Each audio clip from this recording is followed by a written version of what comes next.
Hello and welcome to another stream of Assassin's Creed Valhalla for my annual 2023 playthrough. Hello there, Ryu. How's things going, dude? Hey, Anakin. How's it going? You ready to write your epic Viking saga? But it's already been written. It's already been weaved in the fabric of fate. You going well, Ryu? That's excellent. Great to hear that, dude. So in yesterday's stream, which was a short one, I got all the Zealots killed. And I killed some of these regular order members. Off stream, I found the clues to unveil these new ones. But I won't be assassinating them yet.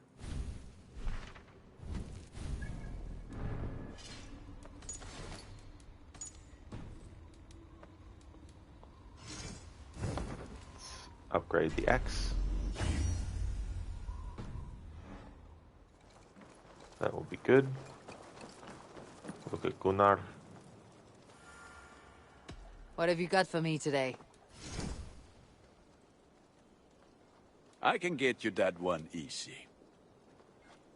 Thank you for trusting these hands with your gear. Nothing else I can do for you? I have to go. Fight well, Eivor.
I'm so far into this playthrough and I still don't know if I want to stick with the flail. So I've just had flail the whole time. I just may as well stick with it. I just may as well just stick with the flail, but probably better off going to this flail. I mean, it weighs slightly a bit more, but yeah, I might switch to that. Switch to the soldier's flail. May as well commit to something now. So make that the one. May as well just keep flails.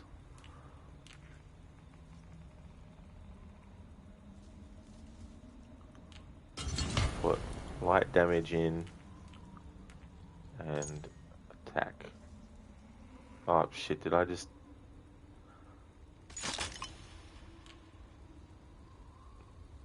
Oh no, I didn't. That's good.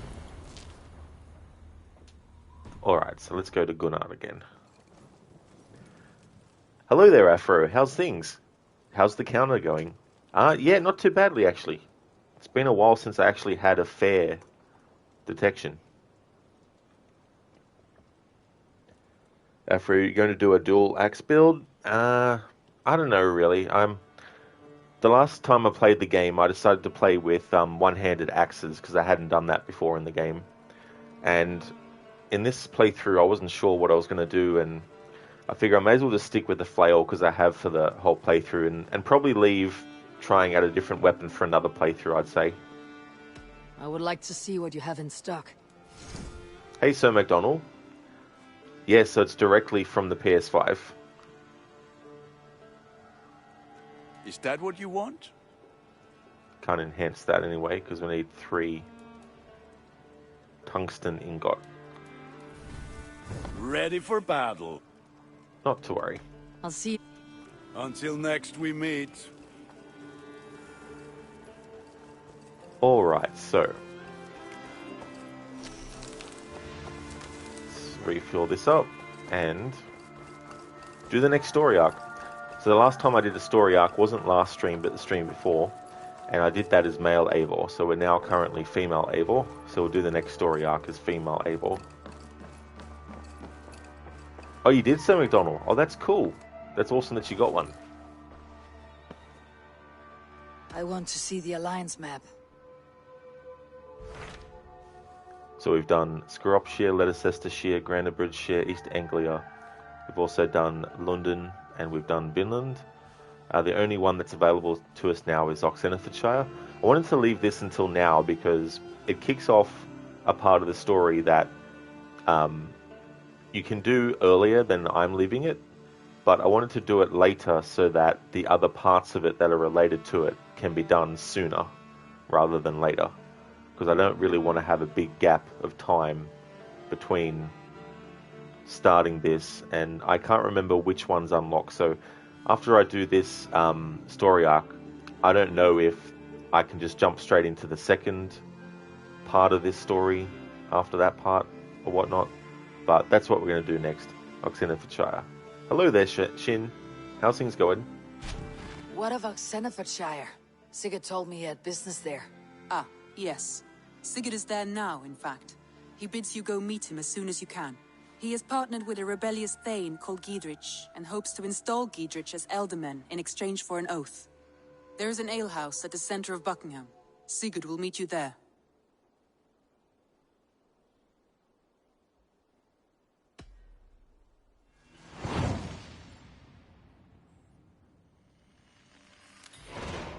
I should join my brother then. Where is Buckingham? Along the great Ouse River that divides Oxenfordshire. Sigurd will be pleased to see you. You don't know where that is, Eivor? You seriously don't know where that is? You telling me you don't know?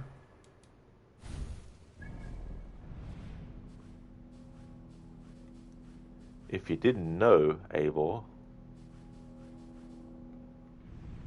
then why have we actually been here before? Dun dun dun! That's good to hear, Shin. I'm glad that you're doing well. How's the gaming been going?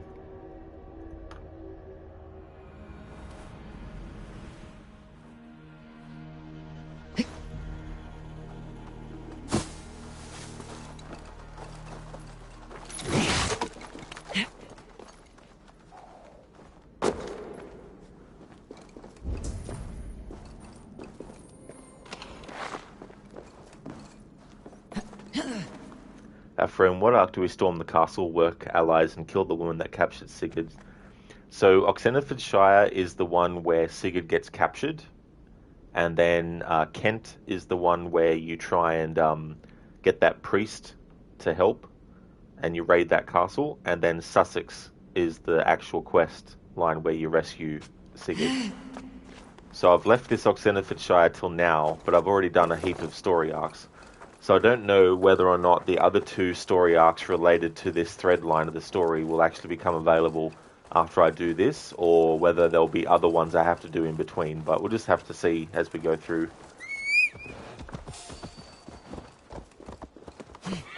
I'm keeping track of what order I've done things in as well on a document. So once I actually do Oxenfordshire, I'll know which ones unlock, and then I can change my the order in which I do them accordingly for future playthroughs. Hey there, Anakin.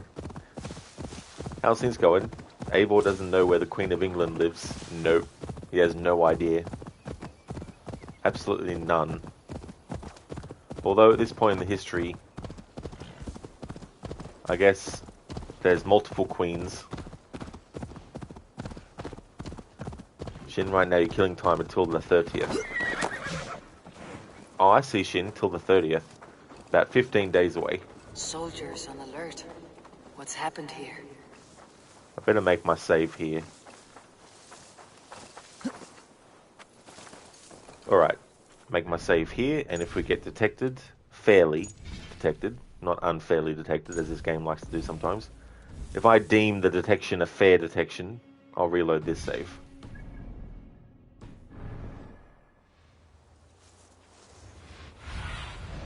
Cast about this land, my friend.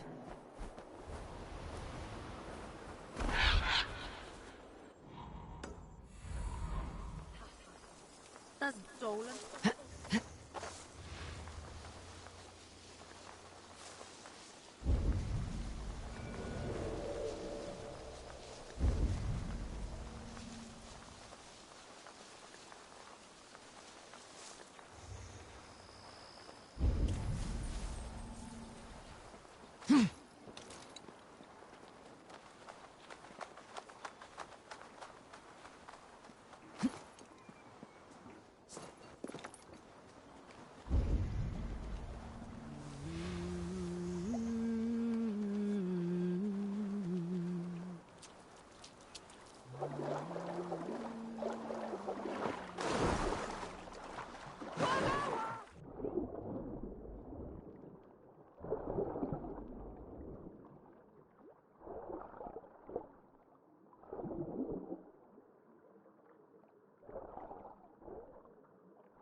Oh, the stew's hot.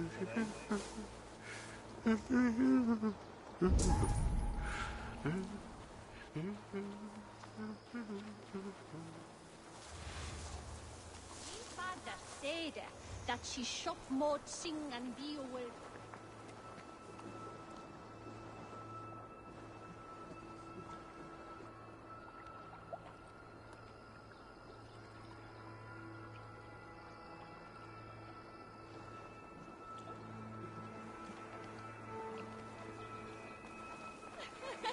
We have him on their scan.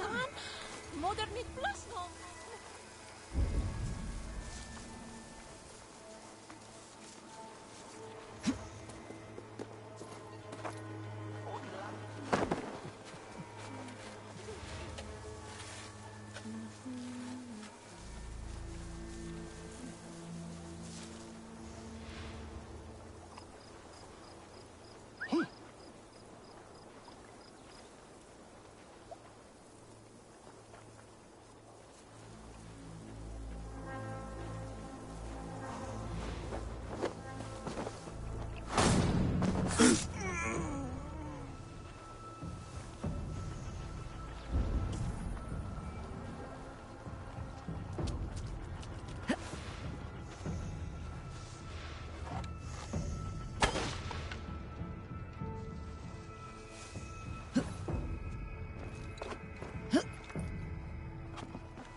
Worth it! For fuck's sake, game. If this was Assassin's Creed 1, I'd be inside there already.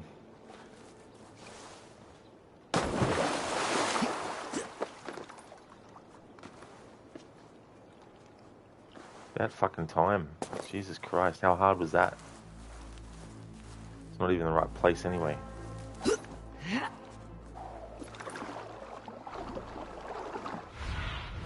Fucking Show Sunan. me. Why couldn't you have gone to the same fucking school as Senu and Icarus, who actually fucking are better at fucking showing the player where shit is?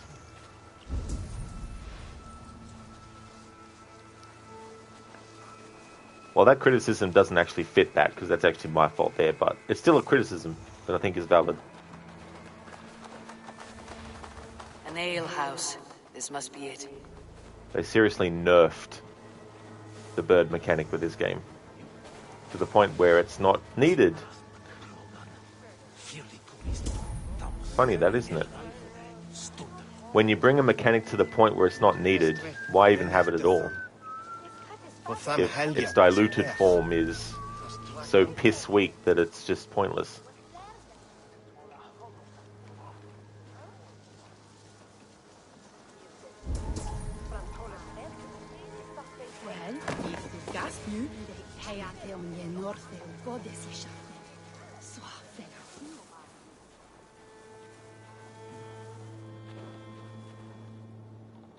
Shin, depending on what time System Shock Remake actually launches will depend on what day you will stream it.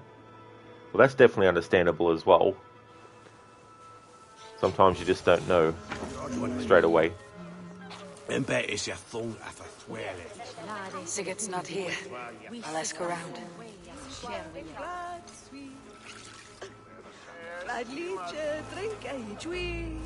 These soldiers always leave a bleeding mess. Are you the alewife here? You are not welcome here. I've had enough trouble with Danes today. I'm not here to cause trouble. I'm looking for my brother, a large Norseman. It was him what caused the ruckus. Him and that other one were here, talking to Thane Giedrich. Then Lady Edwin's soldiers swept in. A fight broke out. Your brother and the tanned fella got away. The soldiers nabbed Giedrich, though. I was sorry to see that. He's well liked in these parts. Which way did my brother go? What's it worth to you to find out? I'm asking a simple question. Look, Dane, you start a scene or a scuffle, and I'll scream for soldiers. Well, how about I throw some charisma your way? You seem to respect this man Giedrich.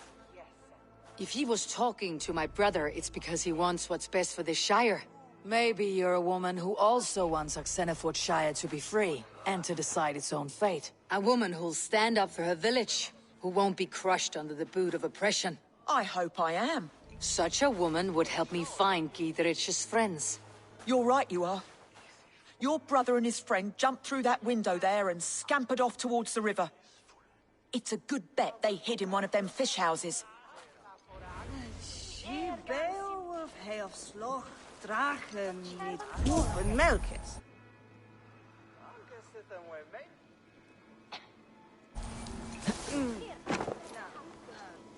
Sigurd and Basim headed south.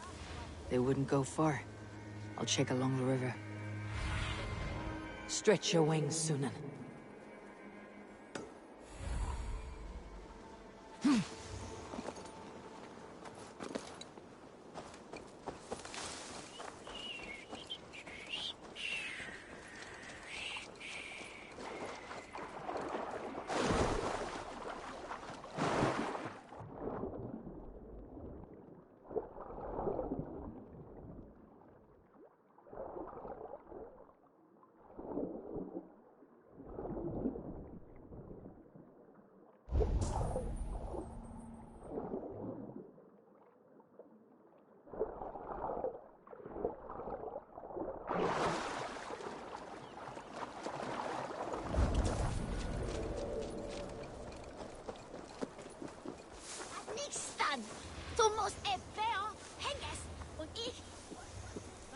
Smells like a fish house.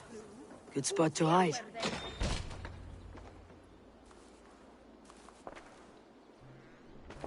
Wait! Stop! Ahlan wa sahlan, Eivor.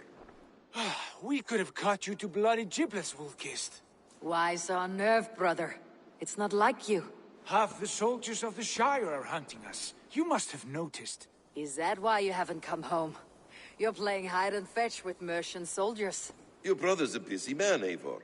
weighed down by pressing duties. It's good to see you again, Basim. Even if you haven't kept my brother trained on the task at hand. It's not my place to lead your brother about like a bridled mare. Now there's an idea. Brother, we should be forging alliances. Send this man back to his warren before he leads you astray. Eivor, gods above, I'm grateful you've joined us. We have made strides towards an alliance, in fact. A local thane called Giedrich has pledged an oath to me. I've heard of him. The alewife also mentioned a Lady Edwin who commands the soldiers. Why not ally with her? Lady Edwin's husband was the Shire's elderman, until Gudrun's army ended his life. Now she's taking up her husband's fight, with the promise of aid from King Alfred of Wessex. Edwin vows revenge on the Danes who stole her husband and her livelihood. From what we know, Alfred is a fearsome king. If Edwin can win his full support, this Shire is lost to Wessex. So to fight her, you've pledged your sword to a minor thane who likely commands a gang of farmers and fishermen. Have faith, Eivor. A few hundred Saxons armed with hayforks and billhooks can be terrifying. Gods. All men and women, noble or peasant, have within them the seeds of something greater. This is true.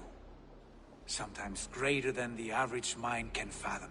Well, Edwin has Giedrich in shackles now. All your plotting has turned to ash. Not if we act soon. She dragged her prisoners to the Longhouse. With you here, we can mount a surprise strike. If Giedrich is our best chance for an alliance, let's see it done.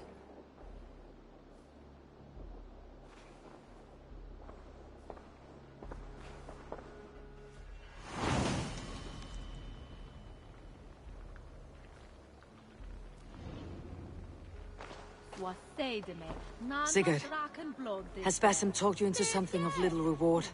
Eivor, have you lost hope in my warcraft?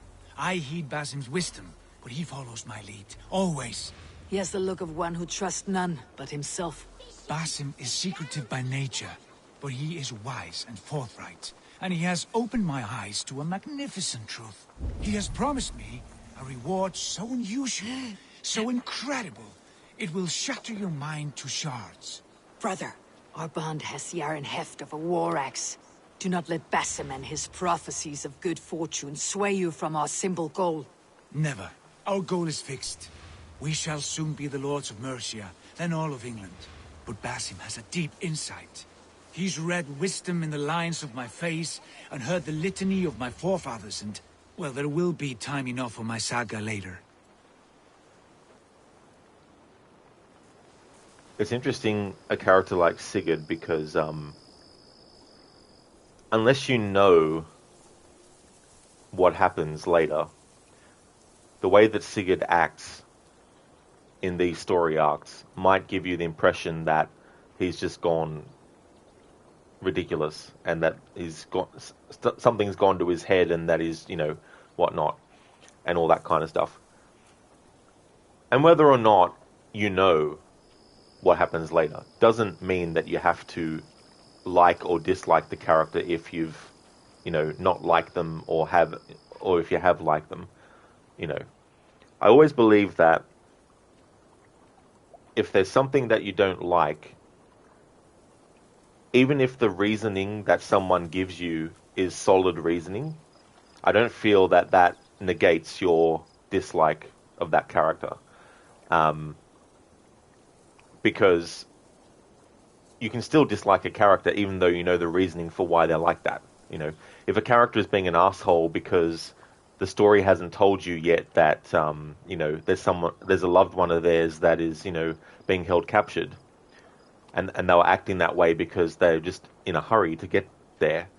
Like, you can still not like the character because they were an asshole. You know what I mean?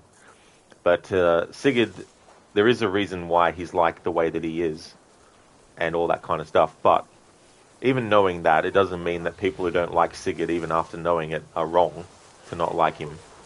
But I found that he's one of those characters that players that I've seen play the game either like or not. Like, there seems to be a very stark... Like, it's... I mean, there might be people that, you know, are half and half on him and all that kind of stuff.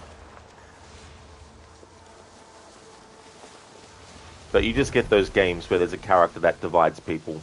I mean, you get some characters that unite people, and there are some people who like Micah Bell in Red Dead Redemption 2, but the majority of people I've seen play the game hate Micah, you know. But yeah, I'd say that Sigurd's a character in Assassin's Creed Valhalla that you get that division down the middle where people are like, no, don't like him. Yep, I like him. Kind of thing.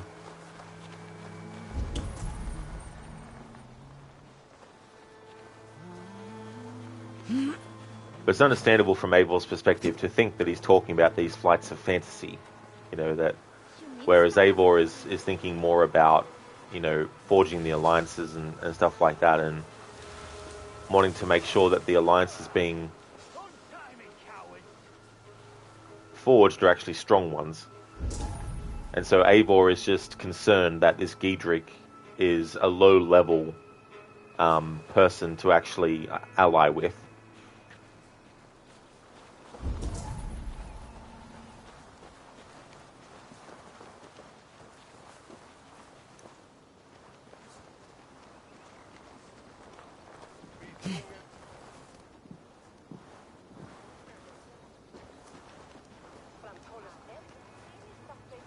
Edwin, she's in there.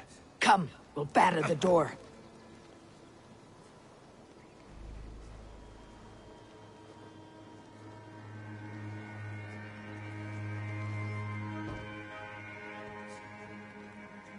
Eivor, together we can do this.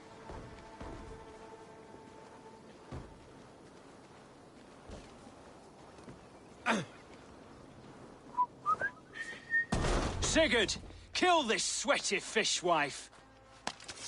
Stay your blades.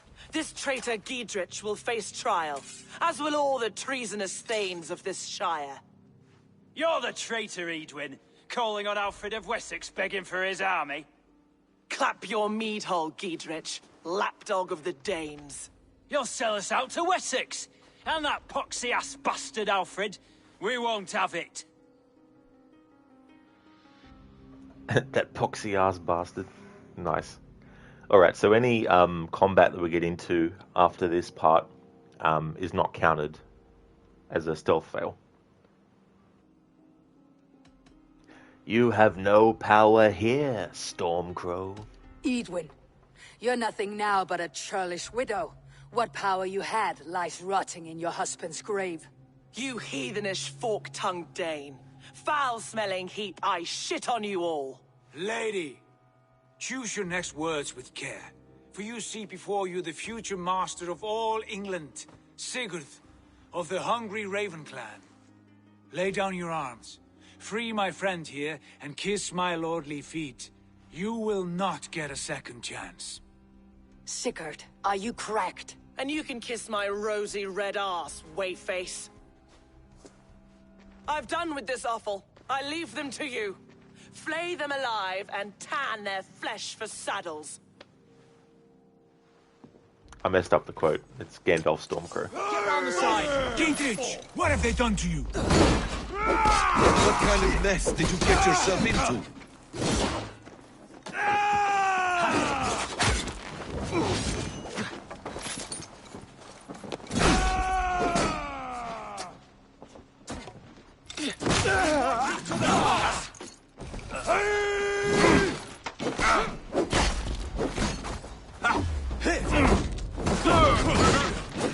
Strike for Christ!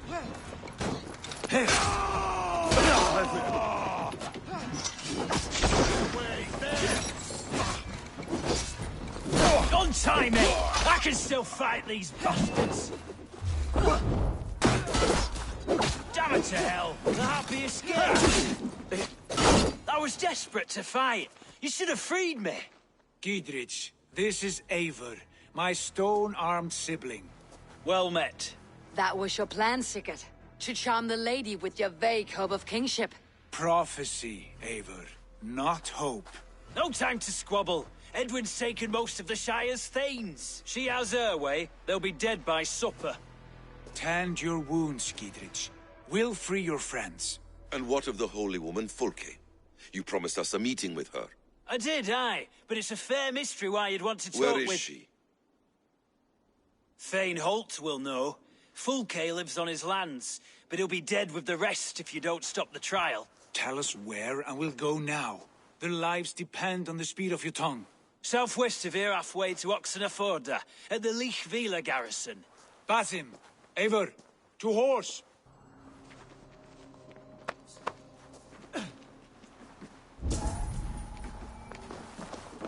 Hello there, Viper. How's things? Off again, Eivor. You and I, with blades drawn and hearts ablaze. Who is this Fulke that Basim spoke of? An ally, Eivor. A most important ally.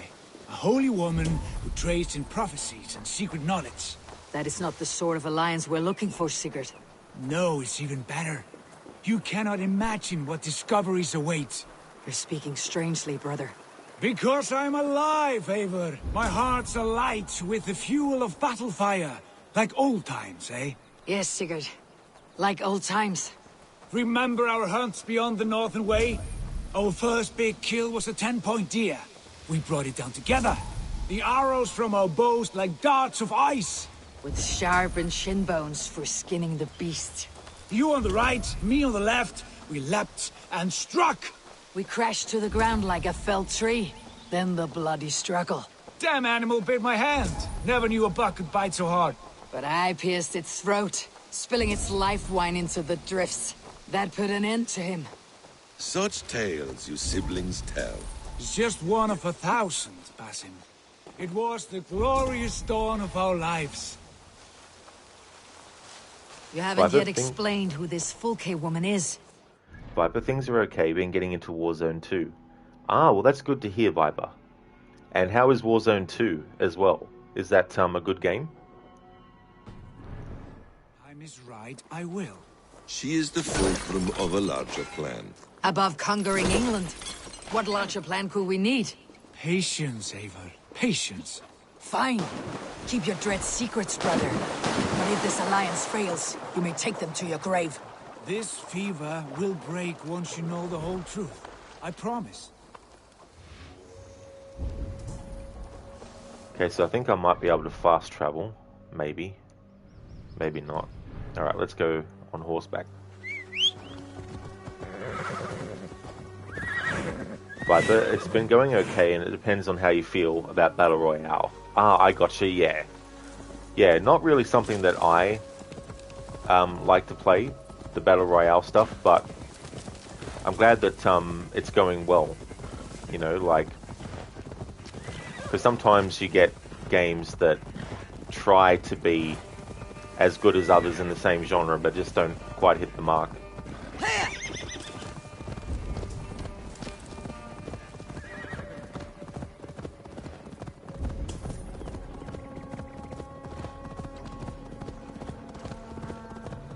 It's interesting that Sigurd says he got bitten on the hand by the animal that he and Eivor were hunting when they were younger. Which of course is a alluding to a foreshadowing of finding out that Sigurd is Tyr, reborn. And Tyr lost his hand to Fenrir.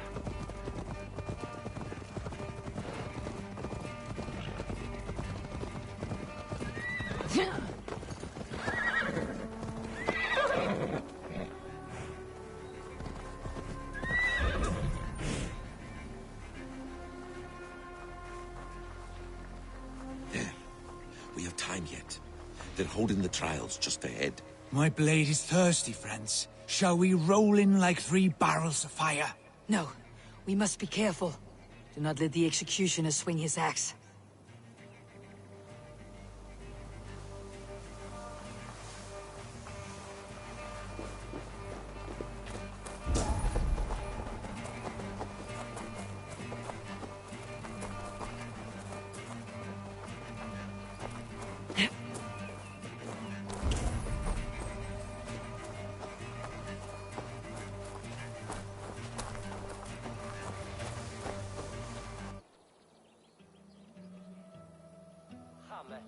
They're about to execute the prisoners. These These subjects of the Lady Eadwyn have betrayed their oaths to the Shire. Not true. Silence! They stand This accused, place is heavily guarded. spreading calumny against our sainted Lady Eadwyn, and engaging in sedition and general disreputable acts. Pig shite! Each shall be called to confess his perfidy. Confession grants a toad's death. Failure to confess earns a disgraceful death.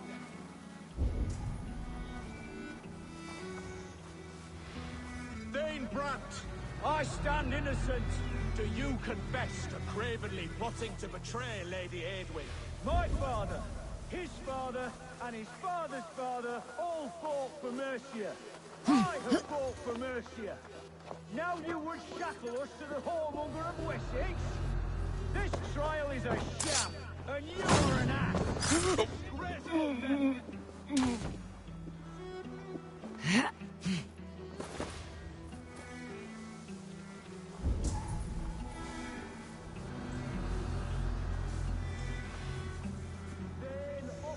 Storm brewing there. Do you confess to affecting the disgrace Thane Brandt in his betrayal of Lady Eadwyn?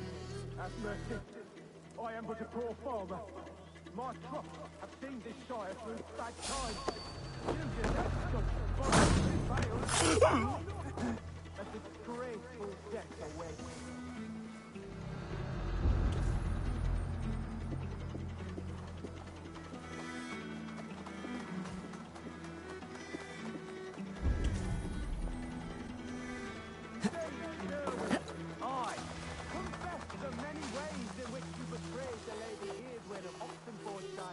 I confess that you have oat mash for brains and that you couple with sheep. Most disgraceful death! Hey! What's going on? Slinking about in thickets, dog. Enough justice for now. We will break for the midday meal.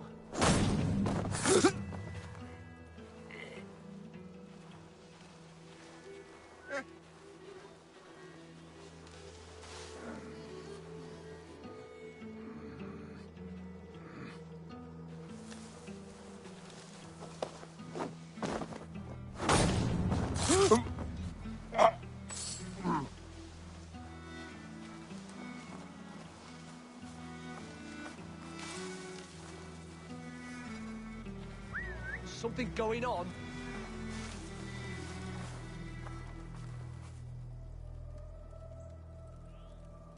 I'll fight you in the bushes.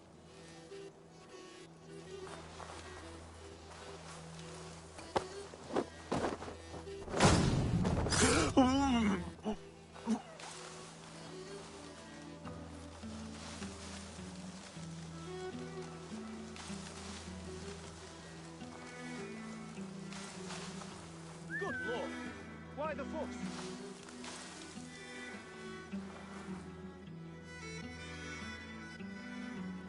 Could be in the bushes.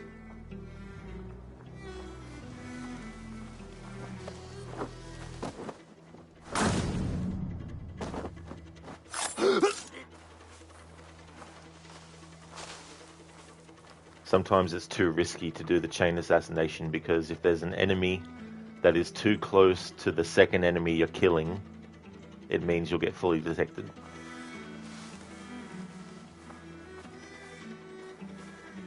What's going on?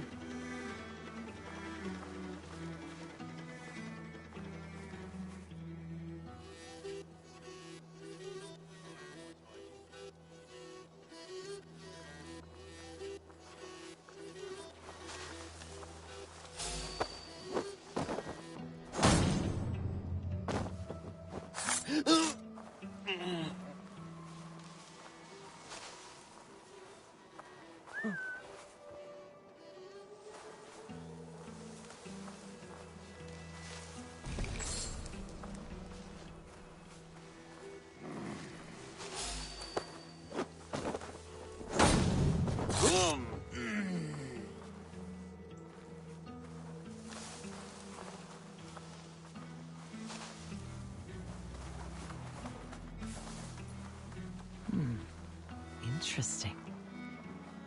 Oh, now what?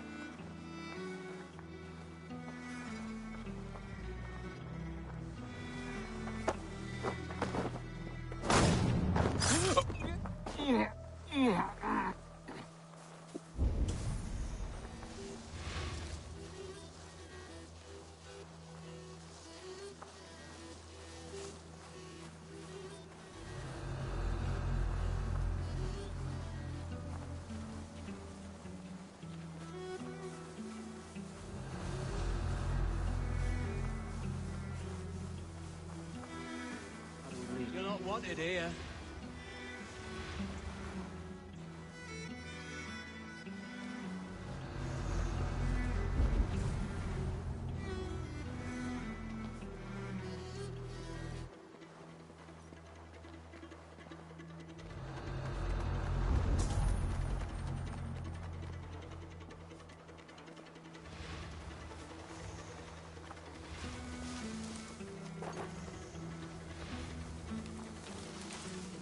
Kick the nest there.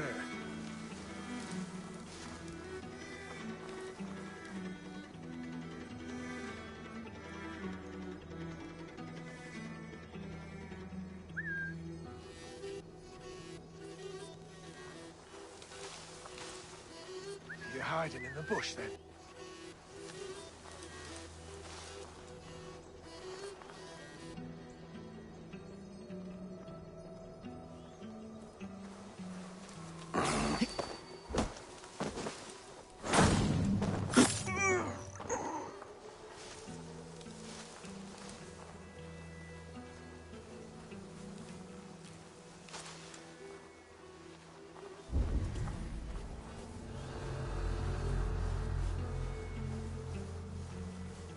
Some kind of trouble.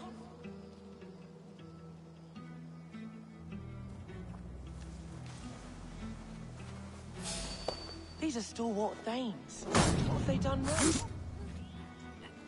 Lady Ethan is behind this sham trial.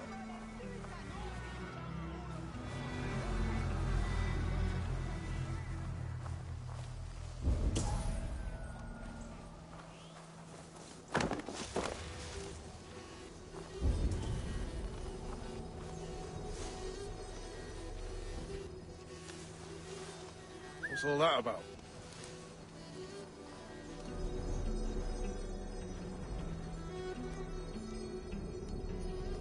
Using shrubs for cover.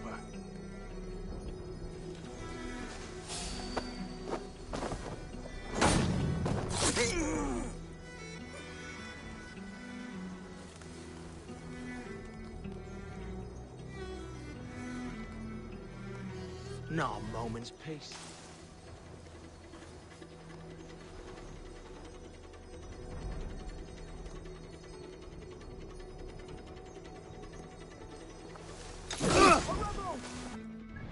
No, not counting that. Not counting that. I pressed the fucking button to fucking assassinate when the fucking button prompt to assassinate was above the cunt's fucking head, and I pressed it, and Eivor did a fucking melee attack. This is the problem when you fucking program it so that the player cannot change and separate the fucking light attack button from the assassinate button.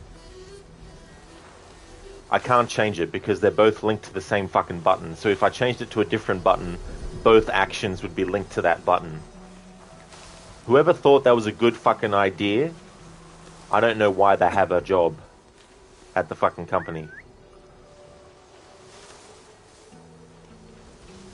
So no, I'm not counting that. Only fair detections. Fucking pressing the button to do a fucking assassination, and Eivor does a fucking swing. It's like, what the fuck is up with that? Yeah, if I was 50 feet away, I'd understand, but I was right next to the fucking asshole, and the fucking prompt was appeared.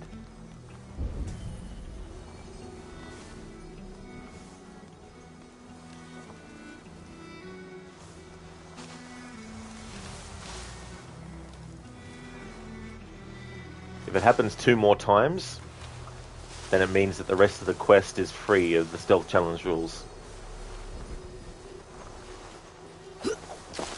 But yeah, if you want to fucking program a friggin' game and you want to have stealth moves, i.e. a hidden blade killing people, if it's not going to be a fucking bloody, you know,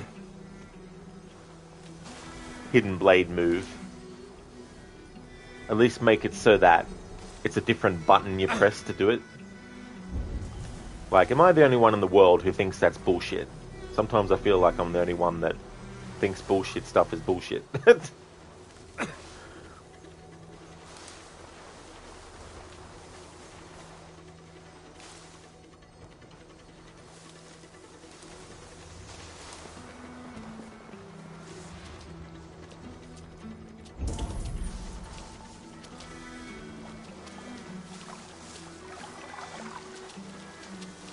God, what is it now?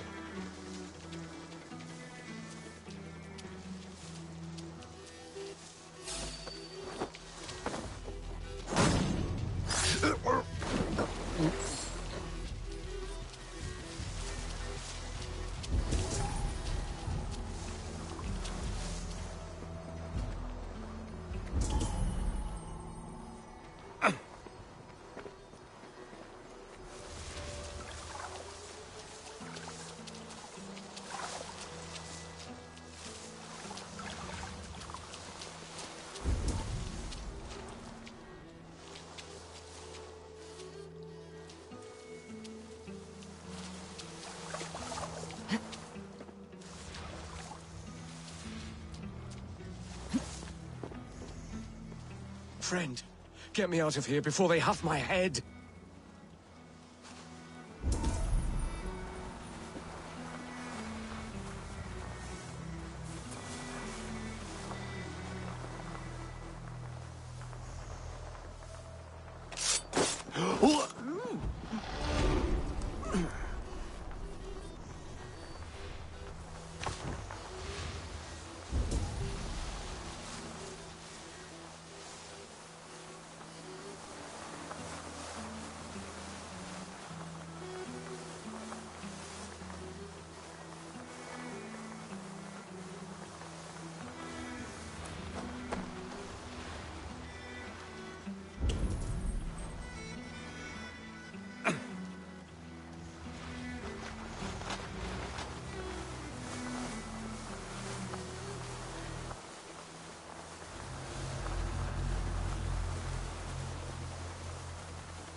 No peace around here. You're hiding in the bush, then?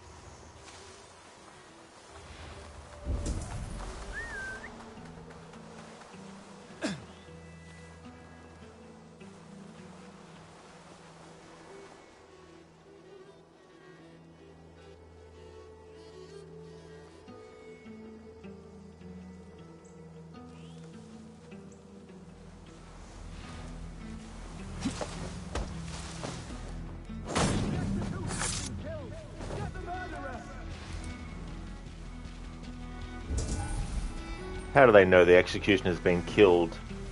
There's only one fucking enemy that's close to the executioner, and they're not even close enough to fucking even see them because they're not actually fucking looking in this direction.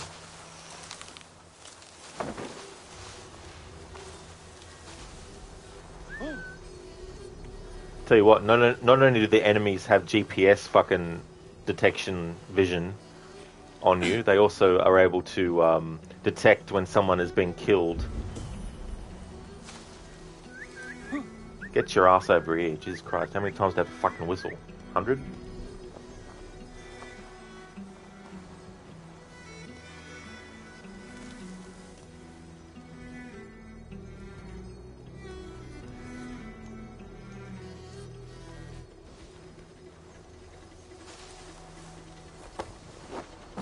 Oh yeah, Anakin, you know. They know exactly where you are at all times. They're just all pretending right now to not know where we are.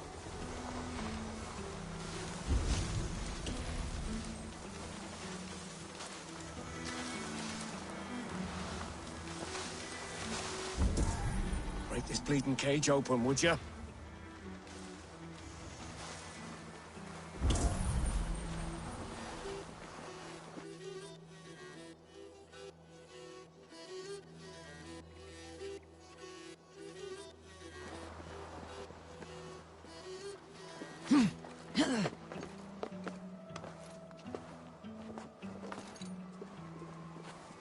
Anakin, yesterday you got detected in a palace in Unity and 70 guards on you. Yeah. It's so frustrating when that happens. Like, I could understand enemies in the vicinity of the enemy that detects you, knowing where you are. Because realistically you would think that they'd tell everyone, but if you kill someone and they're on their own and then all of a sudden the whole base is on alert, it's like, what the fuck?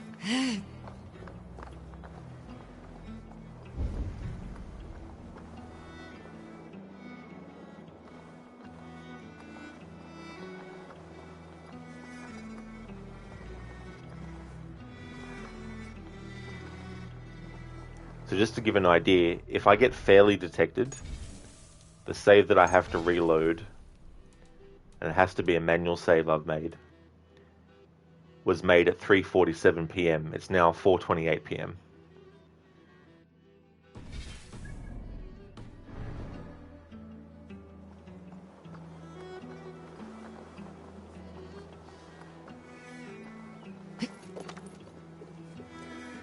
Because at the start of each quest, I make the save. So once this quest is finished, then obviously if I get fully detected, it doesn't matter. But before the next quest, I'll make another save. And that'll be the save point I have to reload if I fuck up.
No. You fucking asshole, the thing. The fucking body on the ground. Pick that up. Why, oh fucking why, would I want to fucking pick up the enemy out of the fucking haystack? It doesn't make fucking logical sense. At all. Jesus Christ. Like, fucking seriously. Why would a player want to put the character in a fucking haystack in the first place? To prevent other enemies from finding them. So why the fuck, once it's in the fucking haystack, would you program it so that the fucking character can still fucking pull the body out of the haystack? Jesus fucking Christ. Who fucking bloody thought of that fucking programming logic? Fucking assholes. Jesus Christ. Like, seriously. Doesn't make any fucking sense.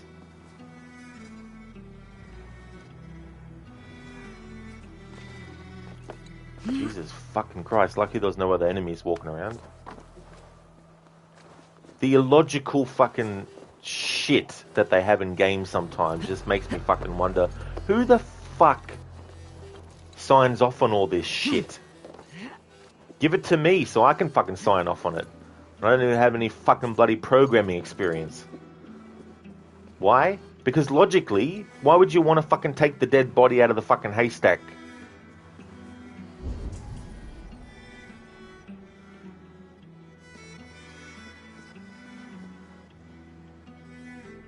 Anakin, you're going to go to market to buy raisins. Be right back. That's okay. No worries at all. I'll see you when you get back, Anakin.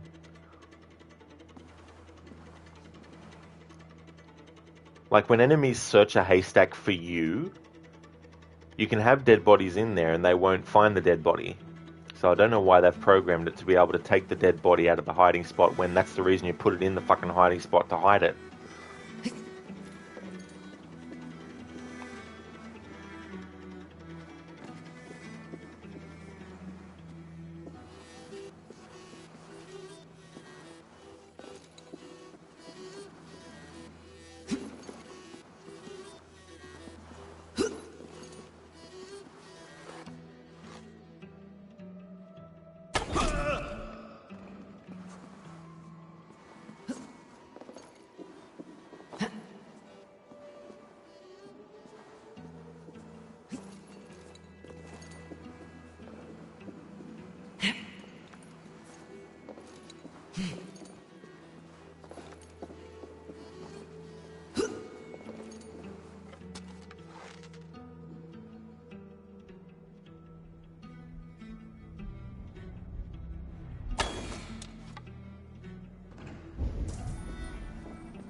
There's something simple that I just want to do, but the game's not letting me do it. See how there's like a fucking little thing here that fucking Eivor can actually grab to? How about we make it that this be one of the fucking situations where simply holding the control stick in the direction will make the character climb up on that? So get this right. They've programmed it so that if there's a treasure chest up against a wall, and there's no reason for you to want to climb up the wall, they've made it that if you hold the control stick at the chest, the character will automatically vault on top of it. Right? Yet, in a situation where that would actually be helpful and make sense, they don't make it like that. Why? You know what I mean? Just little stuff like this. What they need is someone who is a separate entity that has a look at all this stuff to make sure that there's actual logical sense to shit. Why would the player want to climb on top of a fucking treasure chest if there's no advantage to be gained from climbing on fucking top of it? If you want the character to be able to climb up on a fucking treasure chest, make it that the player has to press the fucking button that you would normally press to make the character climb up a fucking wall. Surely they can program the chests that are just basically in a spot that doesn't give you any like height advantage to be the ones that if you want to actually climb on top of it, you have to fucking press the climb button. That would prevent the character accidentally climbing on top of the fucking thing. And if there's any chest that the player can use to get up higher, then have it that you just have to hold the control stick in the direction. But yeah, I just want to do a simple thing, and I can't.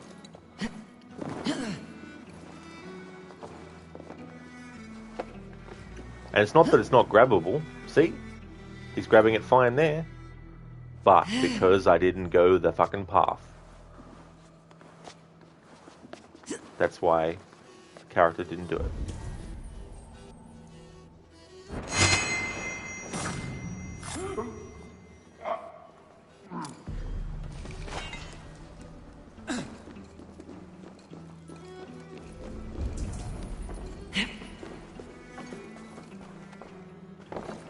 Can't even do a fucking side eject. Jesus Christ, man. Like, seriously. I can't believe this shit. You know what I mean? Like, I still can't believe it. Like, it's been since 2015 that we actually had the ability to do... Well, no, actually not that. 2014, Unity. That was the last game in the series where you could do a fucking side eject from a decent distance. Almost 10 years ago. Something so simple, yet can't be done. And can it not be done because they don't know how to program it? No. They are simply lazy. And they don't want to fucking program it anymore to be a thing to be done. That's why. Like, I see no absolute logical reason why the side eject in the Assassin's Creed games had to be nerfed to the point of not even being pointless. Not even being, you know... It's just... I don't know. Just a lot of decisions that get made that I just go to myself, why the fuck? Like, who thought that was a good idea? You know? Like, seriously. Imagine if in Mario they were like, nope, you can't do a running jump anymore. Why? Oh, we just don't feel like doing it. You're not allowed to do a running jump anymore. If you don't make the jump, well, that's your just bad luck. We could have programmed it to have it, but we just didn't want to because we wanted to be fucking assholes. Like, who was at the meeting and said, you know what we need to do with Assassin's Creed parkour? We need to nerf it. We need to neuter it. We need to de-evolve it to the point where it's like, what the fuck? Where a game from fucking, you know... A game from friggin' 2007 called Assassin's Creed 1 can do certain things that you can't in a fucking 2020 game. Like, seriously. Oh, but at least in the newer games you can climb every surface. It's like, yeah, well, that's a great trade-off, isn't it? Oh, wonderful, you can climb up on every surface, but no, you can't do a simple side eject from a fair distance.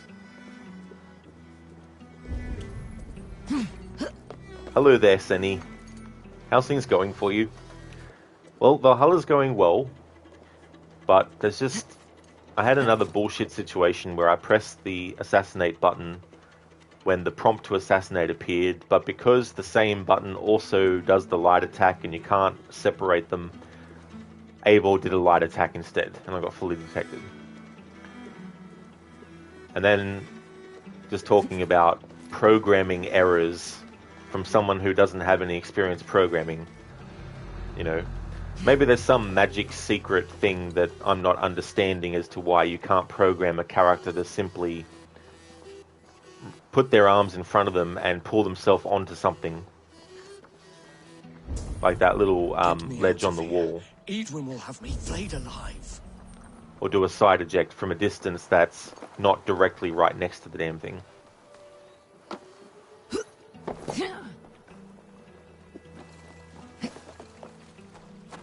Like, seriously, that's as far as I can do a side eject. When it actually does it. Is that far.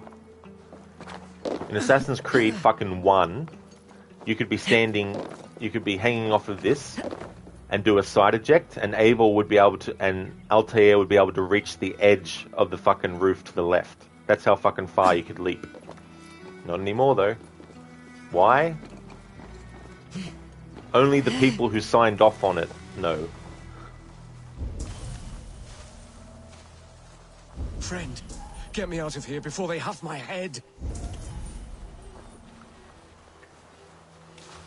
It's so funny because when I first got into this spot, they were threatening to kill, and then they actually killed one, and then they like went to take a break. And it's been a long time in the game since they said that, so they're having a very long break.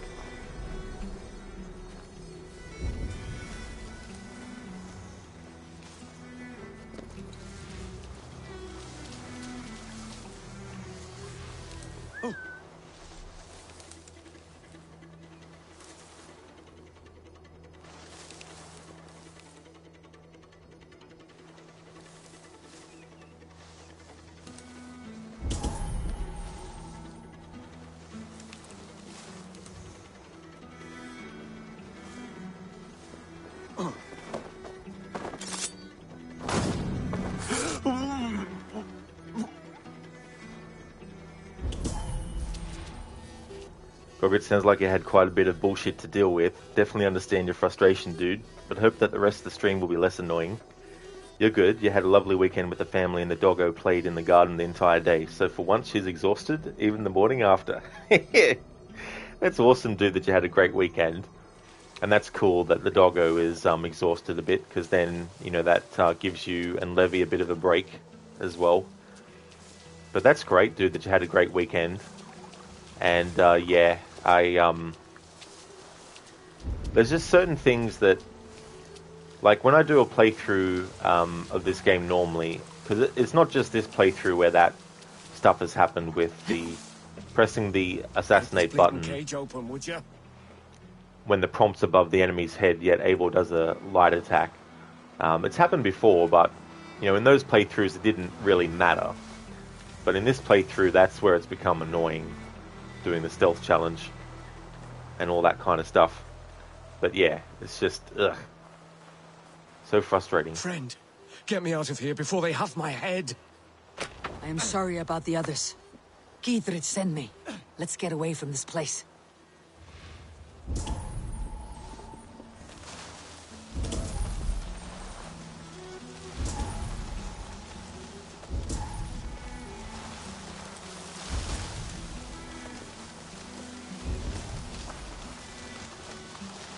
Got a lot of progress done in yesterday's stream as well. I just focused on killing the Zealots and taking care of a few regular Order of the Ancients members. So got all the Zealots taken care of. So that's all that we have left. These ones I'm going to do at a certain point, and then you've got these ones here which need to do more story stuff and all that kind of thing. So making good progress on that. And I'm doing this Oxenfordshire story arc now. It's the only one left that I can possibly do. So I don't know which ones will unlock after I finish this one, but wanted to make the story arcs related to Sigurd's capture happen as close as possible to each other.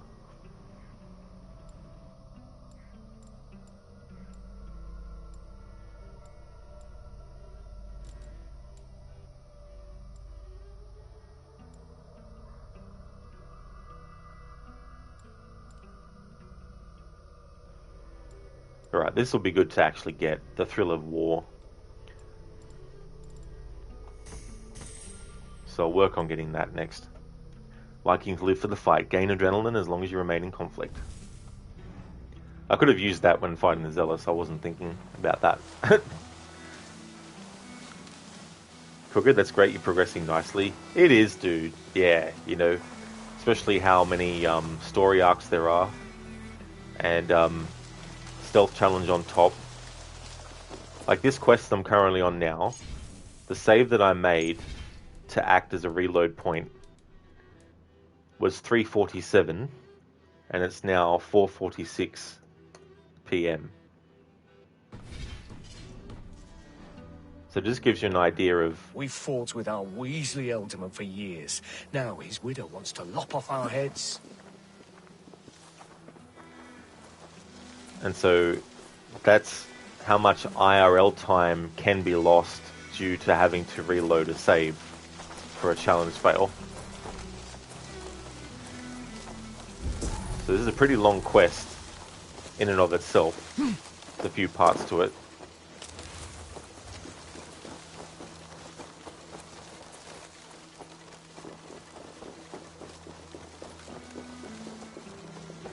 Alright, we're far enough away. Is this far enough? Or do I need to go from Gloucestershire all the way to Essex?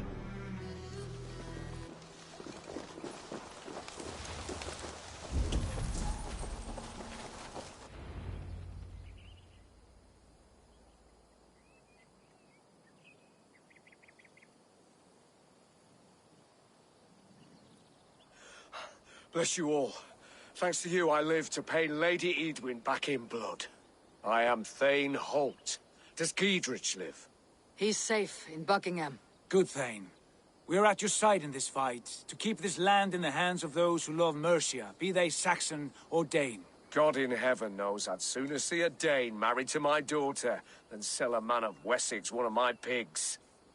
If Giedrich is behind you, then I am too. We're told you know of a holy woman, Fulke. Where is she now? Can we not fixate on this cipher, Fulke? Edwin is our focus. Fulke holds a secret that may turn the tide of this fight. Without her, I cannot achieve my full purpose here. The madwoman Fulke?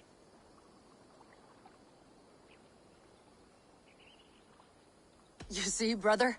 Your mysterious Fulke has a mind in disarray. Mad or no, I want to speak with her. Understand this. Fulke is a heretic, a sower of poisoned knowledge, and an enemy of the Church. She claims to have seen or spoken with God himself. And for this, Lady Edwin had her imprisoned, I know not where. At a monastery, I suppose. We should make inquiries. Sigurd, do we not owe Giedrich some word of what has happened here? You can speak with him in my stead, but we must hurry. Fulke's life may be in danger. We risk losing all the gains we've made here for the sake of this woman. Trust me, Eivor. Fulke is of great importance. You'll soon understand. I hope I will. We have a camp to the east, at Linforta. An old harbor on the Great Ouse. Meet us there. The Thanes that died here were honorable and just. By my faith, I'll raise a feared of able men and take revenge on Edwin. Bring this news to Giedrich, and tell him we'll be ready when he calls. Every man will be needed.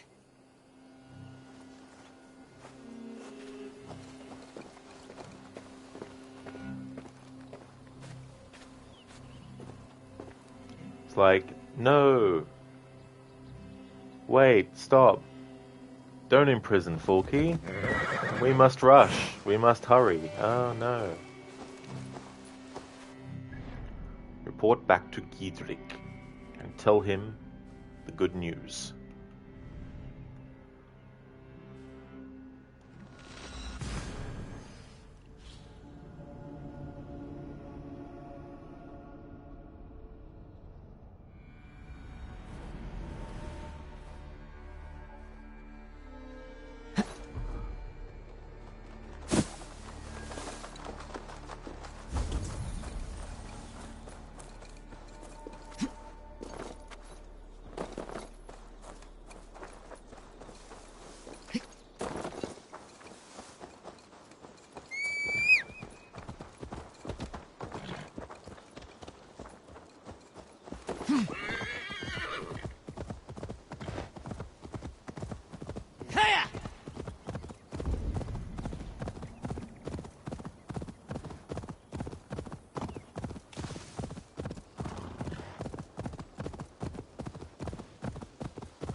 What did the janitor say when they jumped out of the closet?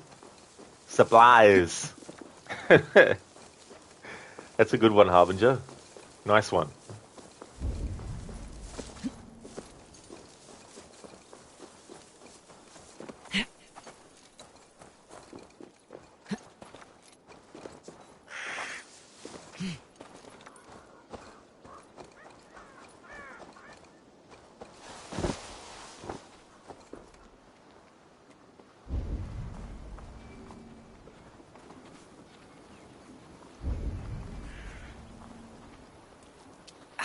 no soldiers here now. Giedrich has cleared them all out. She's well supplied, that's for certain. Well done capturing these, lad. It was bloody business. Oil jars, spring-oiled arrows, fodder and the like. Take what's useful and burn the rest. Giedrich. Eivor, do the Thanes live? In spite of our efforts, some were killed. Damn good men, all of them. I swear I'll gut Edwin to honor those we lost. And you, and your brother, are you still with me? I like your bluntness, Giedrich. My axe is yours. My brother's too. Edwin's plopped her haunches down in her castle now. She has men and supplies coming.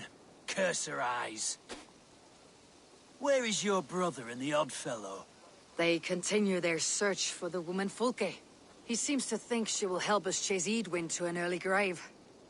But I do not understand how. You do what you must, Eivor. I'll ready what men I've got for the coming fight. I'll move towards Kinnabella Castle and bring up the Fyrd for an assault. Edwin's fortress is strong and sure. Is there anything I can do to weaken her grip on the Shire? Or make her anxious? Ah, there's a notion. You could chip away at her flag bearers if you see them, and defend my Fyrd if any are in strife. We stole some of her supplies here. If you find any other stores like this, destroy them. That I can do. When you're ready for war, you'll find me at a camp near Kinnabella Castle. Brother Aldair says they made off with much raw pigment too, though they left the cheaper colours.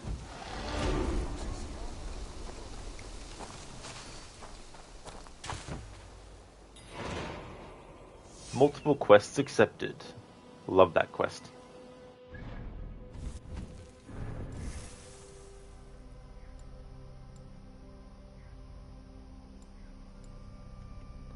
Thrill of war.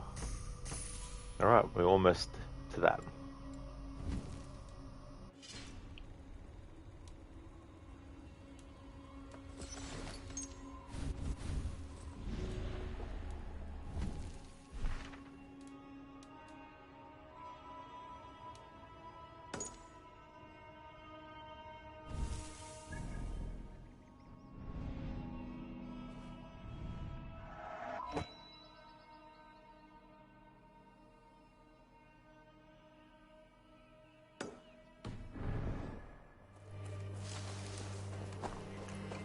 Okay, weaken Edwin's hold on Oxenfordshire.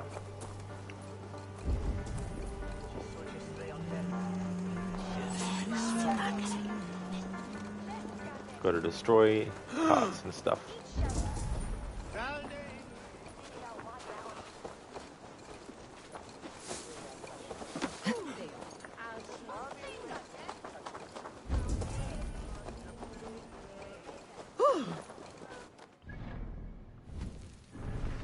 Alright, so until we get to a spot where potentially there might be a stealth aspect, I'll just take the quest off the screen.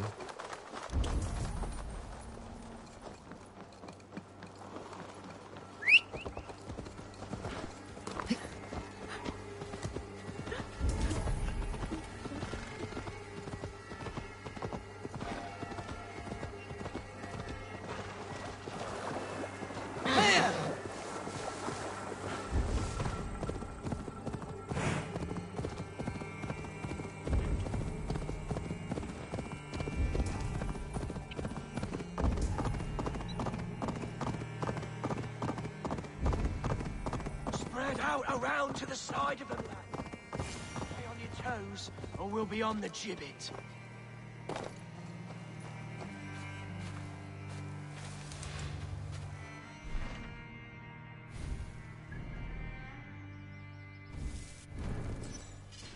Alright, let's make a save here.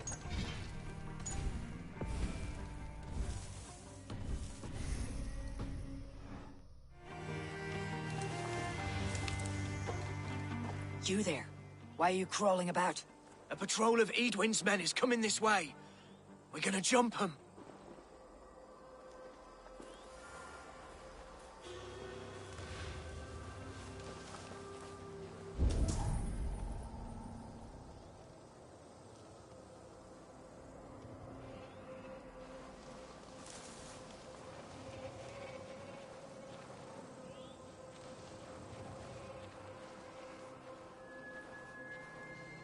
Steady, boys. Lambs to the slaughter.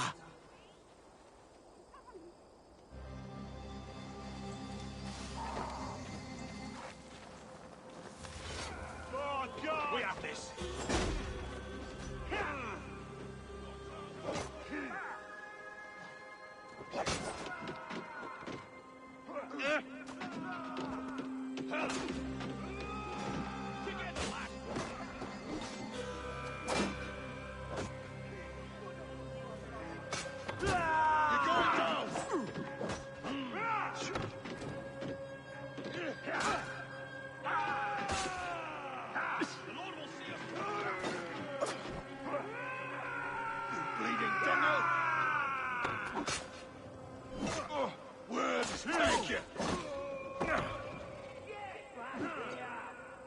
Remain steadfast.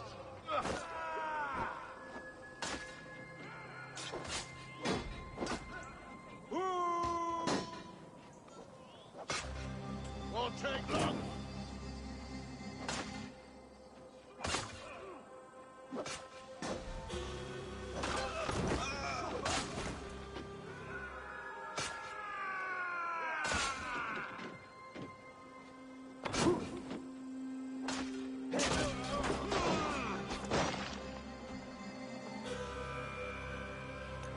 After this stage is done. Thanks, Eivor.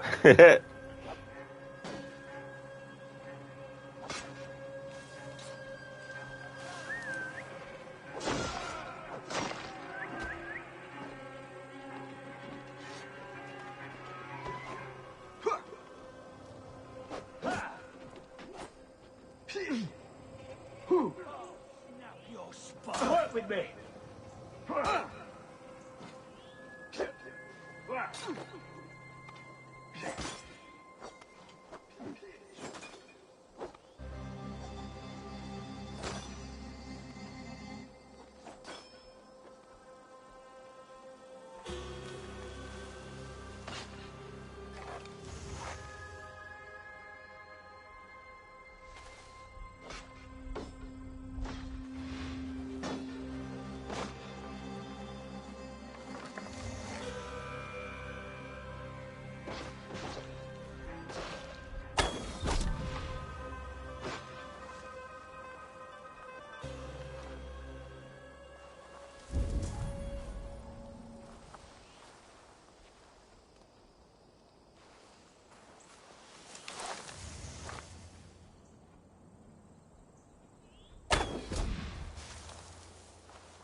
Man, they have good fucking binocular eyesight. Anyway, I think because those dudes died, I don't think their efforts matter now. And even if we were to kill these enemies, I don't think that it would matter towards the quest. Detection from wild animals doesn't count. And in fact, I'm not counting that part, because technically I was finished, or they were finished. The thing about the quest disappeared before they died, or before I got detected, so I'm not going to count that. Alright, so I don't know where else in the game world will count towards this. This is the kind of thing that annoys me. It's like, yeah, I know that I have to go in Assassinations and find it, but is it so hard to just make it that players can actually see on the map where they need to go and let them just go there and do it? Like, I'm not a fan of this whole make the player spend an hour trying to find the exact pinpoint spots needed to finish a quest. I mean, Oxenfordshire is a pretty big area too, as well.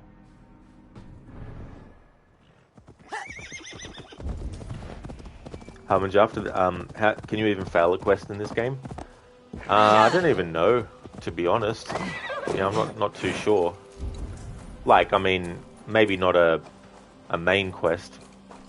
Maybe just an insignificant quest that doesn't matter, but maybe not in this game. I think in Odyssey you certainly can. Here. Hey there, hit pigs. Have you run into the Order of the Bacon again? No. No, this stream, I'm doing story arcs now.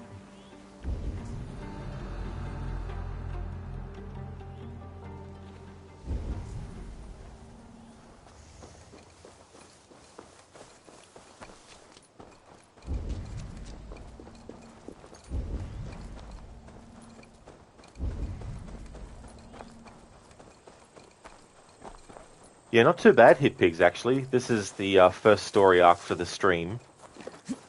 I'll probably only get one in, I think, maybe, or maybe two. Just depends on how long the other ones are. Because doing a stealth challenge like this adds more time on top as well.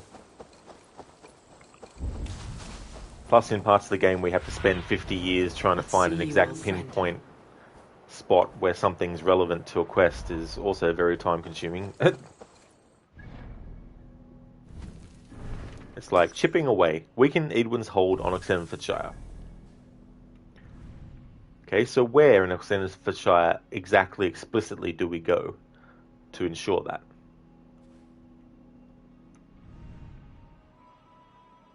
Yeah, there's no indication of that, so you just have to roam around for 5 hours until you figure that out.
Wait!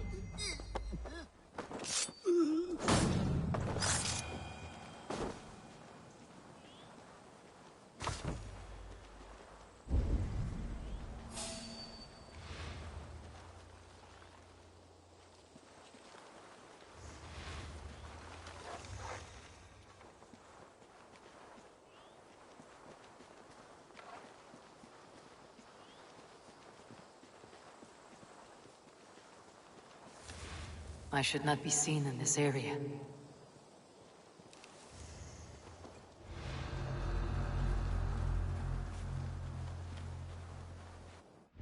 Alright.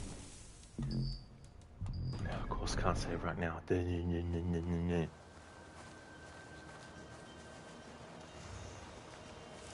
Alright, can I save now, game? Thank you. Alright, if I get detected, I have to reload this save. Because the game could not be any more vague. Yeah, like it, and the thing is, like, there's options you can choose for like exploration.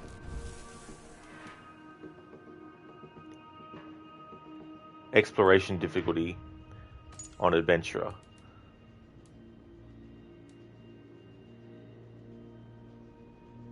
I could have sworn I chose that at the start of the fucking playthrough.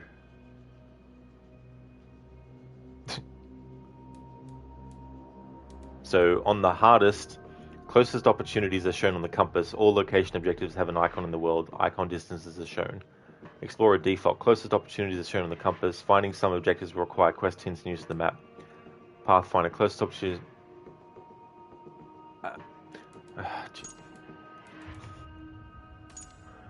Alright, so it seems with the exploration difficulty, the top option is the easiest, as opposed to when you go and choose other difficulties where the top one is more difficult.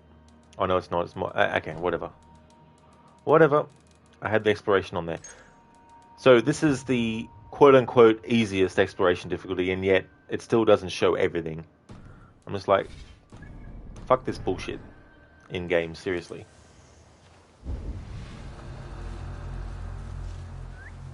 Like, I'm a gamer, I need to know pinpoint accurate where I need to go. Not vague, spend 50 hours in-game trying to find.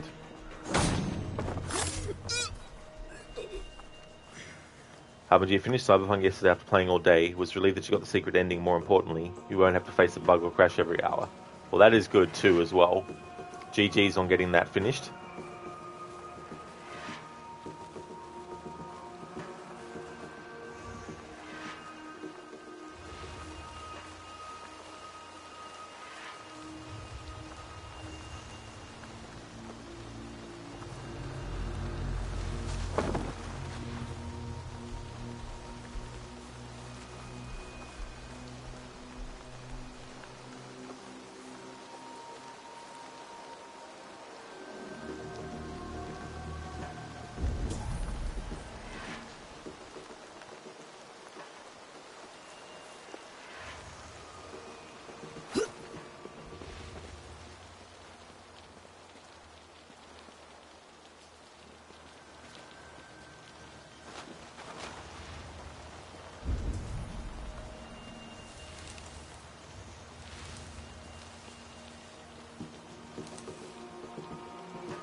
Absolutely hate when you're in friggin' cover like this and you're close enough to the enemy for Eivor to do the grab and then roll them over the shoulder, which is actually quicker and safer, and yet they still do the air assassination one. Hey there, Adam. Thank you very much. I haven't played that game yet.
And after all that, this doesn't count towards the chipping away quest. Because why would it?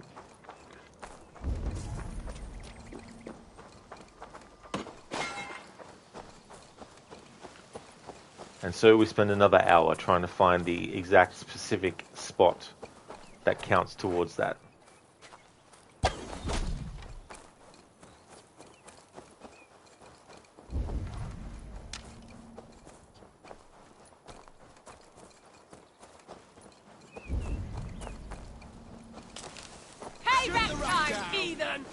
This doesn't count as detection.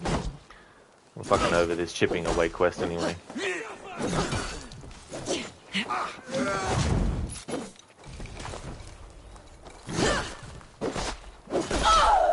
Got you!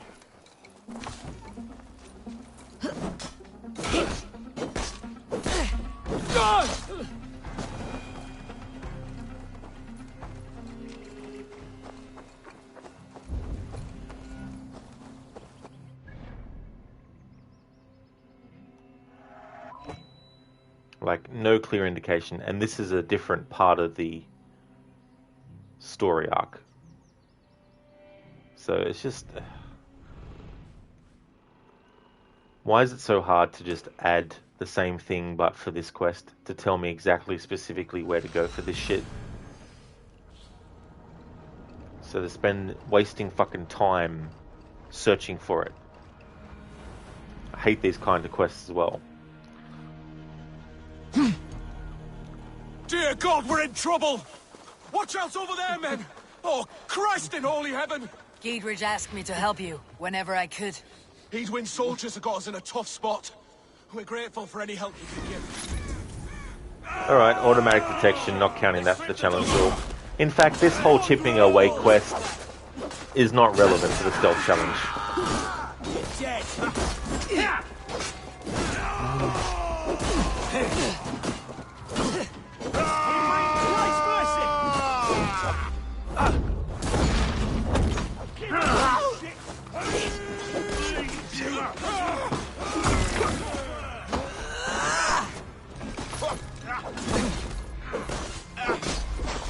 Watch my lead.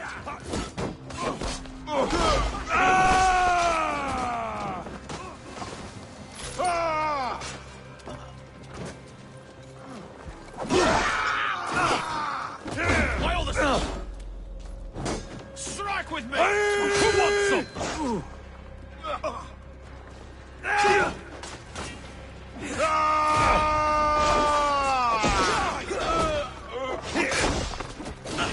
Fear got your belly, dog.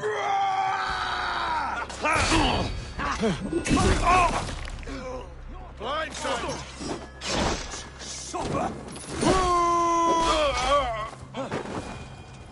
That was a near-run thing. Thanks for helping us out. Oh wow, that really increased the bar a lot, didn't it? Slashed and disemboweled by Oh sharp my weapons. fucking god. Saxon blade from the look of it. How about we make it in the future, Ubisoft, when you have the fucking mechanic where you have these other players that you can save? How about you make it that you have to hold the fucking button down to initiate them, not simply press the button? Because maybe, just maybe, the player might be thinking you can just loot the fucking body. How about that, huh? Jesus Christ.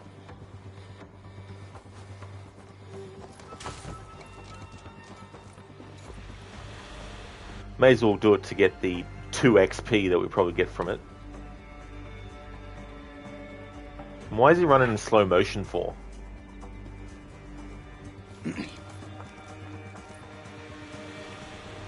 This whole process is slow, by the way. Like, to confirm the kill, just crouch down near it, have a look for a second, and then boom, done. None of this, we must do this for 10 minutes. Your death has been avenged, my friend.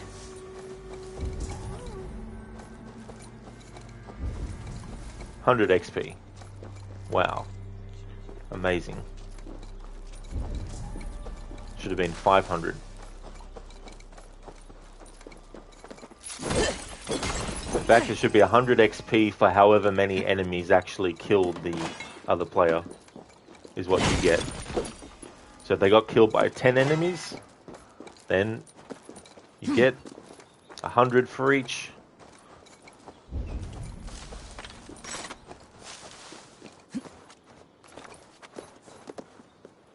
Here's one of these puzzles where it's like, spend 20 minutes trying to figure out how to get into the building. And then spend 20 minutes trying to actually just climb on one simple part of the building structure, but the programmers at Ubisoft decided, no, we don't want to make that simple.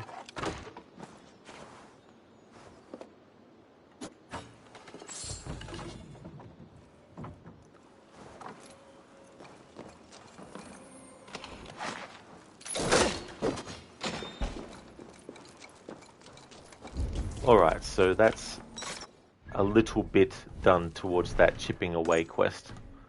But there's just still no indication of the exact specific spots that you need to go to in order to get this done.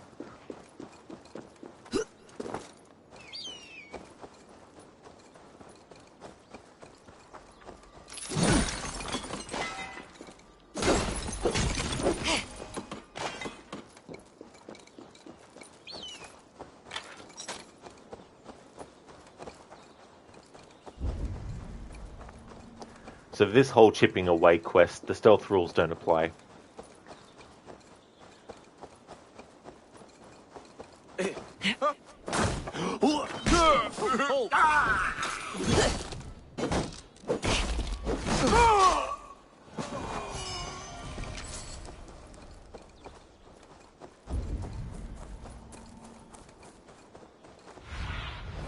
Aid me. Be my eyes.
Attack on sight here.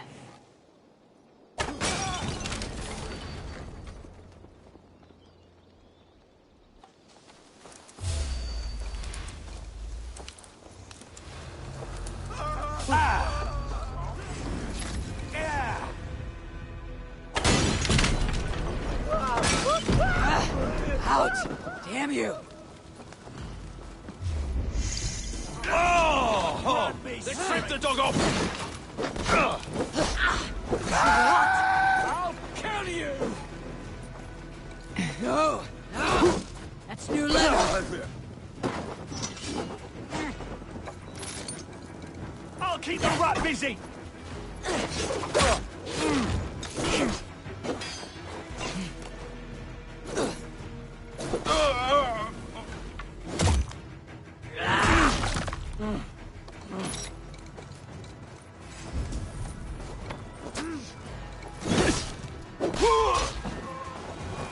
Alright, so the enemy detections don't count in this chipping away quest.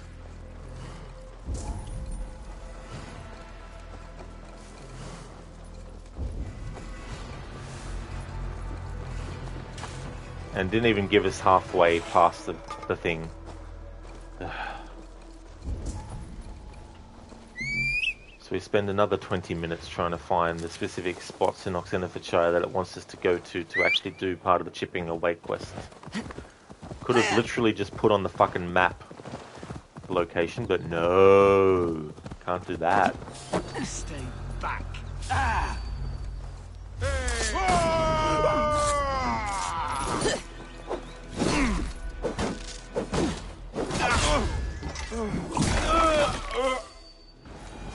Stop.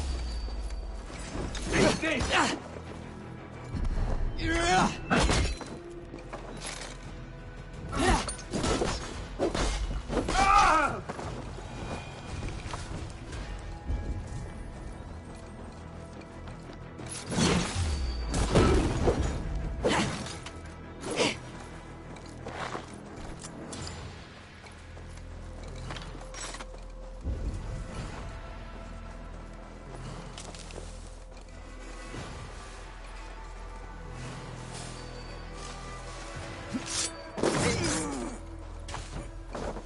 Hit Pigs, that famous workout music should be playing. Which one is that one?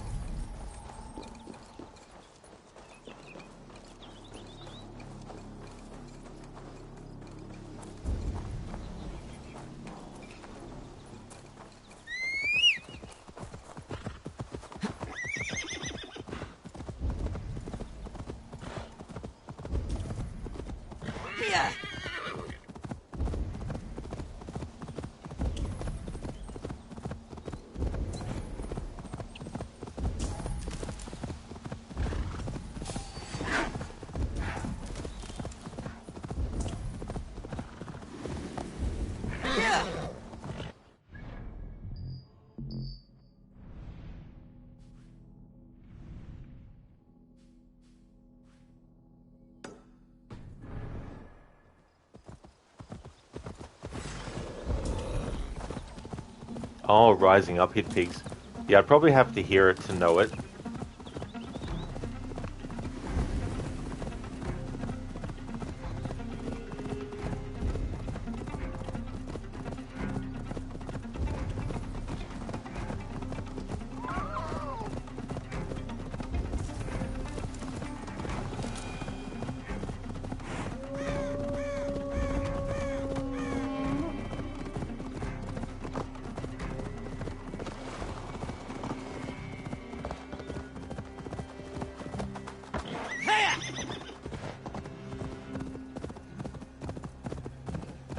Pigs, it doesn't really make any sense that your clan isn't helping you out.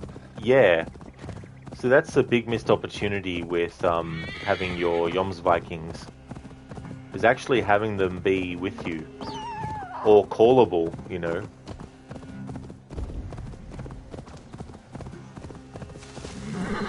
Crooked, this mission would be so annoying for the stealth challenge.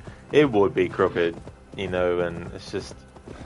It's already time consuming enough as it is trying to find the spots it wants you to go to, let alone adding more time with the stealth challenge, so just making the whole quest chipping away just be an exception. It's too much of an hassle.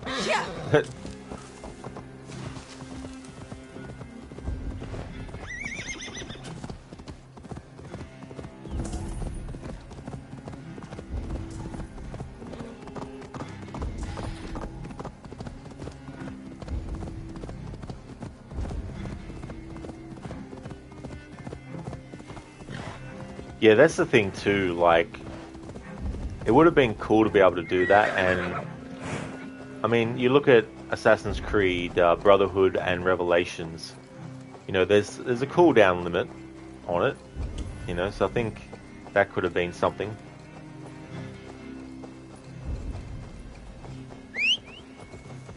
Help the feared. Okay, where are they again? Oh, I need your here. eyes, my okay. friend. Oh, right there, I see. Silly me, I didn't have my GPS on. Where's the feared now? Oh, there they are. Okay. Edwin's men, they're after us. Yeah, just tell us where they are. Kill them. You there! What's wrong? Here they come! Quick, men, or they'll wipe us out! Now, together, lads, we have this. Break!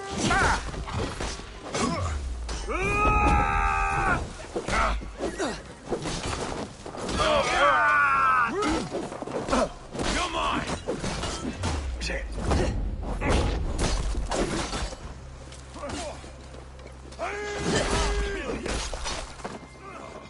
You're dead.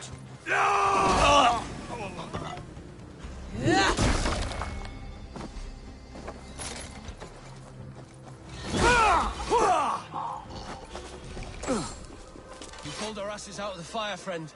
We're grateful to you.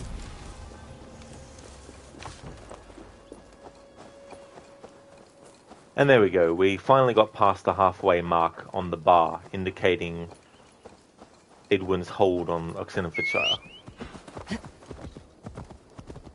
Yeah, Anakin, that's true, you know, you can't have too much Assassin's Creed stuff in the series. That's okay, Crooked. Hope you and Doggo enjoy your walk.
So I literally travelled from around there all the way across here and only came across, what, one thing that was related to the actual current quest. Just one fucking thing.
Go, my eyes.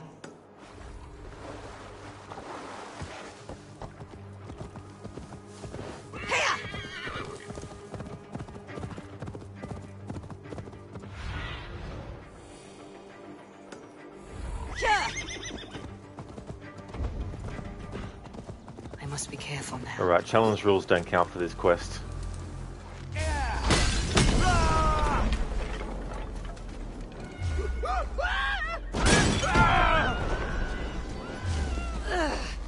Oh, you! With me! Watch for my lead!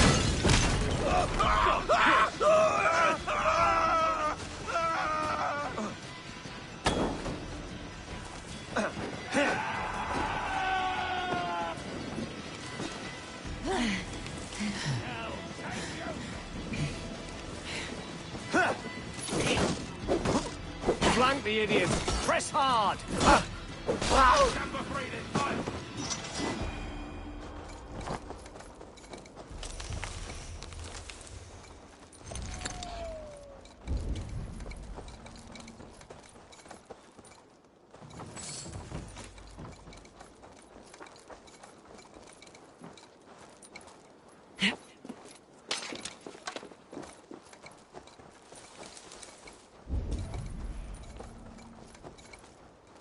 Piss weak amount of fucking XP or whatever gained for that activity towards this quest. Like, Jesus Christ.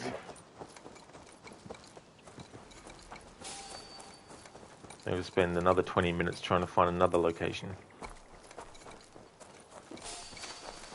Instead of, I don't know, putting all the locations on the fucking map so we can just look on the map, mark it, and then go to it.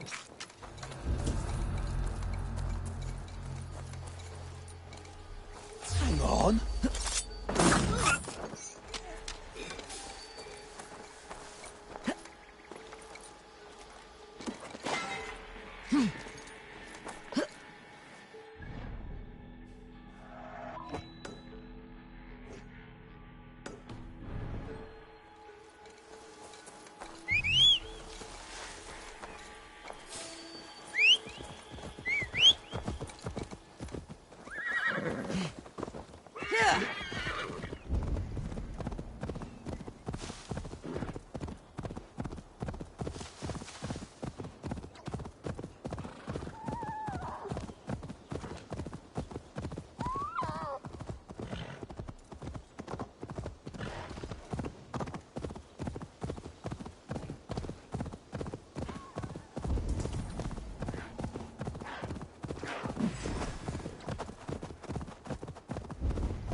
For my brother! Die!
Yeah, Harbinger.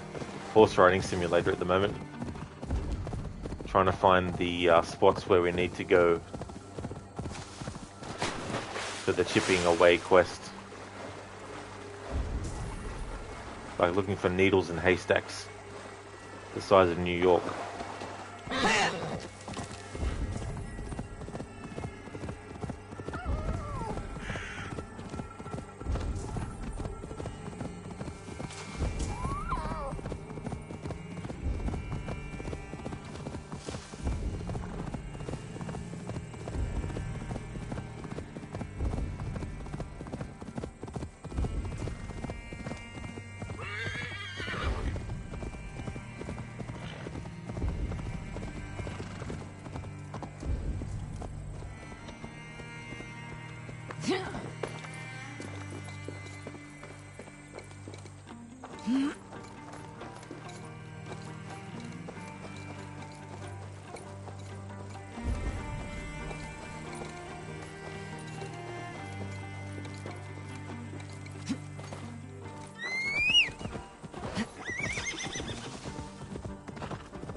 Enjoy that, Viper.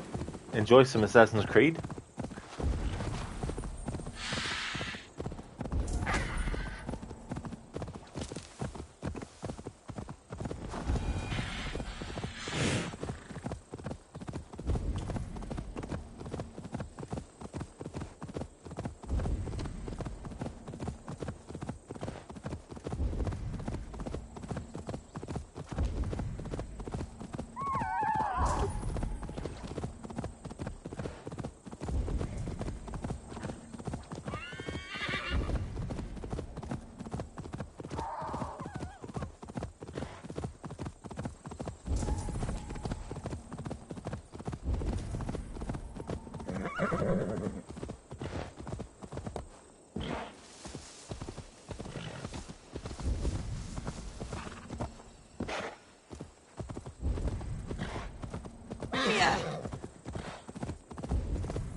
What do you see, Sunan?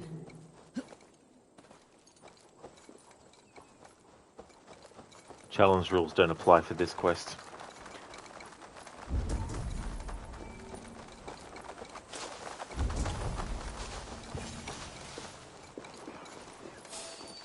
Hey! With me here!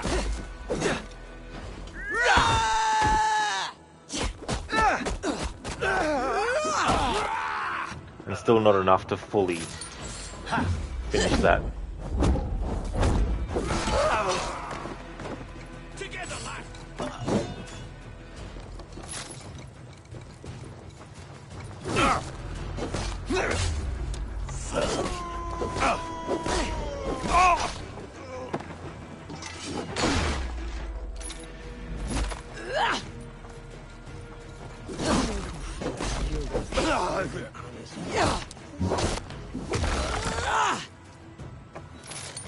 Try to flank!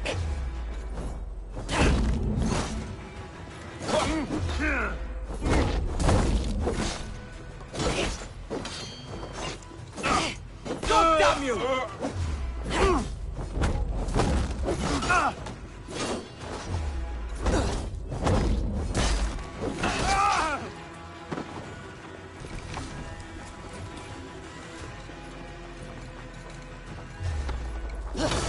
You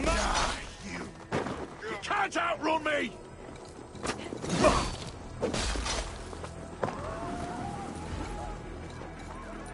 Oh! Ha! Oh!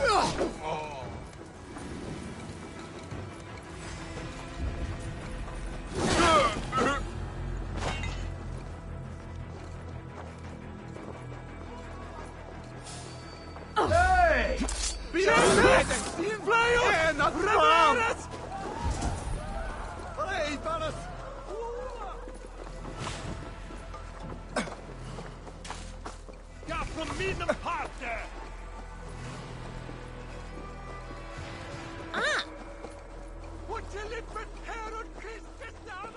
Anakin, for a while it was soothing horse galloping sound ASMR as a background noise, and then all hell broke loose. Just for shits and giggles, let's do this. Because I'm bored of this chipping away quest. Look at you, face like a stuffed beaver. What quarrel have you with me? None. I am but an observer of your sparrow-like weakness, and I wish to make it known in verse. Flighting, then. You understand. I'll take you on. Happy to bet. Let's begin on your work. I hope you're ready. Would you battle a dragon? Then challenge me not. Oh, you're barely an insect, a fly that I'll swat. Good! Keep it coming! I'm possessed of a strength that would scare off a bear. Looks like it just scared your hair. You're possessed of a baldness that scared off your hair. Great! I've the heart of a lion, the loins of a horse. You've the brain of a donkey to challenge a nose. A good one, that. Let me end now by saying you think you're a beast. You declare you're the most, but I've found you're the least. Huh. Sharp as an eagle's talons. You've earned your winnings today.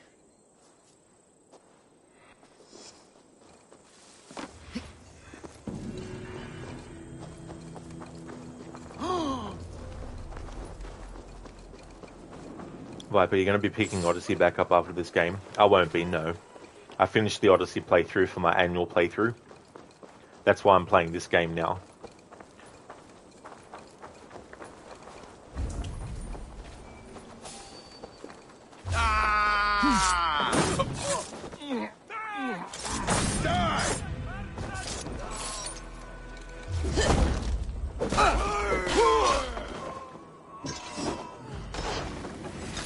This year, though, I will be doing a different playthrough, but it's only really a playthrough that I want to do for a video project I'm working on using the game, and I need to get the dialogue audio on its own. So I'm going to play with the sound effects and music turned off.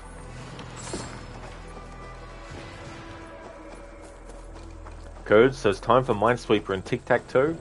It sure is, Code, that's for sure. How's it going?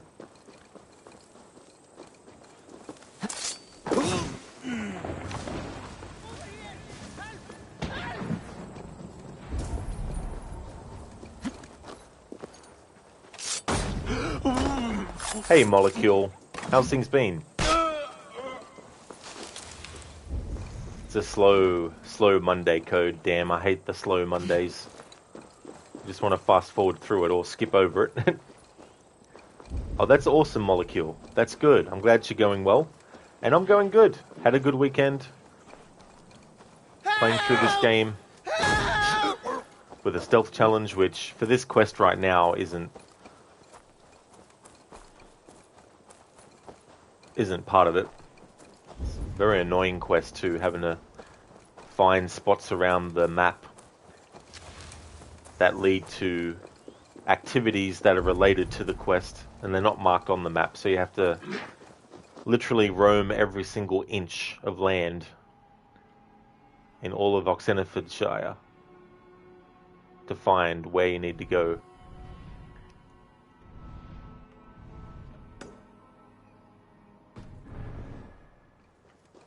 So it's a very tedious quest. Not yet, Molecule, no. I haven't even played the old school Hitman games before.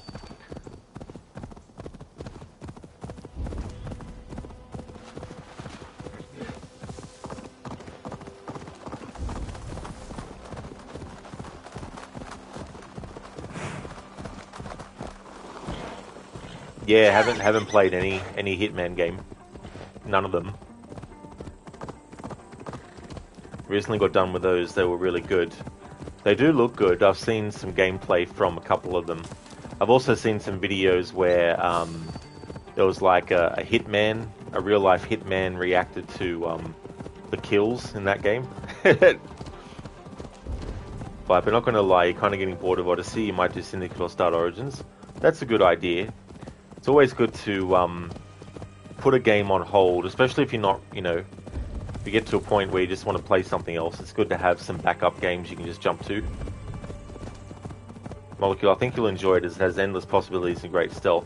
Yeah, it's good too to have all those options at your disposal of how you want to actually get the assassination done. You also recently played the entire Arkham series again and really looking for something new. Oh, cool, Molecule.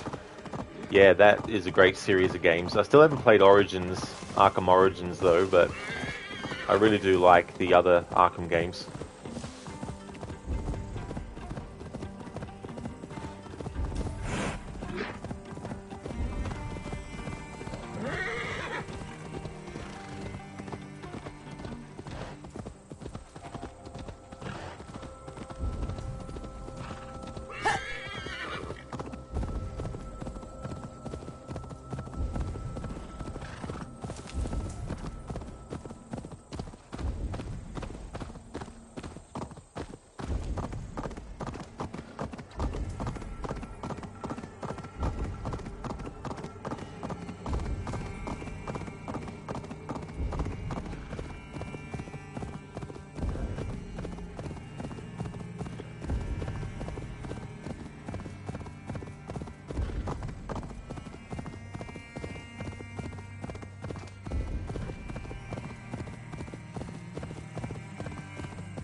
Molecule, I think Arkham Origins is undoubtedly the worst. In the series, the game is buggy, incomplete, and impossible to 100%. When you play these games, you look to platinum them all, and you couldn't as the game is broken even 10 years later. That really sucks. Especially since they've had so many opportunities to actually fix that as well.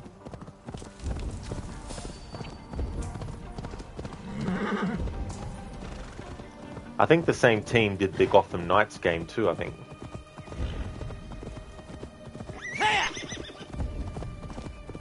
Really? 99%? Damn, I hate that shit. That's similar with me and Mad Max. They shut the servers down and there's 2 challenges that are related to the server being on. And they were the only things I needed to get 100% completion. On the PC version it's lucky because someone saved the save file.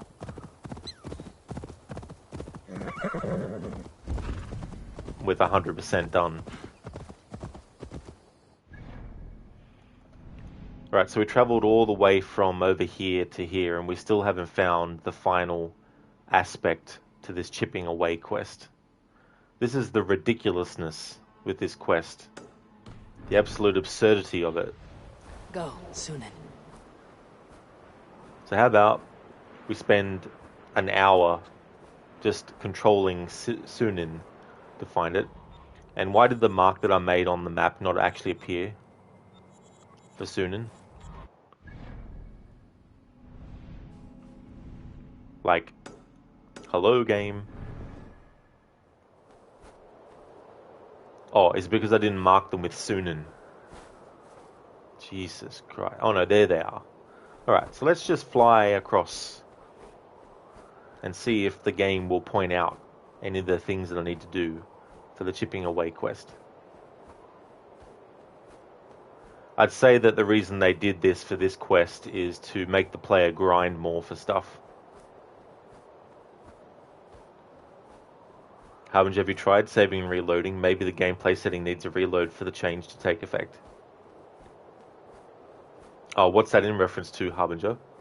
Viper, you have a level 9 character already, so heck yeah. Oh, you do? Nice. That's good. Molecule, you don't think you would enjoy Gotham Knights. Also, the multiplayer is shut down and you can't get all the achievements either. Ugh. What are they doing?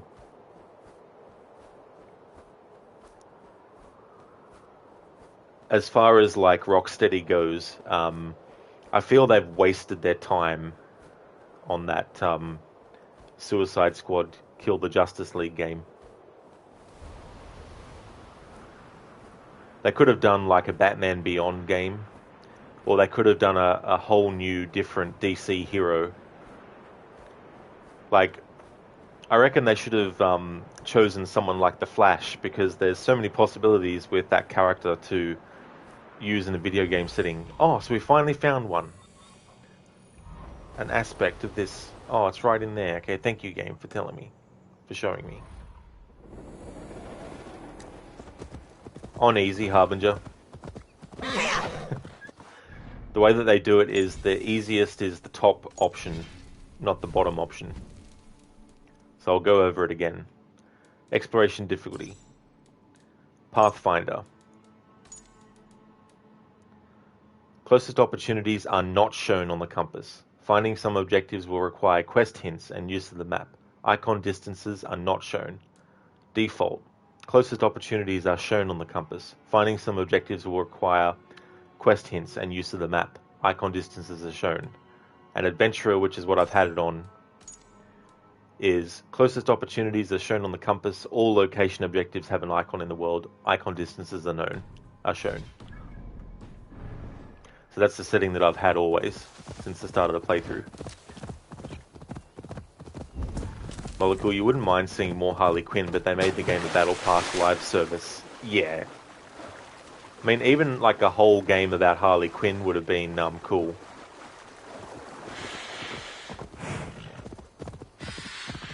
Kid Pigs, if they planned it right, they could have released the game around the same time as the movie. They could have done too.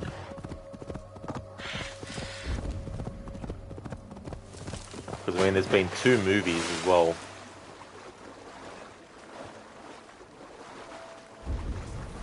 yeah, there's a lot of possibilities with a Flash game, you know, with time travel and all that kind of stuff, and how you could use the Speed Force and all that kind of stuff in gameplay as well.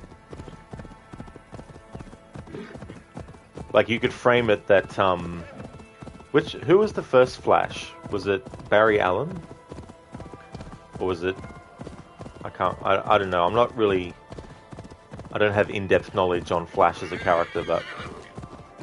whoever the original Flash was, you could have it that, as you go through the game, abilities unlock because the character discovers them, not because they've been the Flash for a long time and then somehow a villain makes them revert back to normal, you know what I mean? Like, have it that as the Flash learns about his abilities and what he can do, that's when the game gives you new abilities that he can actually do. So do it like an origin story thing. Shouldn't be seen. Better be hooded.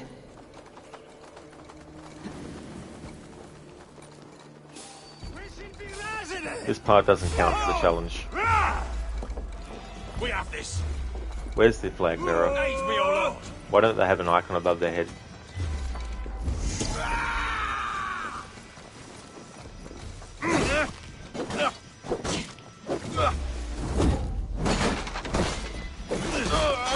Christ is surely with us. Oh, can you?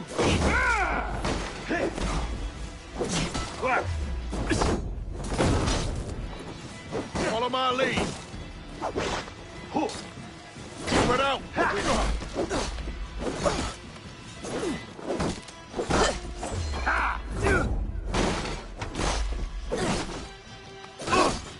I'll take you.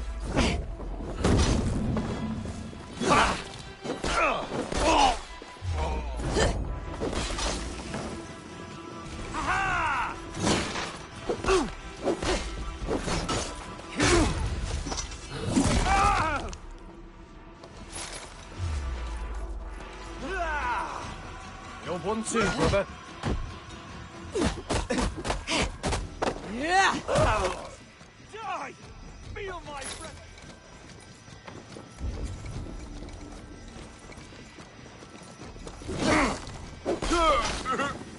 Pote conspecto hominum quale dilexe. Ego sum verite.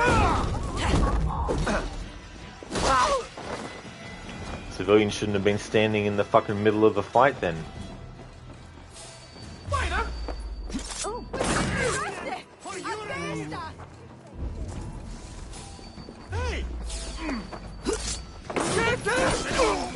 Get out of the way.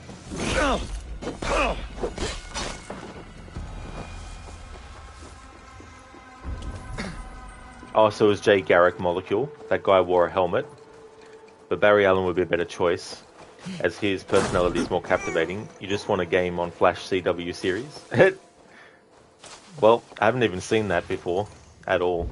Like, I saw Arrow, but I only watched the first season and then half of the second. And that was back when the second season was new. And I haven't watched any of it since then. But yeah, I mean, just for something different as a DC game. Instead of Suicide Squad Kill the Justice League. This part doesn't count? No. The quest alone is so time consuming in trying to find the spots that doing the stealth part for it too would just make it even longer. And I don't have 6 hours to spend on this quest. Because usually with the challenge rule for the stealth, I make a save at the start of the quest. And the start of this quest was like an hour and a half ago.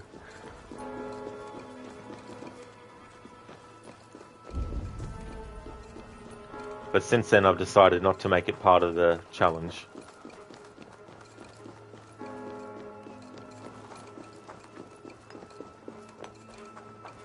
Now we play the game of try and find the entrance. Jesus fucking Christ. I hope for the history of the world from here on out, Assassin's Creed never puts this shit in the game ever again. I hate spending 20 minutes trying to find the one access point.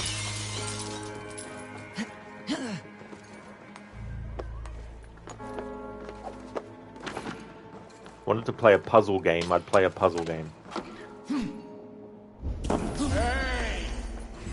Pay for your sins! Kill you!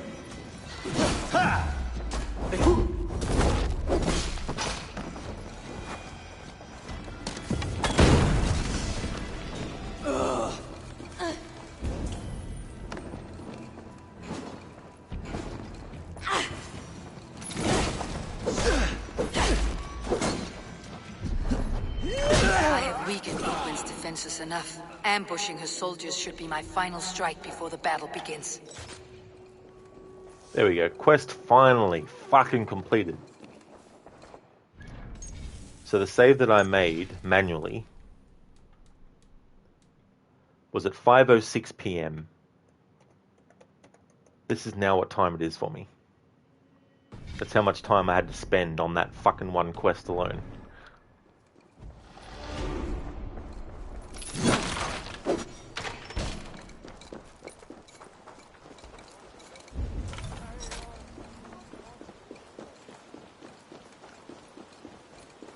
Anakin, you watched Flash a bit, but story was moving too fast for you.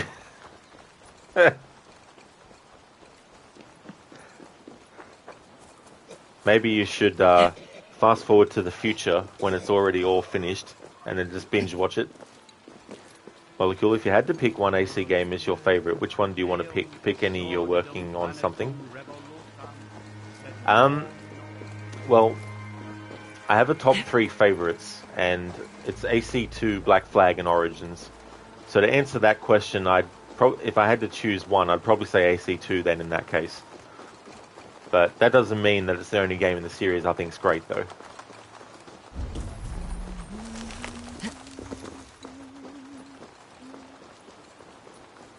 That one specific window you've never seen before interacted with is now a breakable entrance. Yeah, you gotta love that too as well when they do that type of shit. It's like what I really live for. Huh, look at that, we're close enough to the next quest. Works out well. Yeah, Anakin and Molecules, that would have been annoying. That's why I didn't make that part of the challenge, because if I was fully detected and made it count, I would have had to reload that save from an hour ago. So now we can get Thrill of War. Vikings live for the fight. Gain adrenaline as long as you remain in conflict. Now to make a save. Now in this quest, if I get fully detected, fairly that is, because this game likes to have the enemy's GPS locate you, and that kind of bullshit.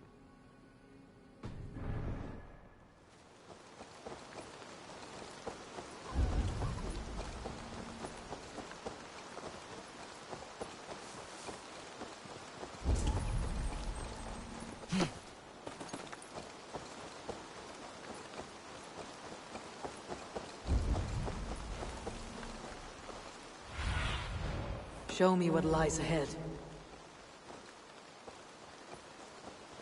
What's annoying about this game too is even when you have the Explorer difficulty to the easiest, the game still wants to only show you the general vicinity of where you need to go, and then it's up to you to figure out where that pinpoint accurate spot is supposed to be.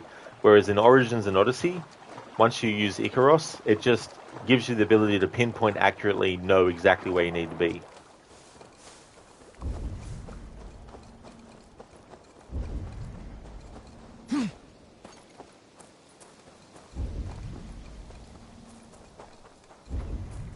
Near an old harbor. This is the camp.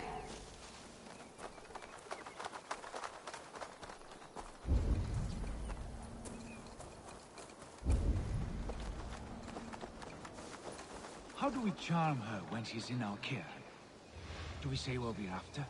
Or do we dance around the idea? From what I've learned about Fulke, she's not shy about sharing her esoterica. If we ask her one question, she'll answer 10. Good. But we mustn't seem eager.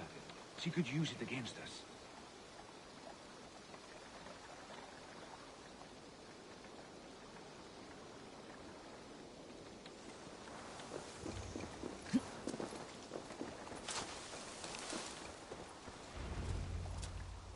And here's Eivor.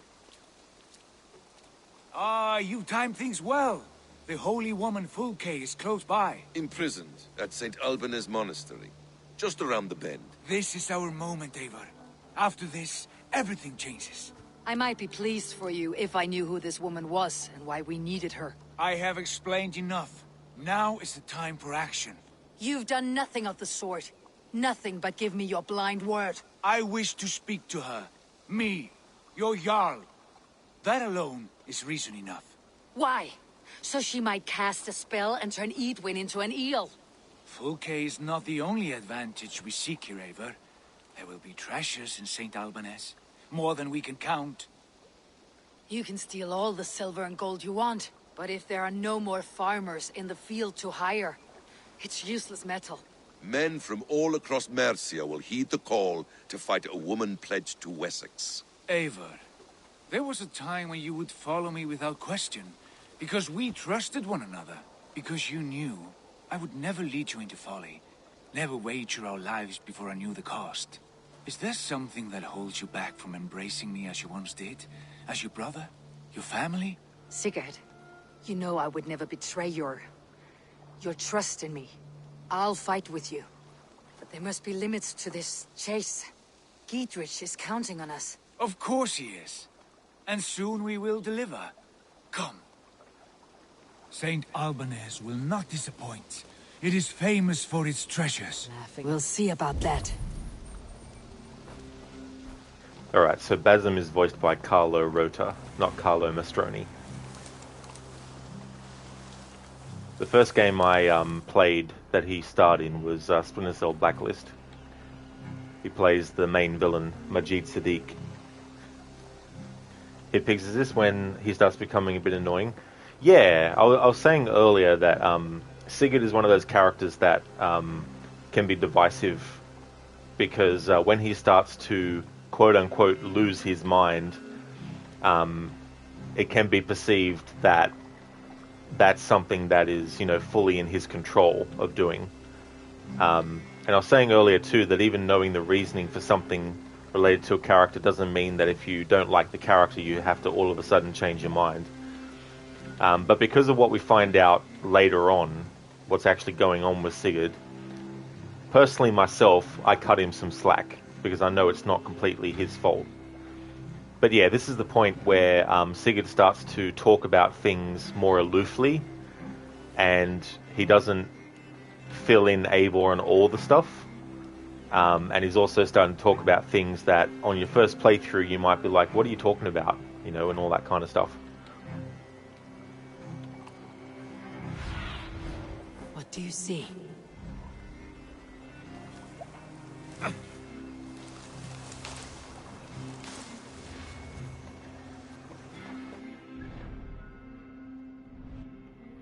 Do they put us far enough away from the place?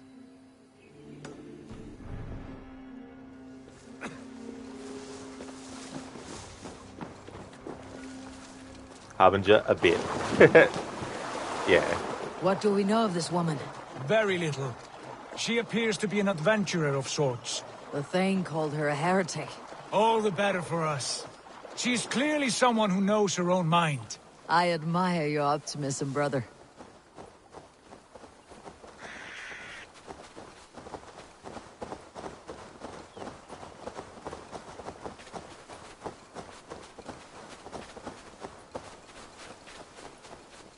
Harbinger, please punch both of them. No, I don't do that.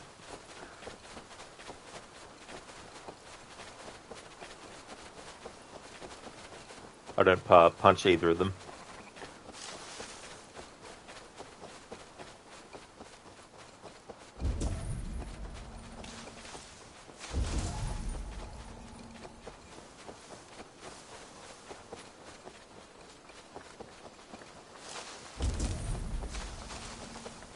Alright, so when it comes to forts with this challenge that are actually part of, or monasteries that are part of the actual quest story, I have to stealth them for as long as there's enemies that are accessible to me to kill.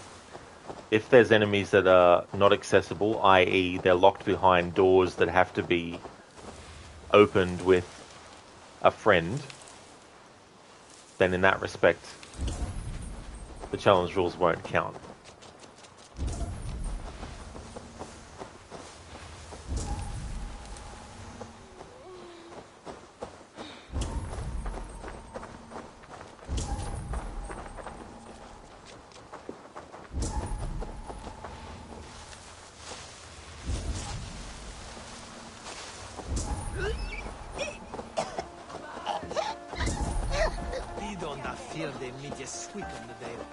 Need to cloak myself here.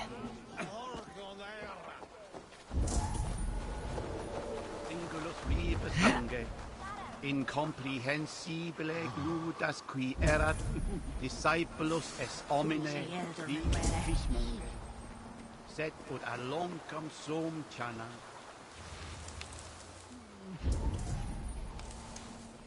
Itaque motorumque. Here's the monastery, Saint Albanese. Fulke's held inside, somewhere well protected.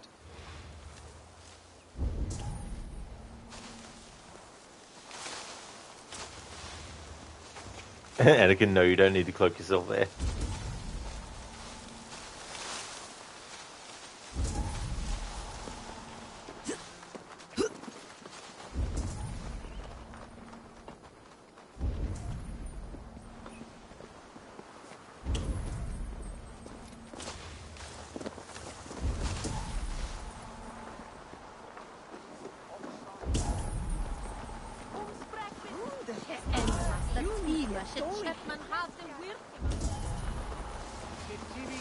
Ipse benedictus, non vivet in ignorantiae suae providentiae, verbum autum Dei quod es multis sermonibus, et parum habens significatione.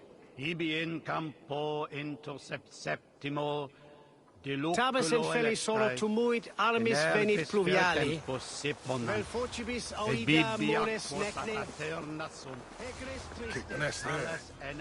cupidum eorum. What?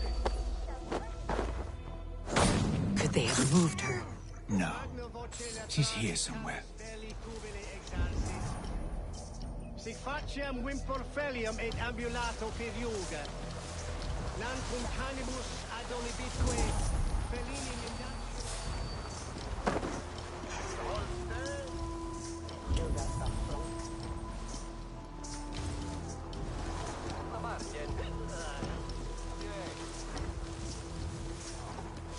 Anakin, it ticks you off the way they tried to sell this distrust area stuff, even though it's completely useless.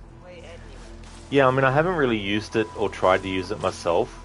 I just assumed that it meant that you had to just walk slowly and make sure that if an enemy was close, you interacted with something, but maybe I'm mistaken on what it's supposed to do. Molecule, you recently have started doing some graphic design work, and you're personally not a big fan of your current logo design. No offense whatsoever. Would you be interested in checking out what you made?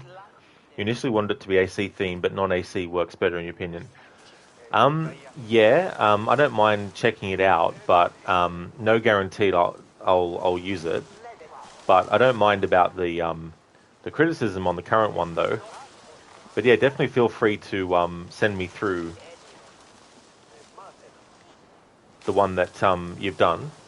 So I definitely would be open to having a look at least.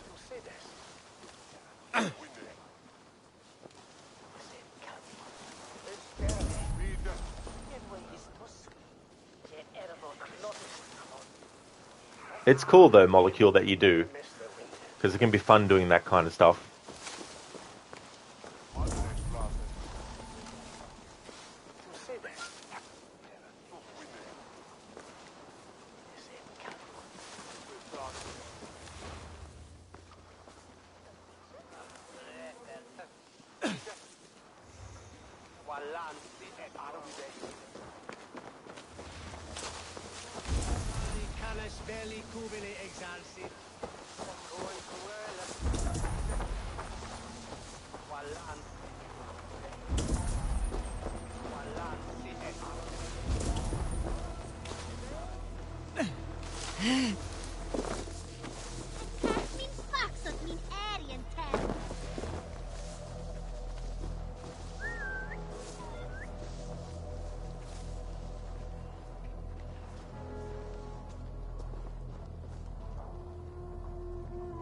No, of course not, Molecule.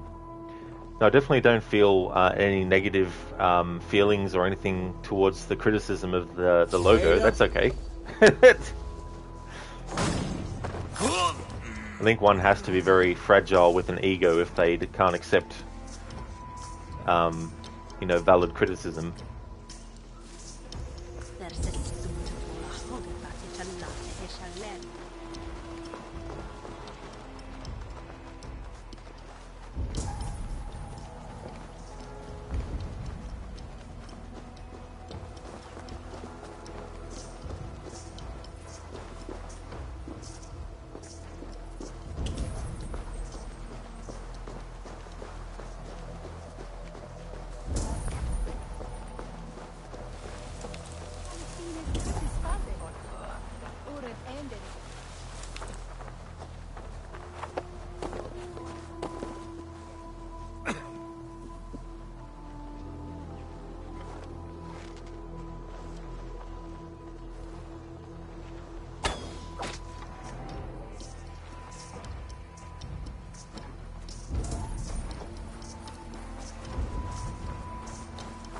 And again, you can't tell what the current logo is exactly.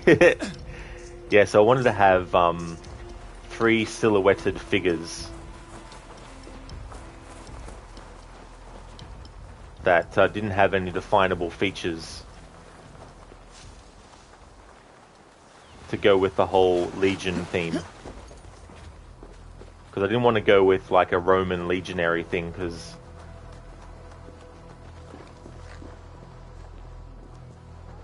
the Legion is more for the implication of, you know, a group. So when someone follows, they become part of the Legion. And then when we raid someone's channel, it's like the Legion's raiding. That kind of thing. And again, 3 is the number of silhouettes. The number of silhouettes is 3. Yeah.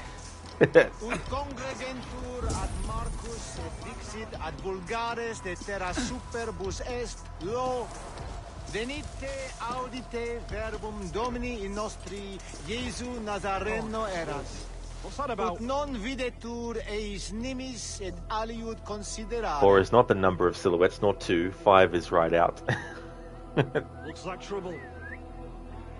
Yeah, I didn't want something that implied that I was in, because the thing is, like, when I had Rod Zombie as the name, Into the brush, have you? like, I didn't want people to think that I was exclusively a horror gamer.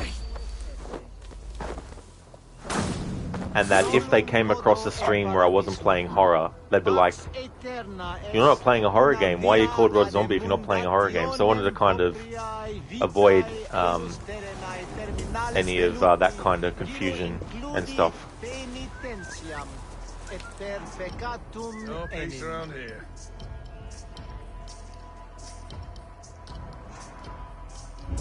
Calciamenta mihi mundus est satis raro sedate, sint piorum ambulare in atris domus Dei, et ingens vestigia fecit de paradiso voluptatis, ut stimulum calcitrare. Ut congregentur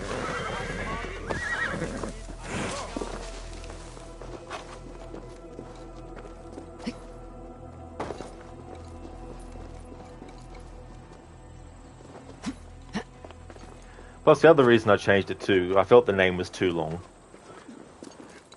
Had too many words and too many syllables. I didn't want people to feel like they had to say the whole name out, you know. Hello, Rod Zombie Gamer. How you going, Rod Zombie Gamer? Good to see you, Rod Zombie Gamer. What'd you do today, Rod Zombie Gamer? You know, I'd rather have the streamer not have to say the full name. So I feel Rod Legion is shorter and rolls off the tongue easier.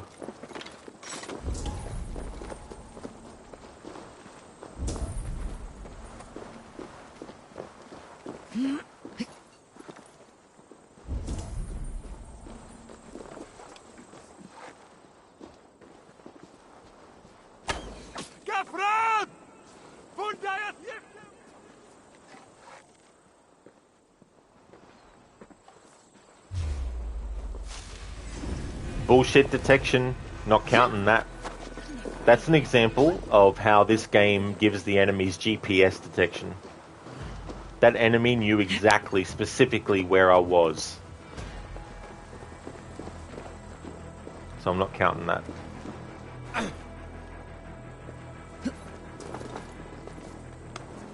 Detections that are fair, I count. Not bullshit programming.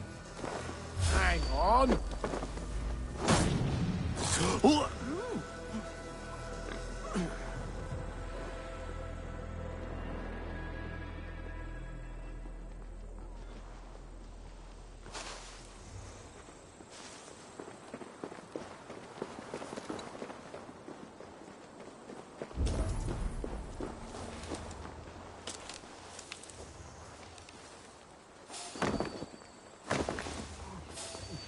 Help oss, Lorwa! Fly oss!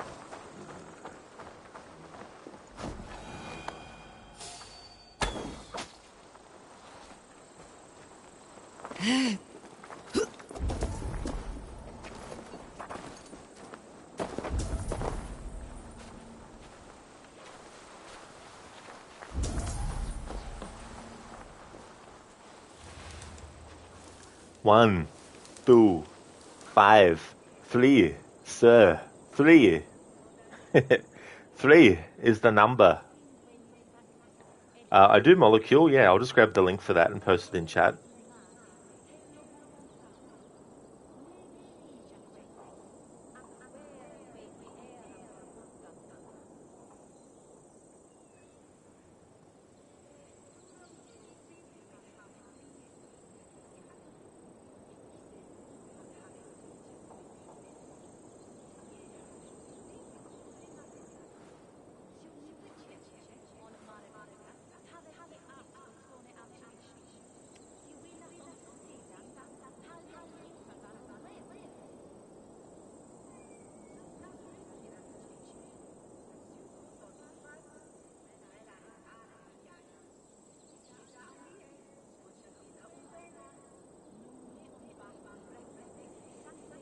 There we go.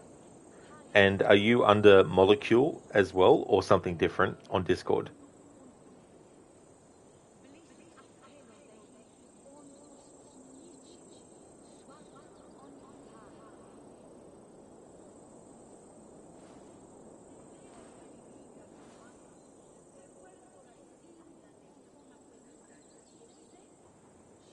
Awesome, Molecule. Thanks for joining.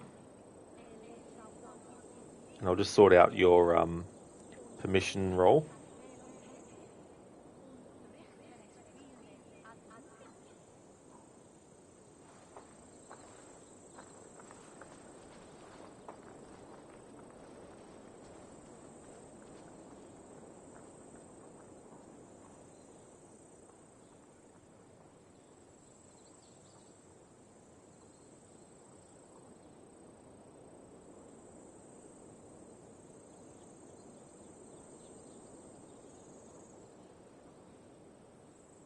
And boom, there we go, Molecule. Oh yeah, absolutely, Molecule. Whichever you can do, like if it's on Discord or on Twitch, whichever's the easiest.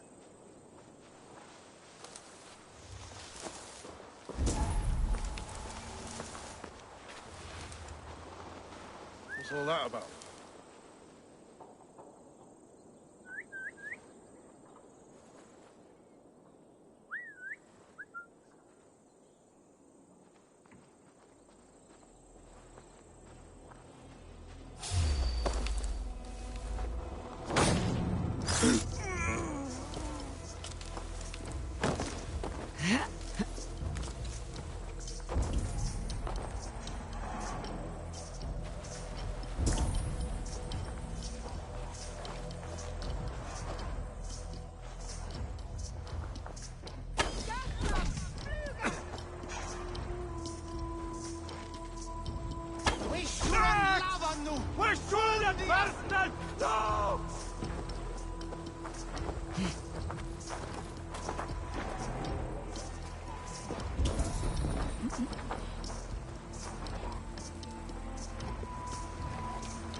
Protections from snakes and other predatory animals don't count.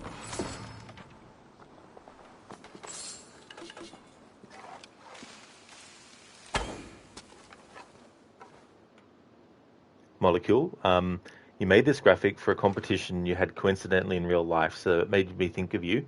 You just made that graphic into a style which you think you'll appreciate, and these are just the same copies of it. You made 2 of these in a generic Gothic font, and the rest is the official AC2 font used by Ubisoft called Trojan.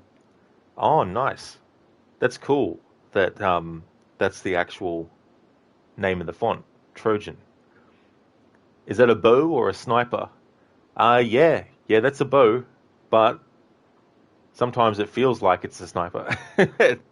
But sometimes it's been annoying because it's been inaccurate as well. The game will tell you that the shot will actually kill the enemy in one hit, yet when you actually let the shot go, it doesn't count it, even though the enemy hasn't even moved.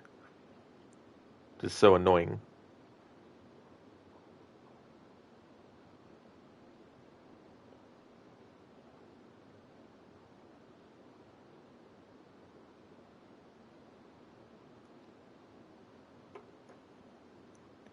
Hey there, Cherry Heart. Hello to you. How's things going for you today? But yeah, I'll definitely check those out after the stream, Molecule, and give you some feedback and response on it.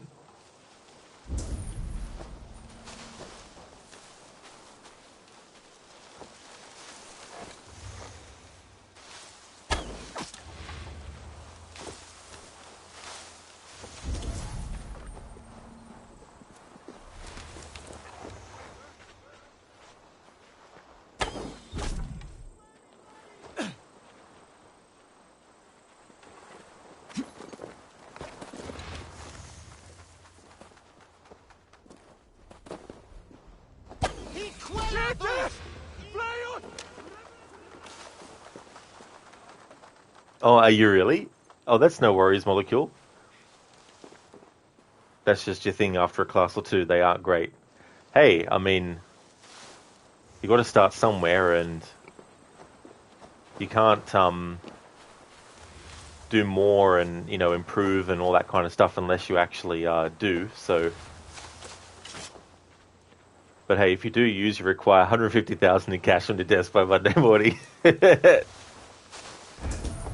Plus a mansion on top as well.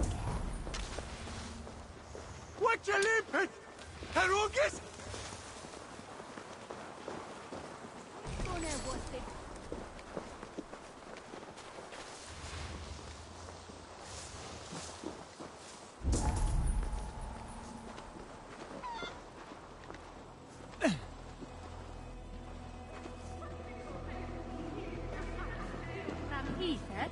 I don't trust the game mechanics enough to deal with these enemies in any other way, except for whistling to get their attention. Hey there, Rosie. Welcome. Did he say Hadouken? He could have done.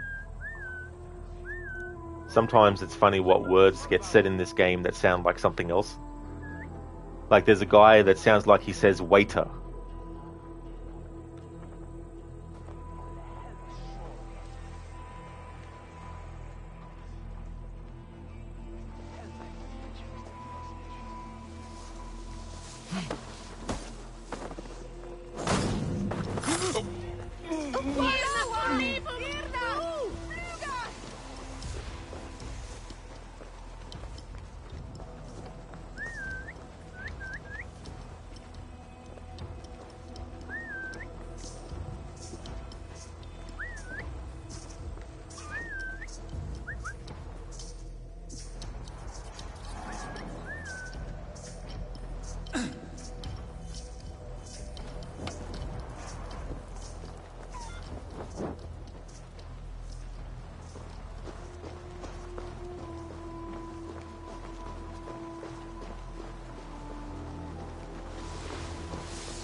That's okay, Cherry. Thanks for leaving the lurk. Molecule, that's just the royalty per day. You require 350 million in cash as a one-time fee in a mansion, Maserati, and a Rolex as a bonus. just some small things, you know. I'm just sleeping on the job. That's exactly what these guards are doing.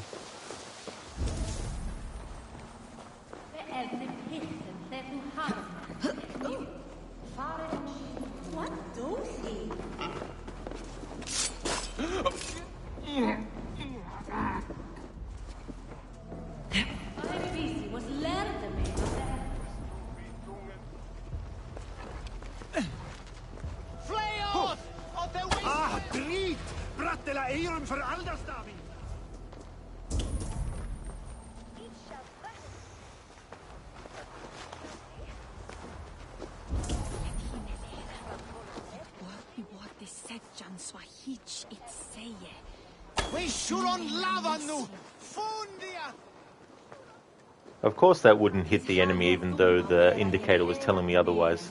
Why would the indicator tell you the truth?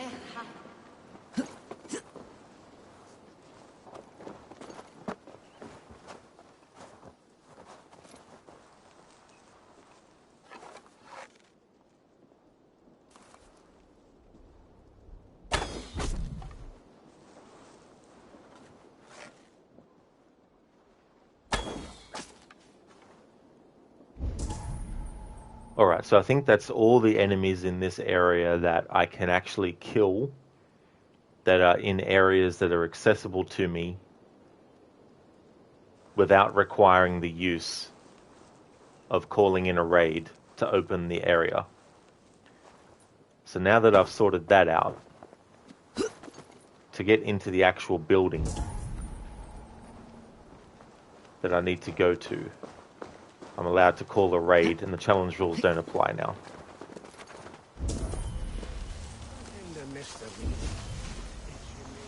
Oh, no. There's still an enemy around.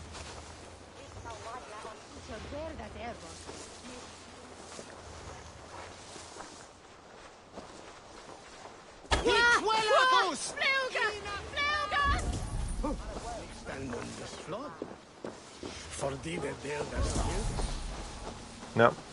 It's just that there's a whole lot more in the area. Unless these ones are...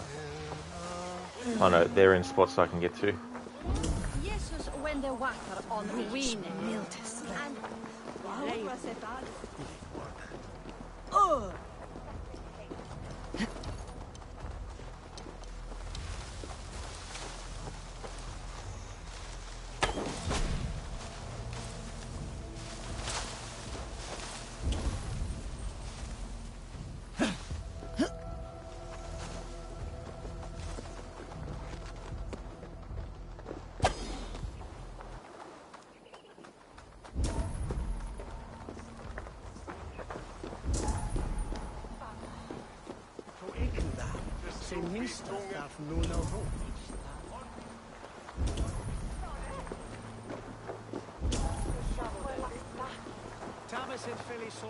Alright, so there is a way to get in there without being detected.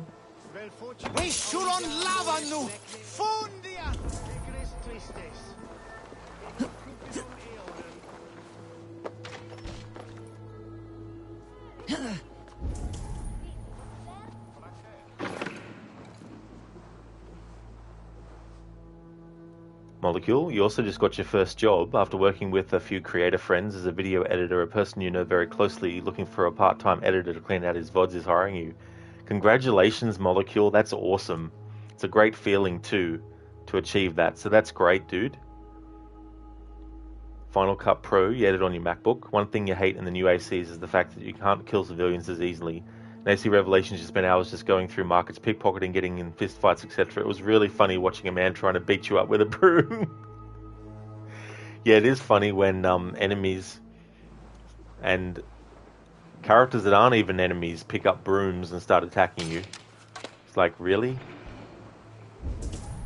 In what way, shape or form is this going to be a good weapon to use?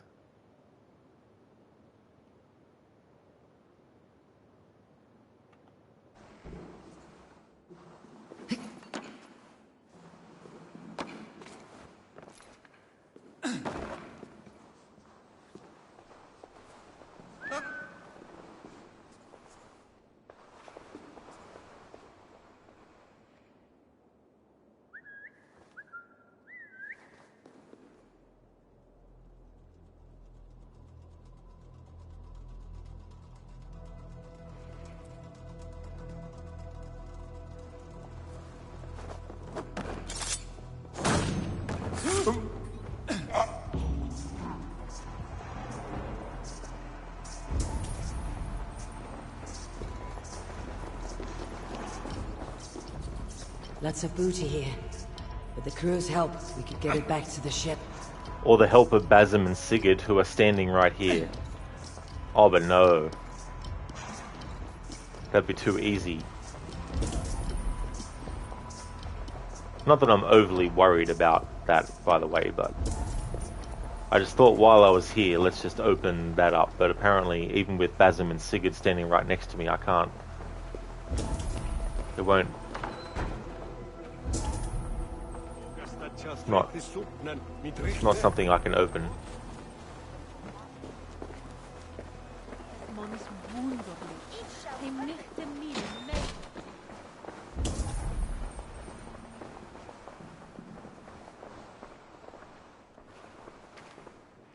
A molecule, you're only talking about baseline editing, like adding pictures, subs, text splitting, audio, transitions, zoom, etc.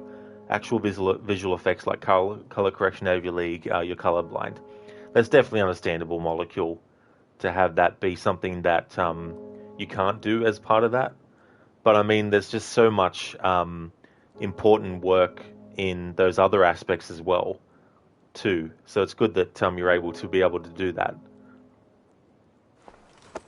Through here. At long last.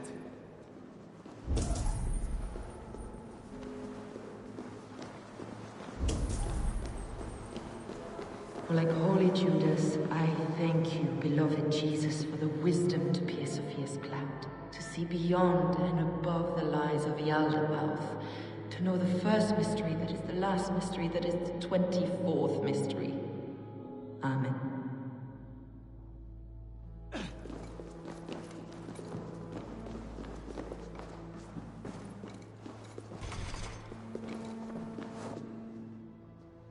Who dares enter this sanctuary? This stony cave reeks of piss and salty tears. How dare you? We've come for the woman Fulke. She need not bedevil you any longer. Oh, the mad heretic! Ah, the self-begotten spirit has sent an angel to deliver me. Open the door.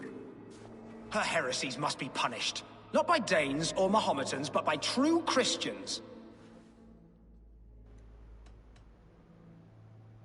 Friar, our hands are bloody with the gore of your guardians. Is your god so starved of martyrs that you wish to die as well? You make a fine point. Let me pray on this.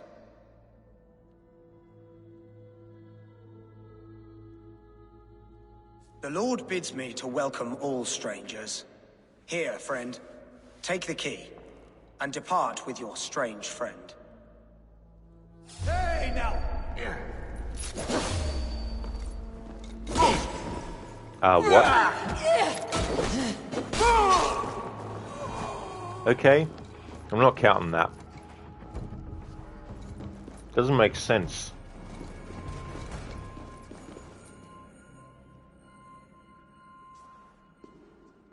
Doesn't make sense because we chose the option for charisma, and he agreed, and was leaving. So I don't know why the game threw up a detection thing. But he's dead now anyway, so...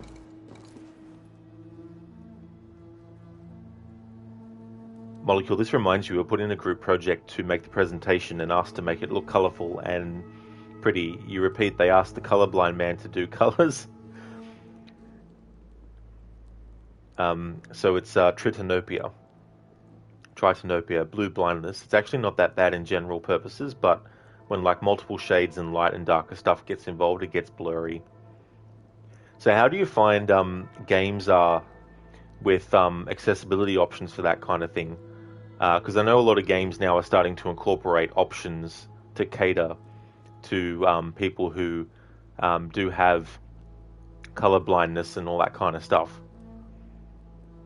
For example, like blue, navy, dark blue, aquamarine, etc. just seem like a very light blue, does it?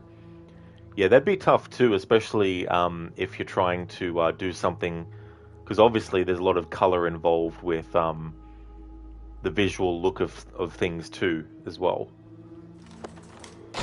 Praise thee, Lord of the Treasury of Light, for this chance of deliverance. Are you sent by the angels of Saklas, or the self-begotten one above? That I cannot answer. You are the woman called Fulke. I am Fulke in this realm. A humble seeker of the self-begotten one's true nature. And you are a collector of artifacts? The instruments of the children of Sackless the Fool. Yes, I am. I have many such curiosities. And you possess an object? A polished stone with unusual markings? Now, you're a curious one. A cowl and robes hiding tawny skin. And that devilish blade. Why do we linger here? Soldiers will be coming. There are stables beyond the monastery where we can speak in peace. Lead the way. Come.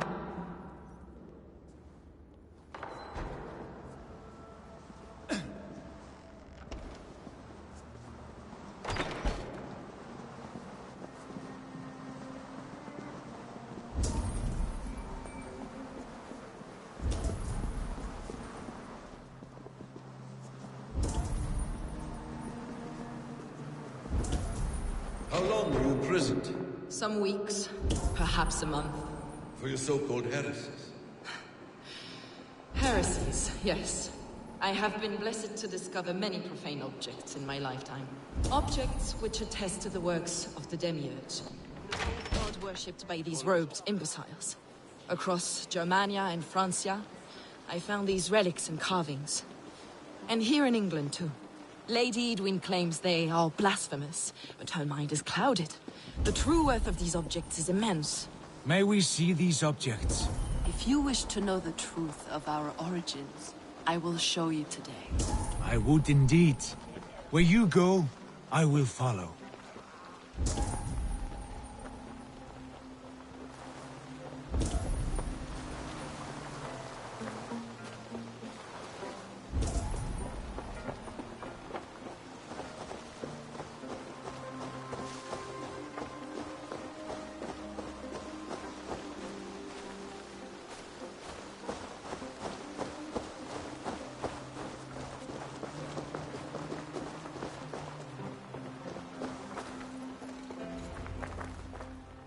Enough of these mysteries, Sigurd.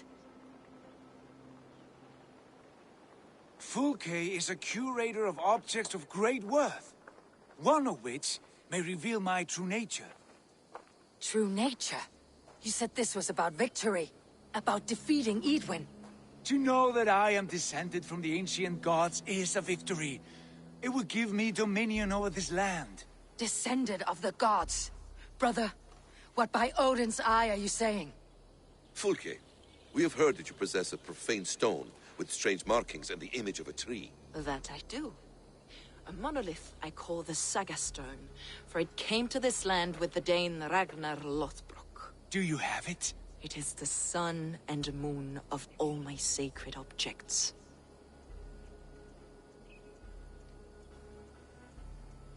Molecule, oh yeah, they help a lot. One of the reasons you played a lot of Fortnite was that the game had a really good color blindness system with intensity changes, etc., which made it really easy for you. Oh, that's excellent too, as well. Because that kind of stuff is really important, I feel, and more games adding that kind of thing is definitely good. And it gives people the ability to feel like they're not being left out, you know what I mean? And the more options, the better too, as well. Because there's also things that, you know, if you're a gamer, there might be something that you're fine with now, but you never know what can happen. And there might be something that impedes your ability to play games the exact same way you used to. And so having accessibility options be more, like, have a wider range of, you know, types of things to change, it could, you know, really be helpful. From what you know, you got lucky that you can at least make out it's blue. Make out it's blue. Some people see these colors as entirely grey. I gotcha. Yeah, so, yeah, I mean, in a way, like, grey is almost a shade of blue in some respects, or very close to it as well. Well, if you send me a DM on Twitch here, Molecule, I can definitely post the link in chat. Funny thing is, you didn't really figure out you were colorblind until you read about it in school. You think The Last of Us 2, God of War, and Sony in general really focus on the accessibility, and that makes it great for you? Yeah, like the Dark Pictures games by Supermassive, they also include a lot of really cool accessibility options for people. They even have an accessibility option where if you're someone who can't mash buttons repeatedly because you might have, issues with your hands or your wrist or your arm or whatnot, you can actually change that in the options so that you just have to hold down the button instead of having to button mash it. You've sent me the accurate representation of what you see generally. Cool.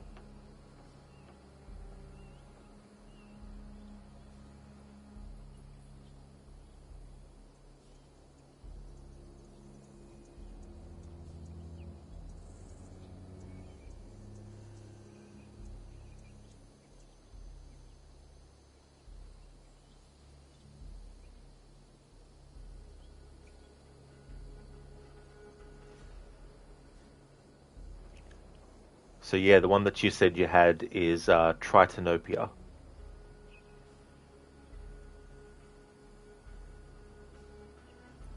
Thanks for providing a link to that, Molecule.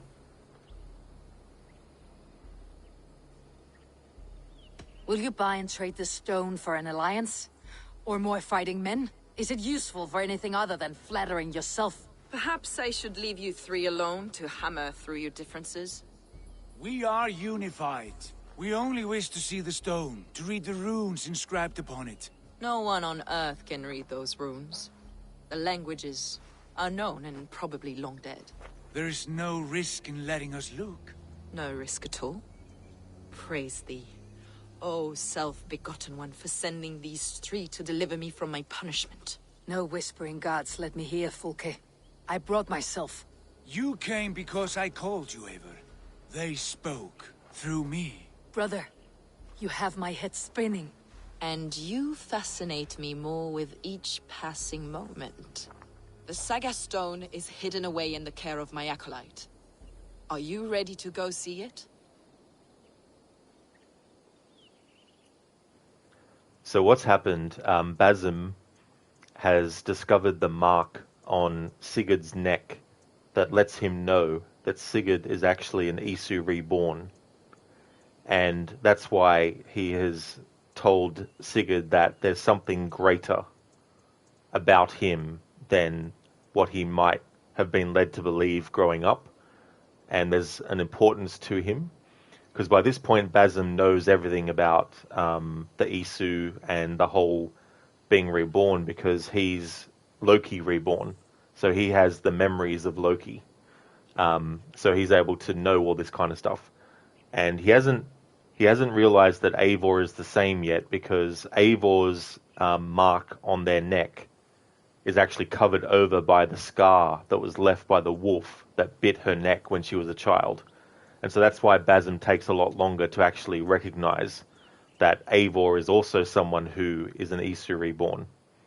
So at this point in the story, Sigurd may seem like he's gone off his rocker, but he's actually on the right path to discovering the fact that he's actually born with the memories of an Isu. The sooner we see this slab of rock, the better. Let's go. Approach the stone with an open mind, Ava. You may find it more interesting than you expect. Alright, that's that quest done. Pilgrimage to St. Albanese.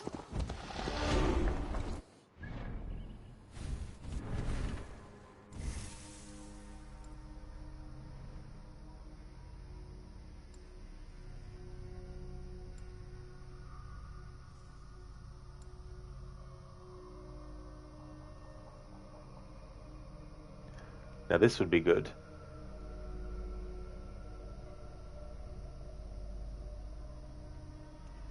So I'll work towards that now. Rosie, you've always been into photography and color grading. You want to try some compositing once you're out of school. Well, that's a good idea, Rosie, as well. To have something that you have an interest in, and something that you know that if you were to study it, that you would actually have enough interest level to keep you going through it. But the software is daunting, is it? I see.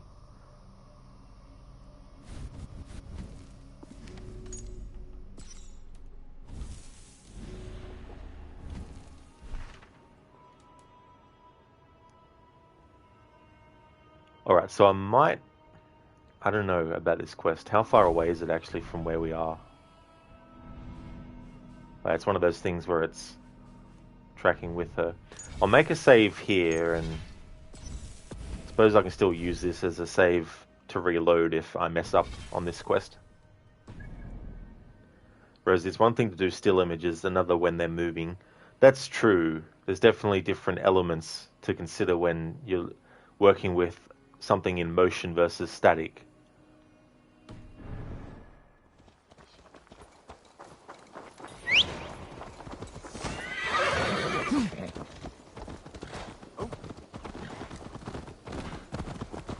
Any full detections that happen on the way to the location I won't count.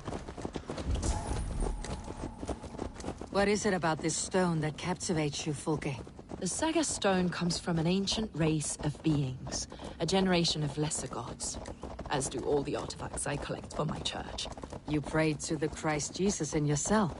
Is your church not the Church of Rome, like these Saxons? These Saxons believe in Christ the Redeemer, but I know his true purpose. Christ the Educator, the keeper of secret knowledge. Is this why Edwin loathes you? For preaching such an idea? Yes.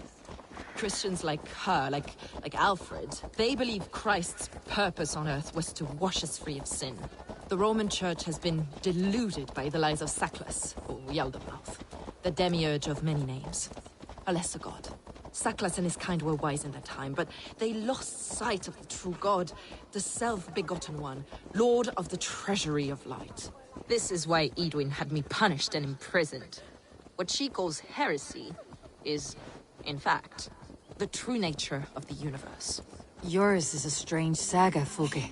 And I have not yet reached its end.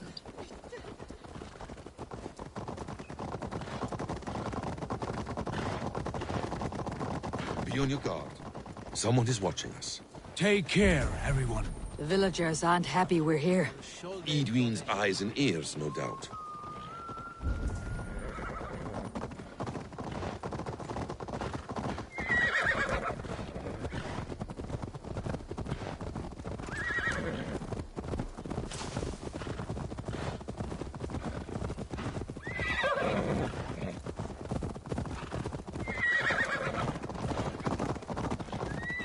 This is the place, up ahead. What is this tower? A ruin from England's Roman past. My acolyte found it abandoned and derelict. He took refuge here after his bishop expelled him for teaching the same truths that got me imprisoned. He was a priest. He was, and he is. The bishops of England are simply too craven and deluded to understand the secret wisdom we possess.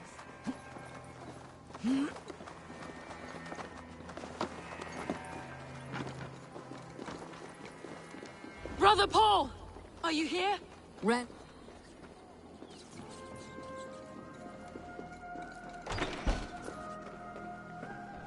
Is this him? Your acolyte, Paul?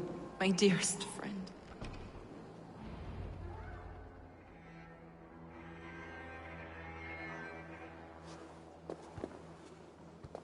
May you live as one with the true God, in the treasury of light. Your friend paid the price for his loyalty. I imagine he was guarding the stone. Edwin's men did this. They killed Brother Paul and took my stone. You, always questioning, second-guessing my wishes. You slowed us down, and I missed my chance.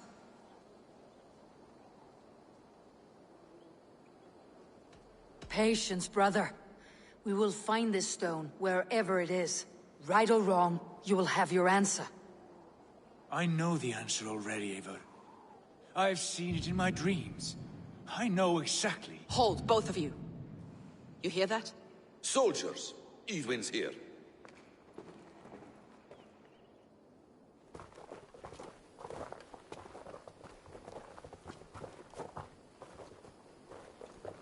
How dare you Danes befoul my lands?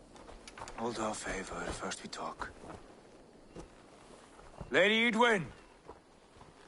A stone was taken from this tower, inscribed with runes, and the image of a tree.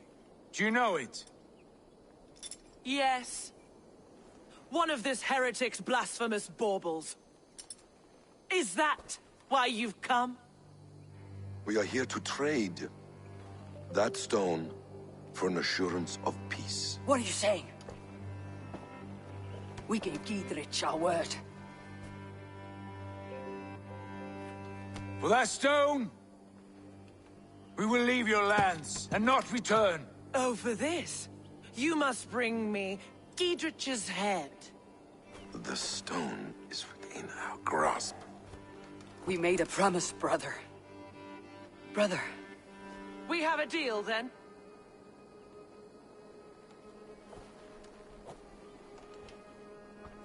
We accept.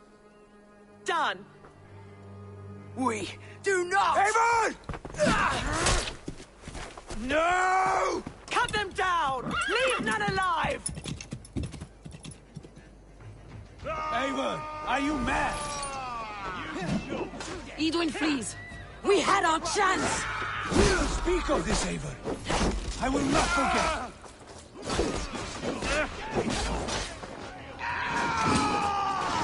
Rally, men! God won't let us lose.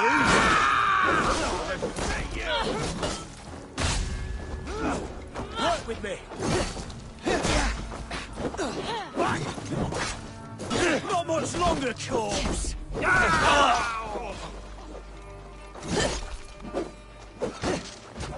Get ready! More of them!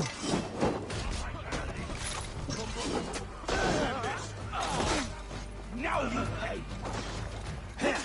Read the word. Finish her.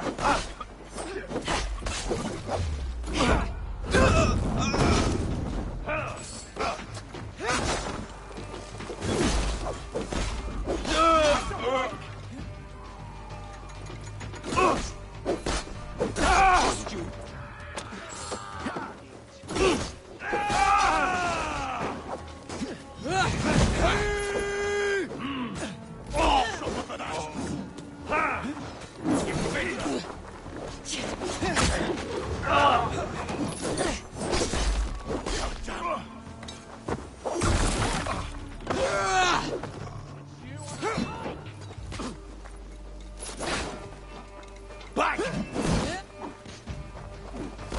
Meet your fate!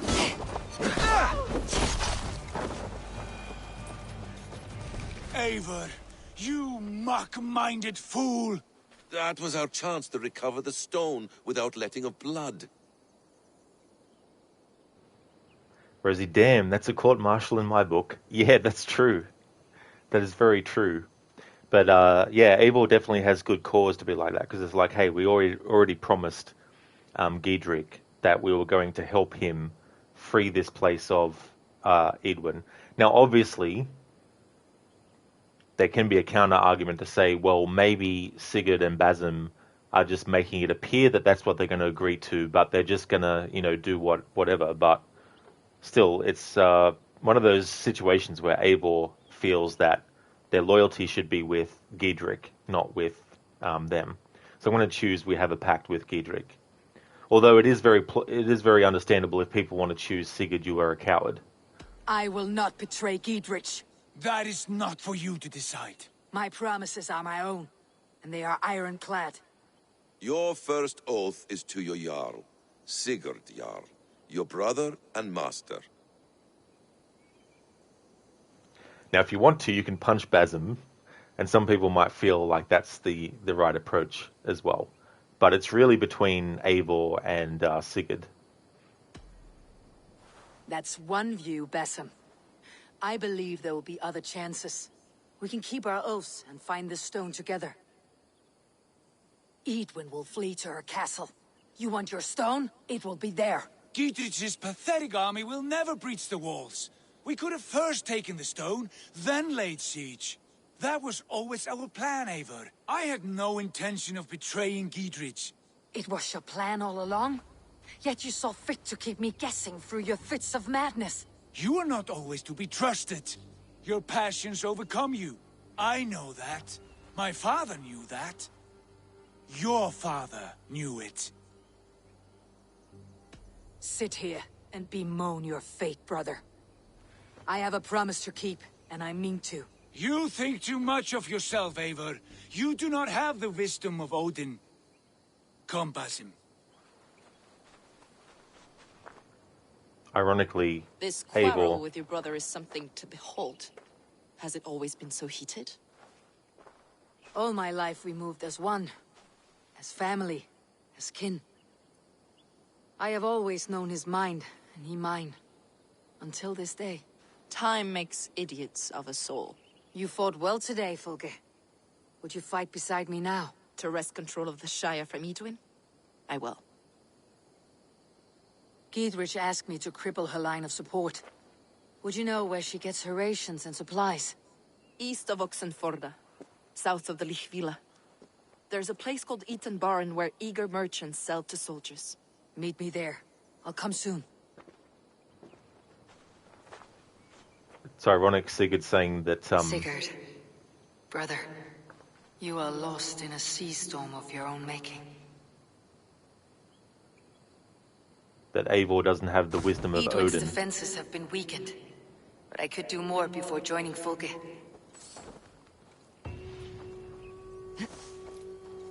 Considering Eivor is a reincarnation of Odin, literally.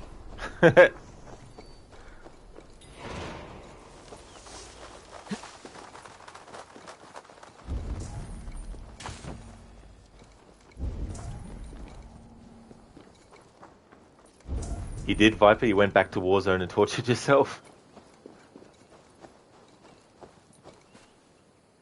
Anakin, your passion always overcomes you, shouts passionately. That's true, you know. But here's the thing, right? There's been no indication anywhere before this point in the story that Eivor was that kind of person in Sigurd's eyes. Or that Sigurd believed Eivor was someone whose passions often overcame them and not to be trusted with that information. So that's definitely something where I can agree that Sigurd is a dickhead for not telling Eivor that was their plan all along as well. But yeah, for us as the player, there's been no indication before this point that is how Sigurd felt about Eivor enough to not tell the entire plan in full straight away. Because earlier in the game, Sigurd is saying things like, you know, I may be your Jarl, but we are equal, you know, in leading, you know, Ravensthorpe.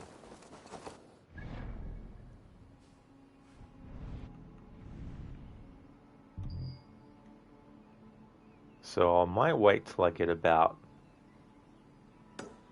there and then make a save for the next quest. And can you think it's at this point his mind is drifting to Tyr and he cannot think straight? You know, like it's awakening him in slowly kind of stuff. I think you could definitely point towards that for sure. Initially I thought that it was literally the consciousness in full of the Isu that was being reborn in all these characters in this game. But Darby McDevitt explained in an interview in recent times, like after the game came out, and not like, you know, the same year it came out, but I mean, I think as early as last year, he was interviewed about that whole thing, and he said it's not so much that there's a consciousness inside, it's just that because they have the memories of those experiences, and those memories are just simply locked either behind something that can only be unlocked with some kind of trauma and things like that, and it's more like a reincarnation thing than it is two consciousnesses residing in the same body kind of thing.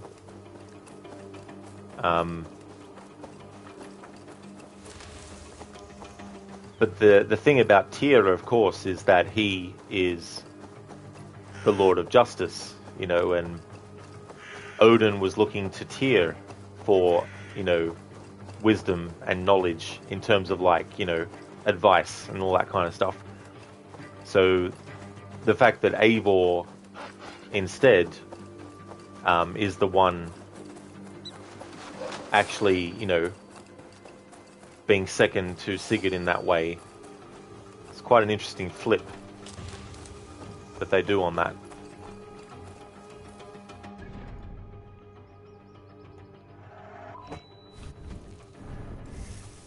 Did we have the first trauma, the stone tablet thing? Yeah, so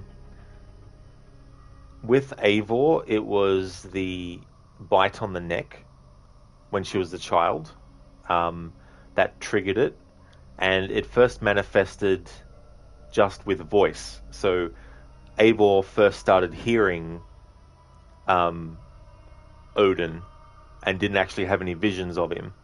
But it wasn't until later, as she got older, that she started to have more vision, like it started to become visions of him. But in terms of like Sigurd, I don't know really. Well, with Sigurd's full awakening, it's definitely the torturing that happens to him, which is why he finally realizes that he's actually an Isu reborn as well. But it's kind of wishy-washy with that stuff, because if Eivor was bitten on the neck as a child, that's a pretty traumatic thing. So you think that the reincarnation, or whatever you want to call it, of Odin would have developed fully back then. But it's not until later that it actually does. So I don't know how they actually quantify things like that. Nice, so we got riposte. I mean, something that I think about is the movie series Highlander. And in Highlander, everyone who is going to be immortal is born with the genetics of the immortal gene, so to speak, in them. However, to actually activate it, they have to die a very like traumatic and violent death. And then once they actually experience that, the immortal gene unlocks in them. So it's not something that every person on the planet in the Highlander series has in them. Very specific people are born with the gene, and those very specific people do not become immortal until that immortal gene is activated through dying a painful death. And of course they recover from that death, and then they're immortal, unless they get the head cut off, which is the only way in the Highlander series to kill an immortal. You have to cut their head off.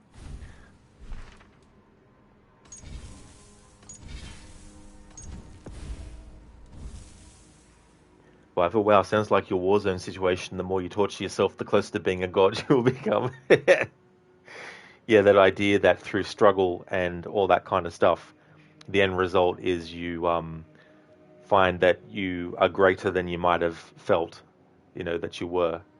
Like people who didn't think they could, experience something and get through it might be surprised that they actually can, once all is said and done.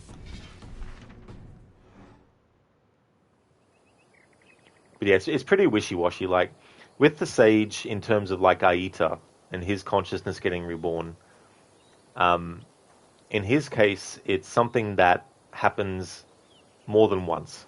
Whereas with the Isu, like Odin and Tyr and Freya and Thor and all of them, and Sif and, all that, it's a one-time deal. Once the reincarnation, to put it in a simple umbrella term, once the reincarnation is activated, then it's a one-off situation. Have a look, Sunan. But how long would you say Syndicate is? Well, it's only 9 memory sequences, but at the start of the game, they introduced the liberating of burrows. And the thing about it is, if you want to do sequence 8 of the story, you need to liberate at least 3, but there's more than 3 to liberate. So the game is actually made a bit longer because of those things to have to do. But there's that website that gives you rough game lengths and stuff, how long to beat. We'll just see what they say. And they sort of break it down into, casual play of it, or, if you're going to be a completionist. So specifically for Syndicate, there's a link to what they say about that. But generally, the main story is about 18 and a half hours. Main and sides, 33 and a half. Completionist, 54 and a half. And all styles, 33 hours. Viper, gotcha, because you think you're playing Syndicate where you're at until you beat it. That's definitely fair, Viper. Yeah. So the pacing of that game, once you are able to just focus on the story, goes quite well. It picks for the Rooks. It's so funny in Odyssey because it wasn't the Rooks, but I decided to change the ship crew to be the Blighters, which was so funny to see these Blighters with, spears and shields. Viper, 3%, lol. 3%? Damn.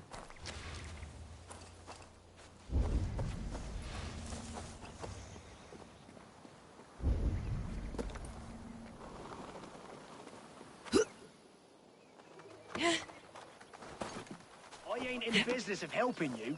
Dear man, would you live Fulke? For that is where you will be if these supplies reach her castle. I'd give 'em over to any man for enough silver. I've a livelihood to keep. I had silver before I was caged, and I will again. You need only give me time. I'm as good as my word. It's a crying shame, your story. But a few supplies ain't gonna rewrite the history of the world, woman. Good friend, your wares will bring death to the farmers and merchants of this land. Let's see. Could you live with such a burden? None of my concern. Not until there's a sword at your neck. So this dude is very much like, I missed the part where that's my problem.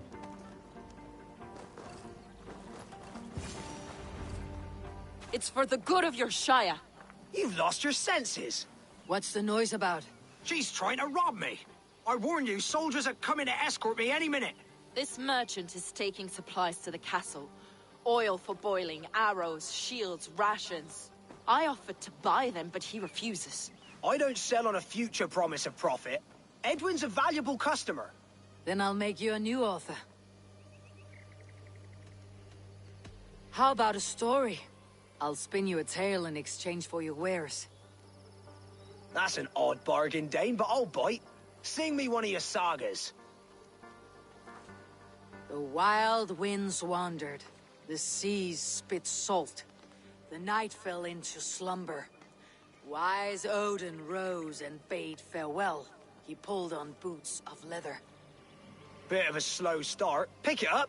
Long before the beginning, before you and I and the others, Wise Odin looked with his one wan eye, stared and blinked and thundered.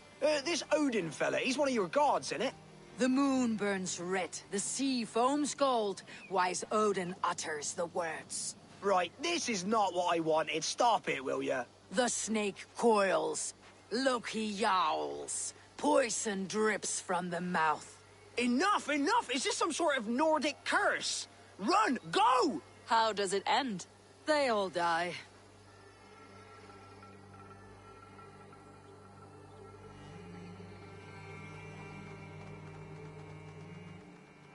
We can use these oil jars to surprise the soldiers.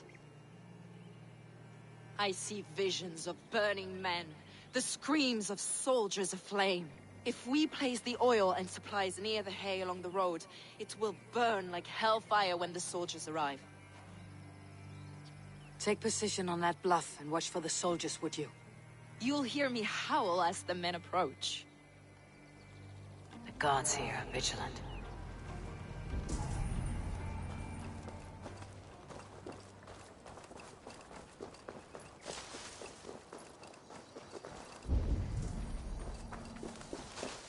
Alright, I'm gonna see how viable this section is for the stealth aspect.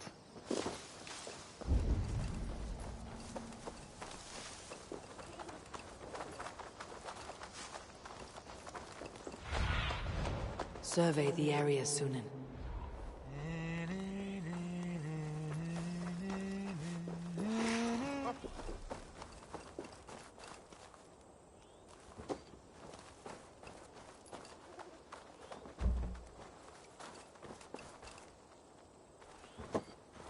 But you forgot about the long loading screens. Yeah, that's true.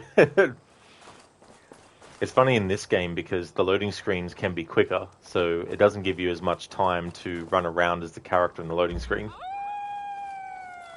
What was that?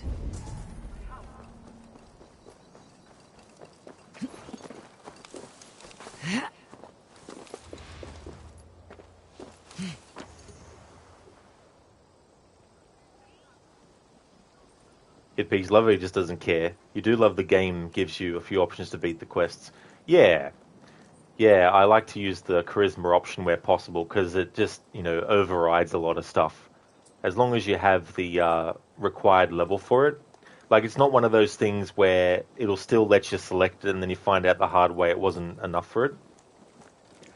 It doesn't work like that, thankfully.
Viper, 5:20 AM and you're not even feeling zombified. Syndicate has to be your favourite story.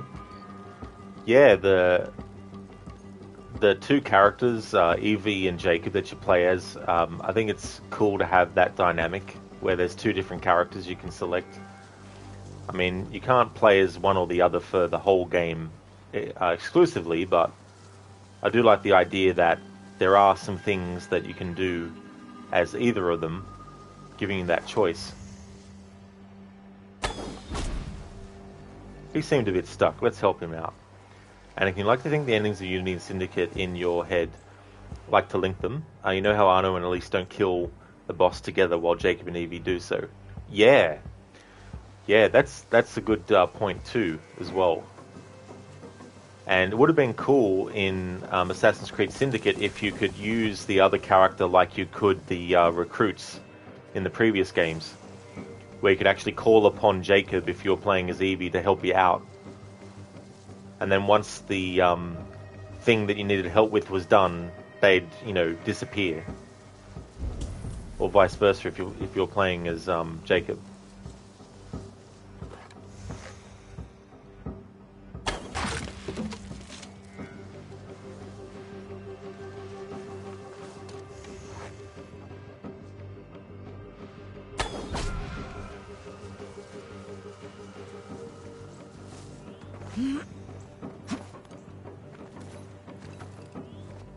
Oh, did you, Viper? Yeah, they can be relentless and ruthless. Those, especially the ones that are a higher level than you are.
Yeah, they are, Anakin, that's for sure. Especially too when you get surrounded by 2 or 3 of them.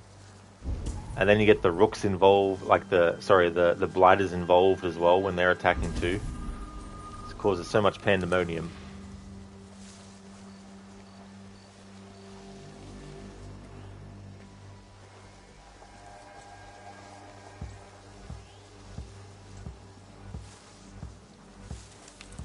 What is it, a fight?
You know, this story arc that I've currently been doing, it's almost 4 hours into the stream, and it still hasn't been finished.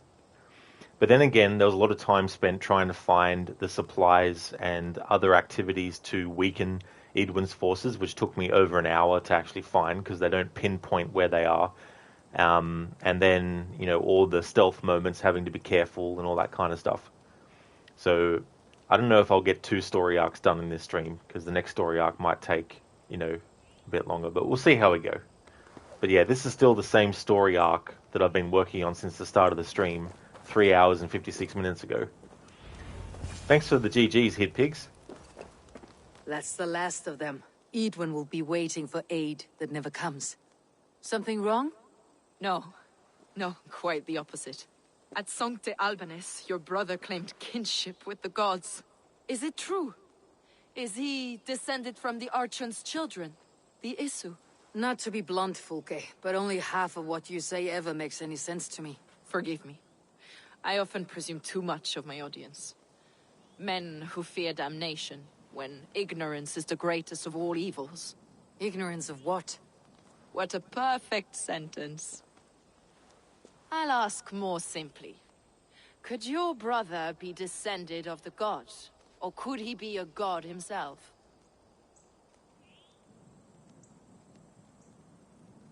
I sometimes wonder.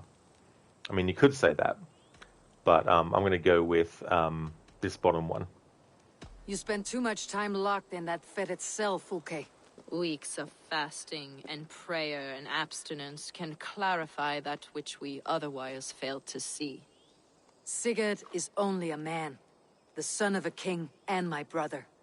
He may think highly of himself, but he's no god. Yet it's possible his line of kings was fathered by a god, in ages past. We haven't time for these fantasies, Fulke. It's time I regroup with Giedrich to see how his assault preparations are coming along. Godspeed, Eivor. I will stay here to pray for the souls of the dead before I join you.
Yeah, his pig's just a little crazy. Just a little cuckoo.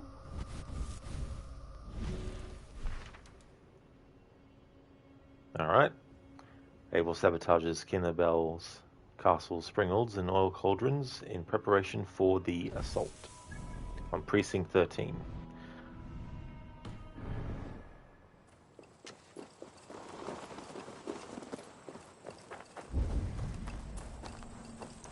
I'll get a bit close to the mission point before making the save. Any parts of the game where we have to raid a place and it's a big battle, obviously the challenge rules don't apply for that. Hello Gamer Loop, welcome to the stream. How's things been? And yeah, it's going good. Off to a great start. A few hours into the stream, still on the same story arc I was when I started the stream, but we've had some time-consuming quests as part of this whole story arc. Cheers, Gamer Loop. Thank you so much.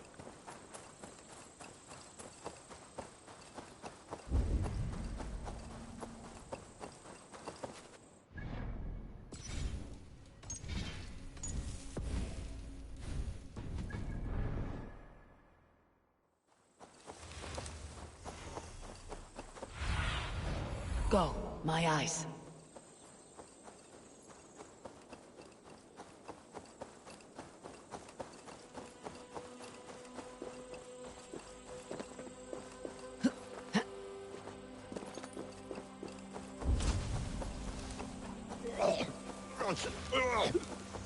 What are you doing?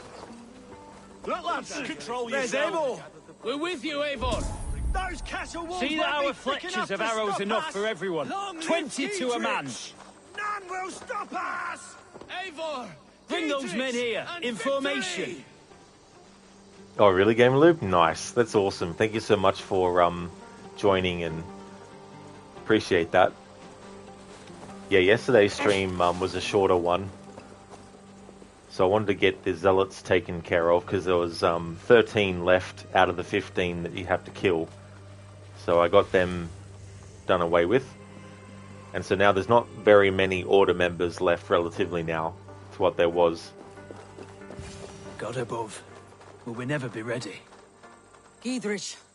Eivor, have you dealt Edwin a few bruising blows? I have. She'll feel the pain soon enough. Excellent.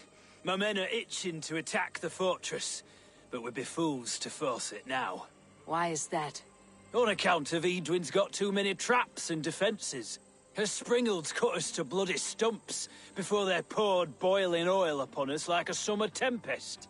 Keep the men at the ready. I'll slip in alone and see what I can do about these defences. By my joints and ankles, you're a tough one.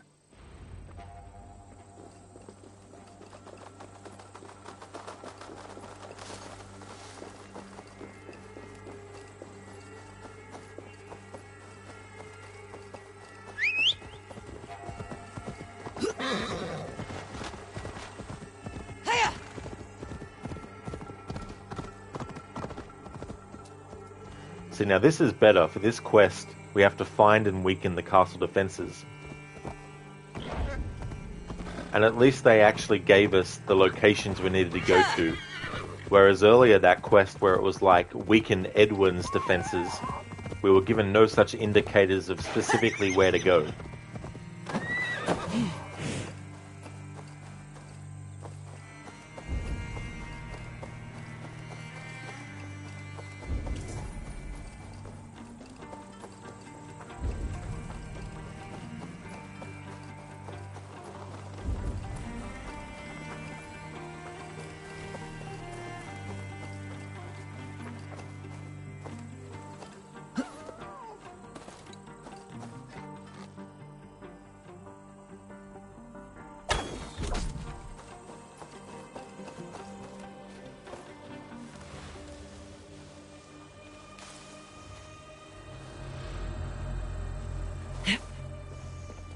Castle keep looks impregnable. That will be Edwin's last stand.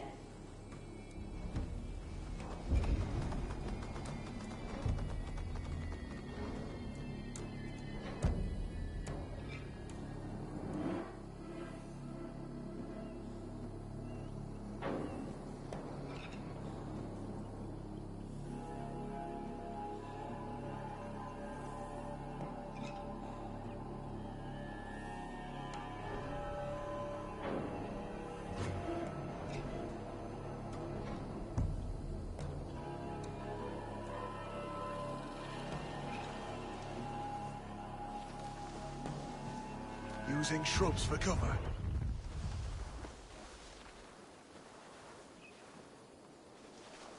Hey, what?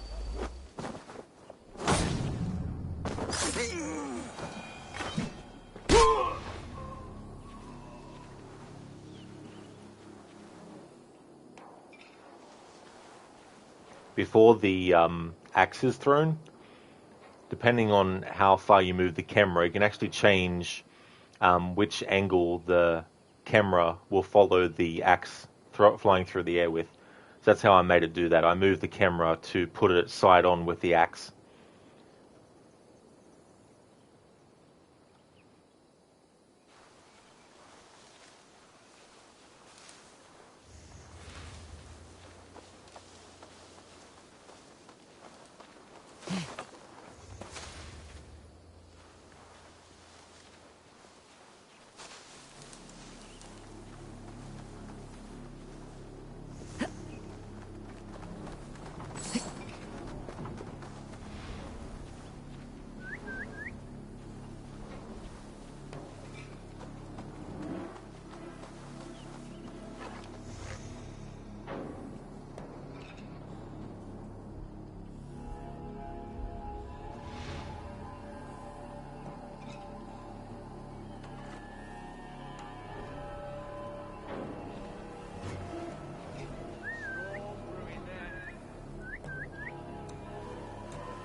Not a whisker my way.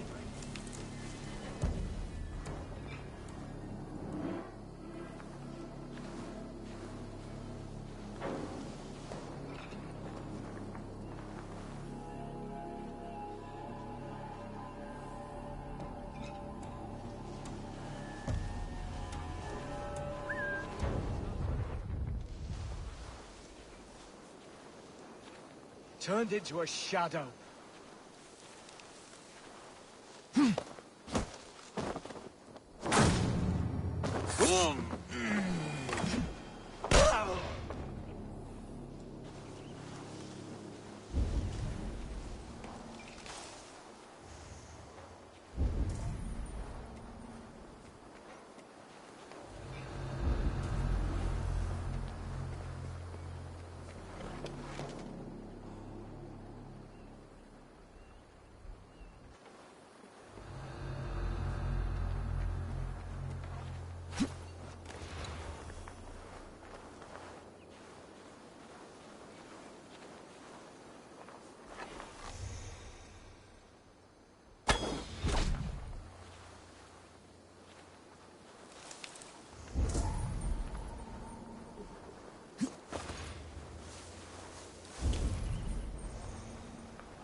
What's that trouble?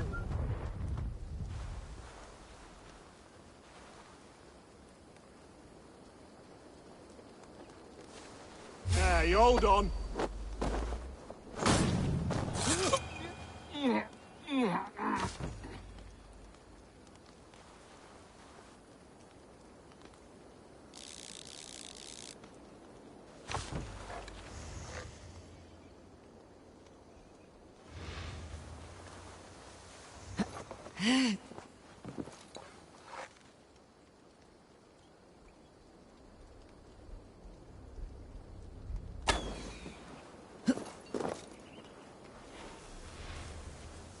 Lying to me again, game.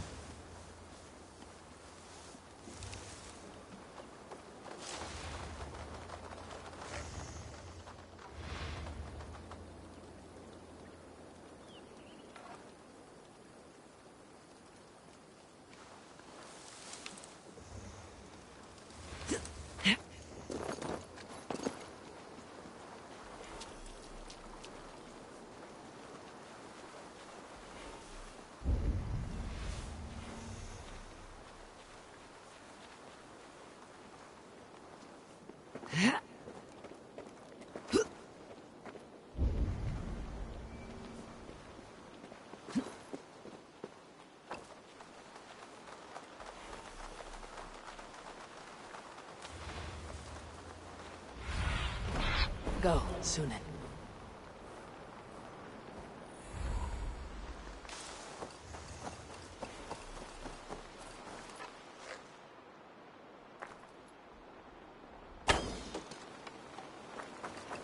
Again, game, lying to me. Let me ask people this. If all indicators are telling you that something is going to happen, and you do the required action to initiate that and it doesn't happen, would you agree that the game is lying? Or would you just say, well, that's just something that is acceptable? I call it bullshit. Don't tell me that I can kill an enemy in one hit with an indicator if that's not going to be the truth of it. Exactly, Anakin. Exactly.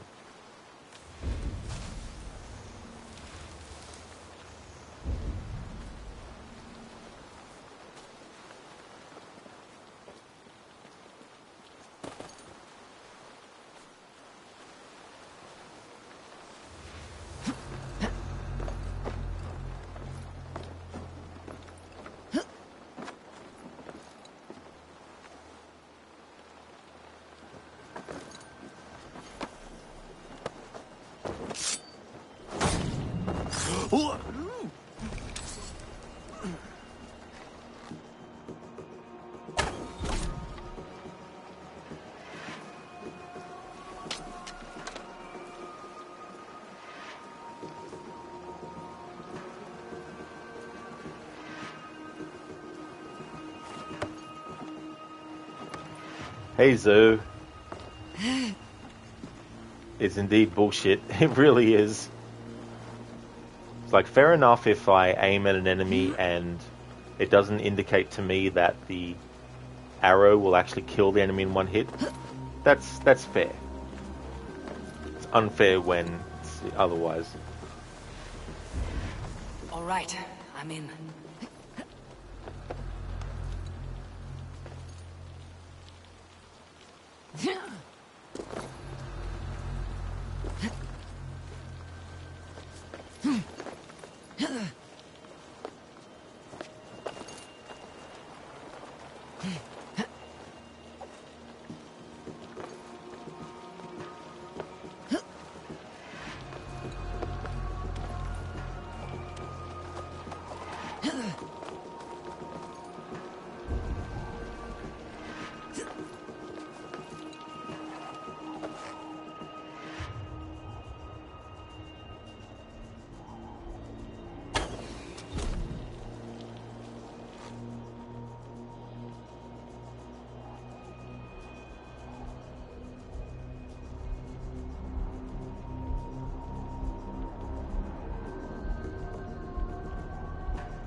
Climb up and over. Fucking hell game. How hard is it?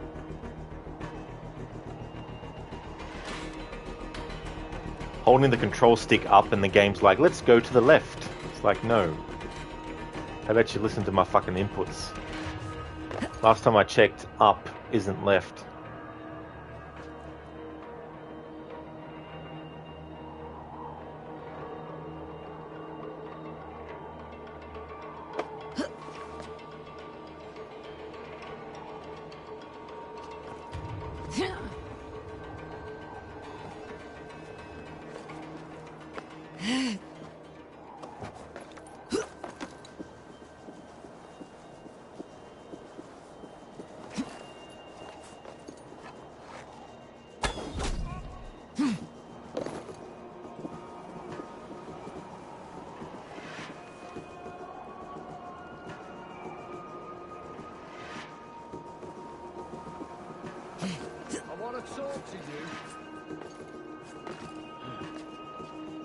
How can he see me through the walls? Azo, that was definitely a pet peeve of yours too, playing it. Yeah, I just don't understand it. Like, I'd be curious to see where they've placed the connection points on everything as to whether or not your character grabs there or grabs here. Because I swear it's probably done in such a way that they tried to make every single angle possibly achievable by the player. But sometimes the character jumps to something you don't want them to. Like, for example, I could be here and want to just go up. But see how I just wanted to go up on this little part. There's enough room for Eivor to climb up and over on this little part. But the game instead will have her go up there. Or him if it's male Eivor. You know? And that kind of thing, like, it might not seem annoying, but if there was an enemy right there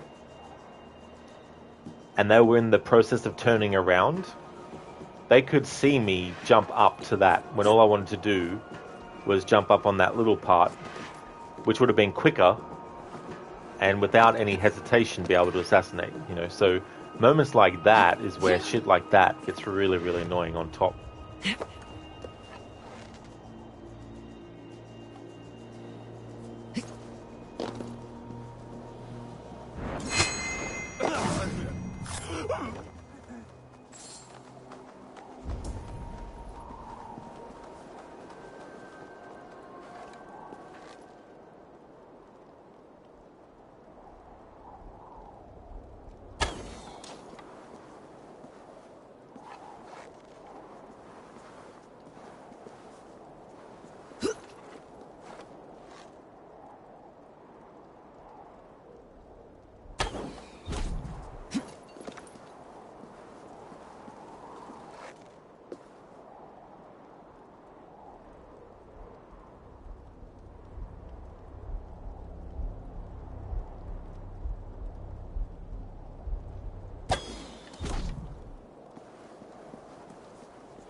See, again, game's lying.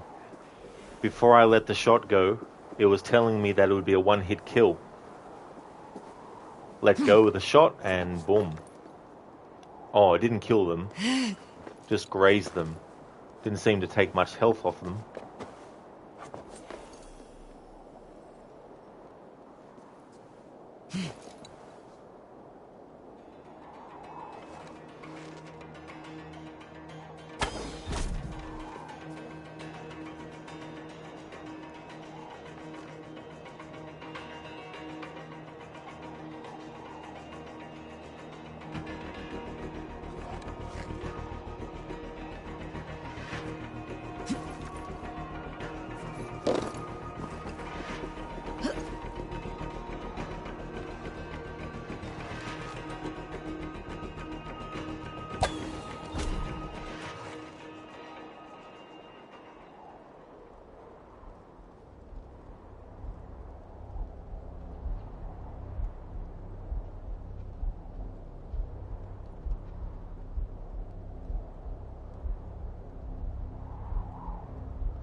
Now that one I can understand because of how far away I am. That's like almost from like the end of one city to another, but thought I'd give it a shot anyway.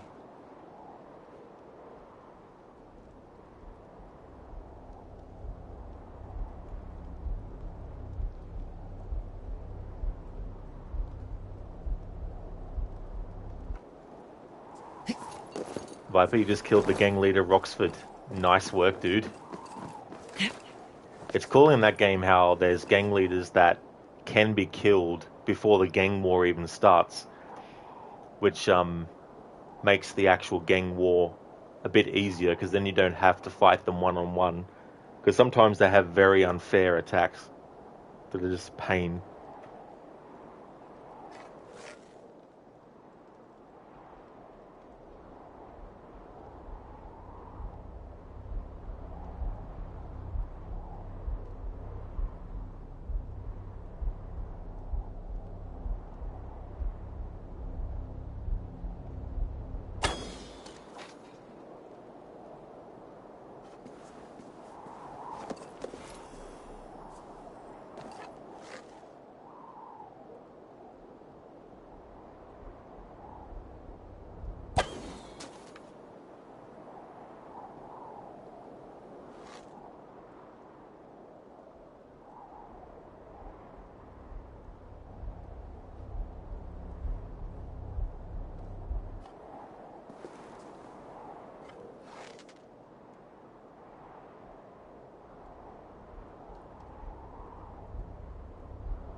He only got one hit on you? Oh, nice, Viper. Welcome to the Rooks. I like how EV is like, you were never any good at chess, either.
The Springles are large bolt casters.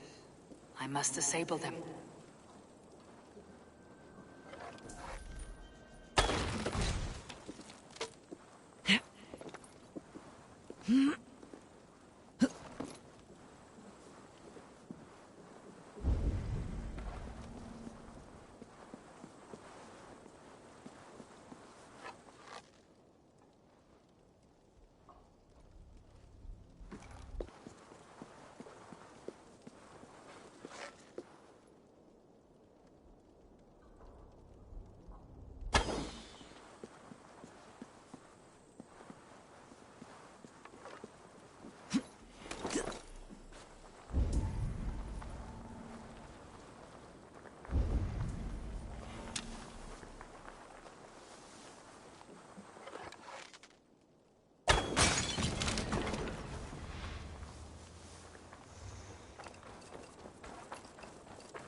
Why are you running off the other direction?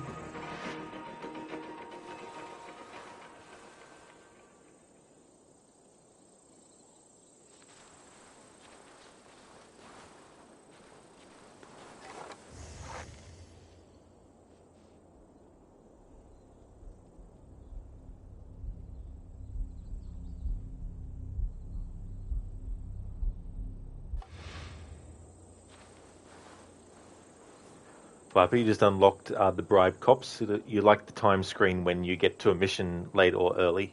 Oh yeah. Yeah, it's cool how they, if it's daytime and it's a nighttime mission, how it'll just make it nighttime, but it'll actually show the time-lapse progression of it. Mossy is very scared of whistling sounds. That is it. Welcome, Mossy. I hope it's going well. But that's what it is. I forgot. Some enemies are afraid of whistles.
At the moment, not too badly, Mossy. There were some very annoying moments earlier, though.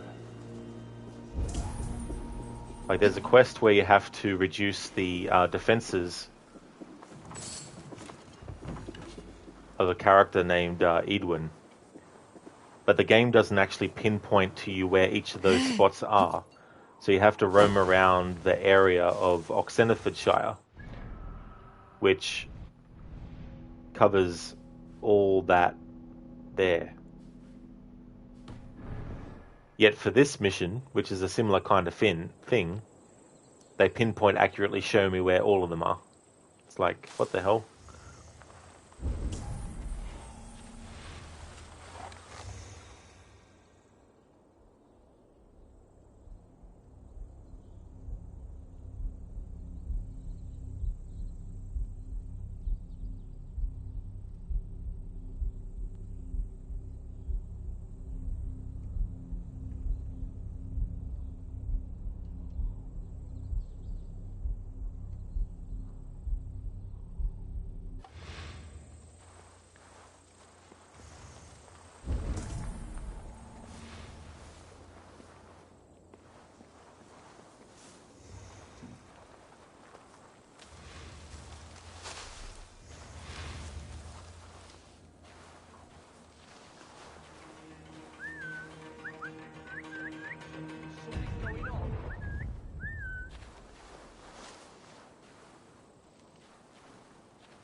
What?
Oh, I'm sorry, climbing game. Why is that an impossibility? Jesus fucking Christ.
There's more to be done, but this should be enough to launch the assault. Now it's down to Giedrich to lead his men. Nice. Alright. Let's fast travel out of there.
What the?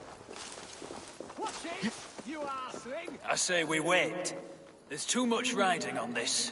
I am Sigurd Jarl, Lord of East Mercia, and I say we fight! Now! You're a good man, Sigurd, and I'm thankful for all you've done. But without Eivor, I make no moves. We wait.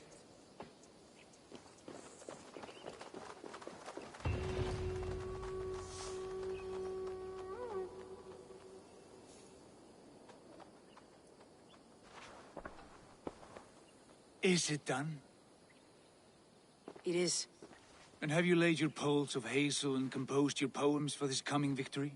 I'm here to speak with Gietrich. Go on, then. You master of aids. Still dreaming of your precious stone? It is not dreams that led me here, Eivor.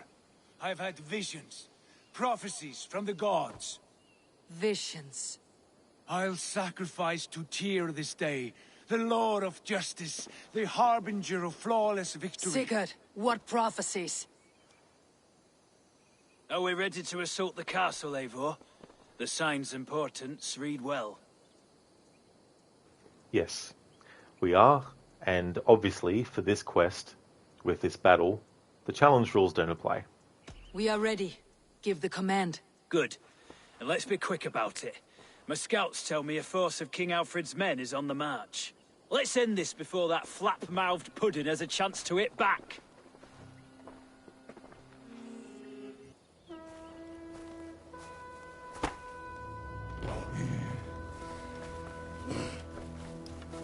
Alright, time to kick ass. Let's get pumped up.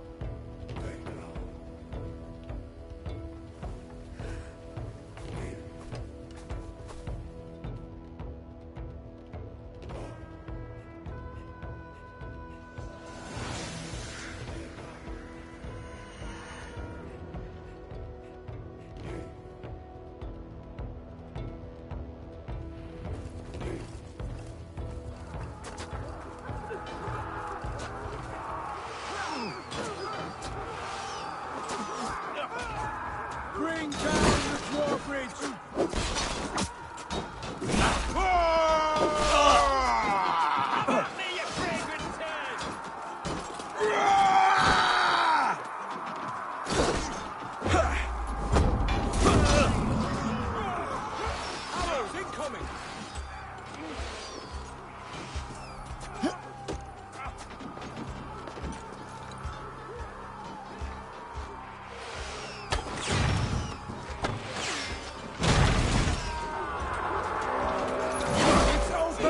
Take the castle!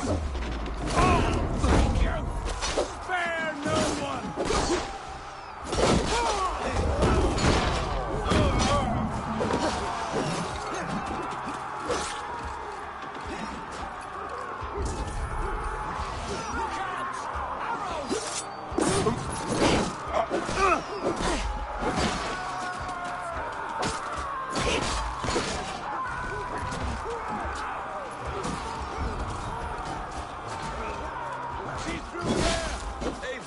Get to the portcullis. I'll snap your spine!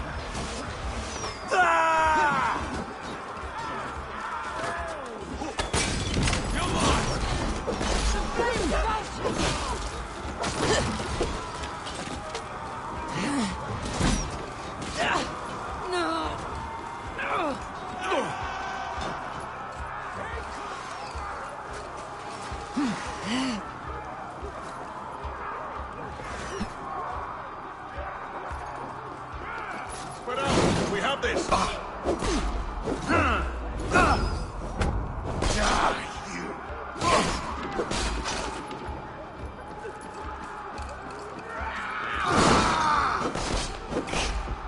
You'll suffer for that!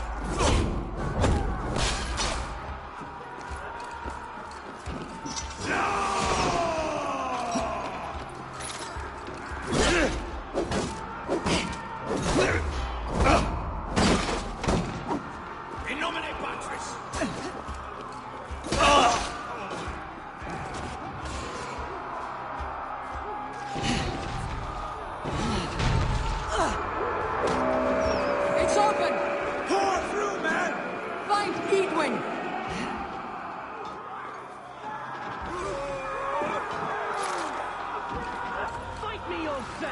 coward! Edwin! You won't get away this time! Foolish Dane! I will send you to your sad supper in Valhalla! You will perish! Lady Edwin! She has bodyguards!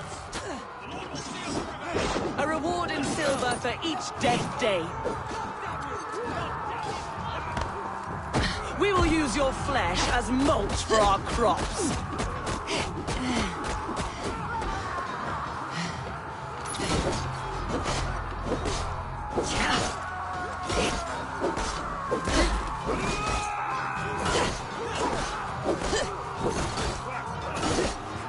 There's your wages.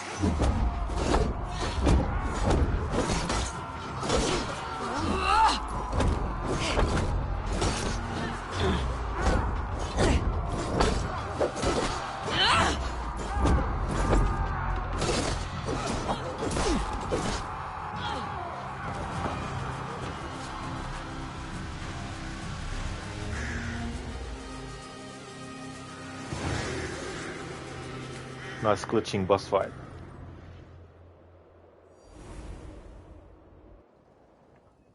At this point, they should add trophies and achievements for glitches in their games. Congratulations, you found a new glitch. Here's a trophy for it. The lofty lady. Do what you must, Thane of Dungheaps. As one loyal to her shire and her people, I know which of us God favors. Eivor bested you. It's for Eivor to decide your fate.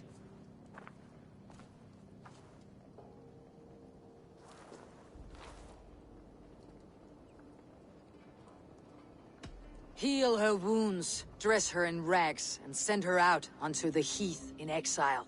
You are banished from Mercia, without family, without rank, without friends to comfort you. I will walk the roads until my feet are bloody, dreaming of cutting out your rotten lungs.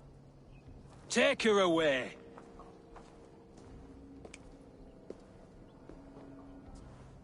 It's like, go on. I dare you. Do that. Literally. I fulfilled my promise to you. I trust you'll do the same. An oath between our people.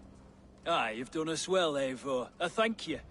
And if ever you need the like, I'll do what I can. I will. Count on it. I'd be quick about plundering. King Alfred will be on his way, and he won't be alone.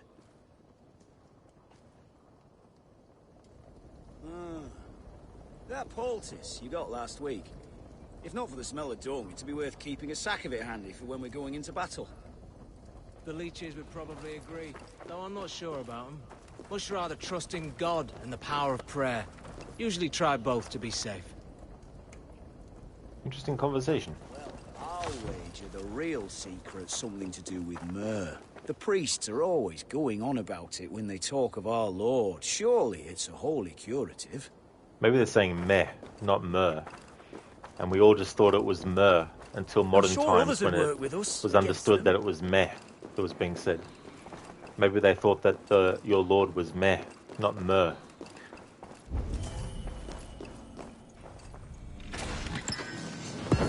The sushi guard. I know it says shishi. Shishi guard. Shawshank Redemption. Shish kebab. Shikaka.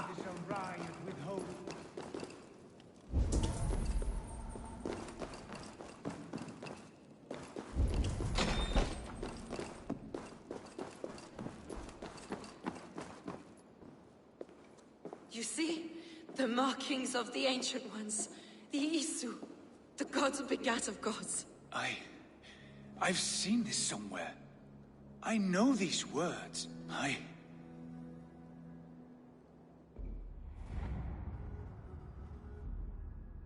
One who stands at a threshold should take great care to look around, for who knows what foes lie in wait in the halls beyond.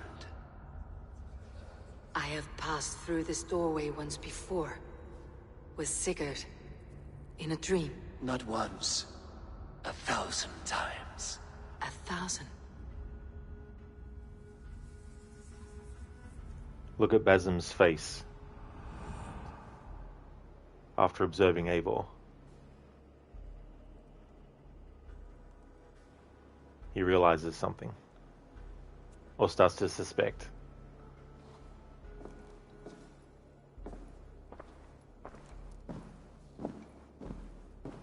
What does it say, Sigurd? Does it speak to you? Yes. But the words are fogged, shadowed. And yet I feel their meaning. And the ash tree, I see the great tree of life, her boughs reaching skyward, opening the way.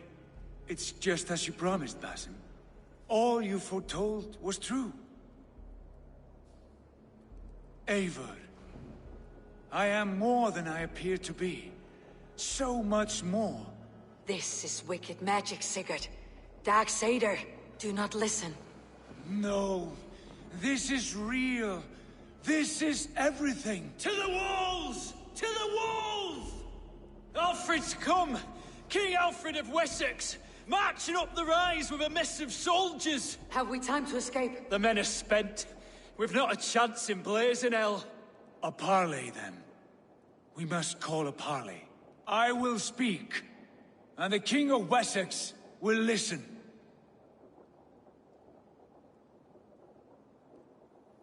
Yeah, Mossy. Throw him out the window then and there. It's like, be done with you As now. I understand, King Alfred, your name is not spoken with affection here in Mercia. Yet I am close enough to Wessex to hear myself praised from morn till twilight.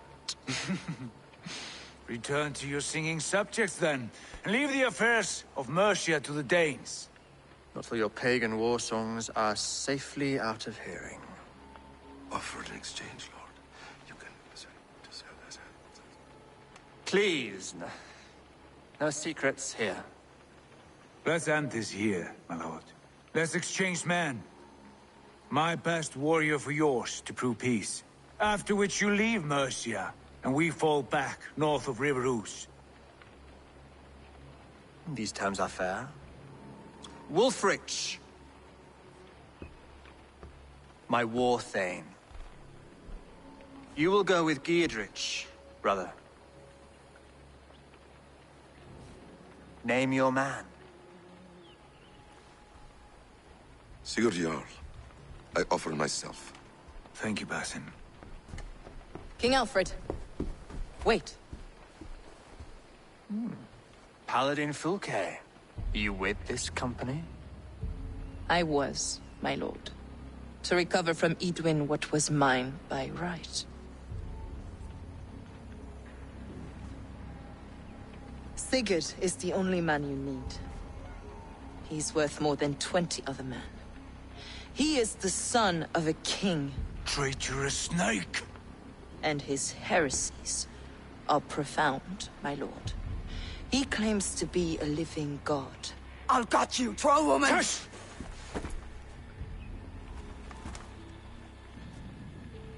I'll gift myself to you, King Alfred. Because it is not my fate to die by your hand. Brother. Have faith, for the Lord God watches over you all. This man is dangerous, my lord. Let me hold him. Do what you must, but treat him with care.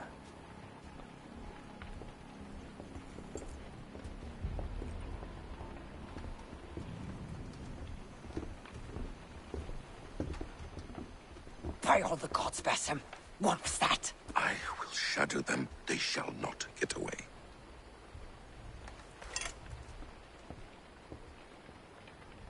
Fulke plays her hand.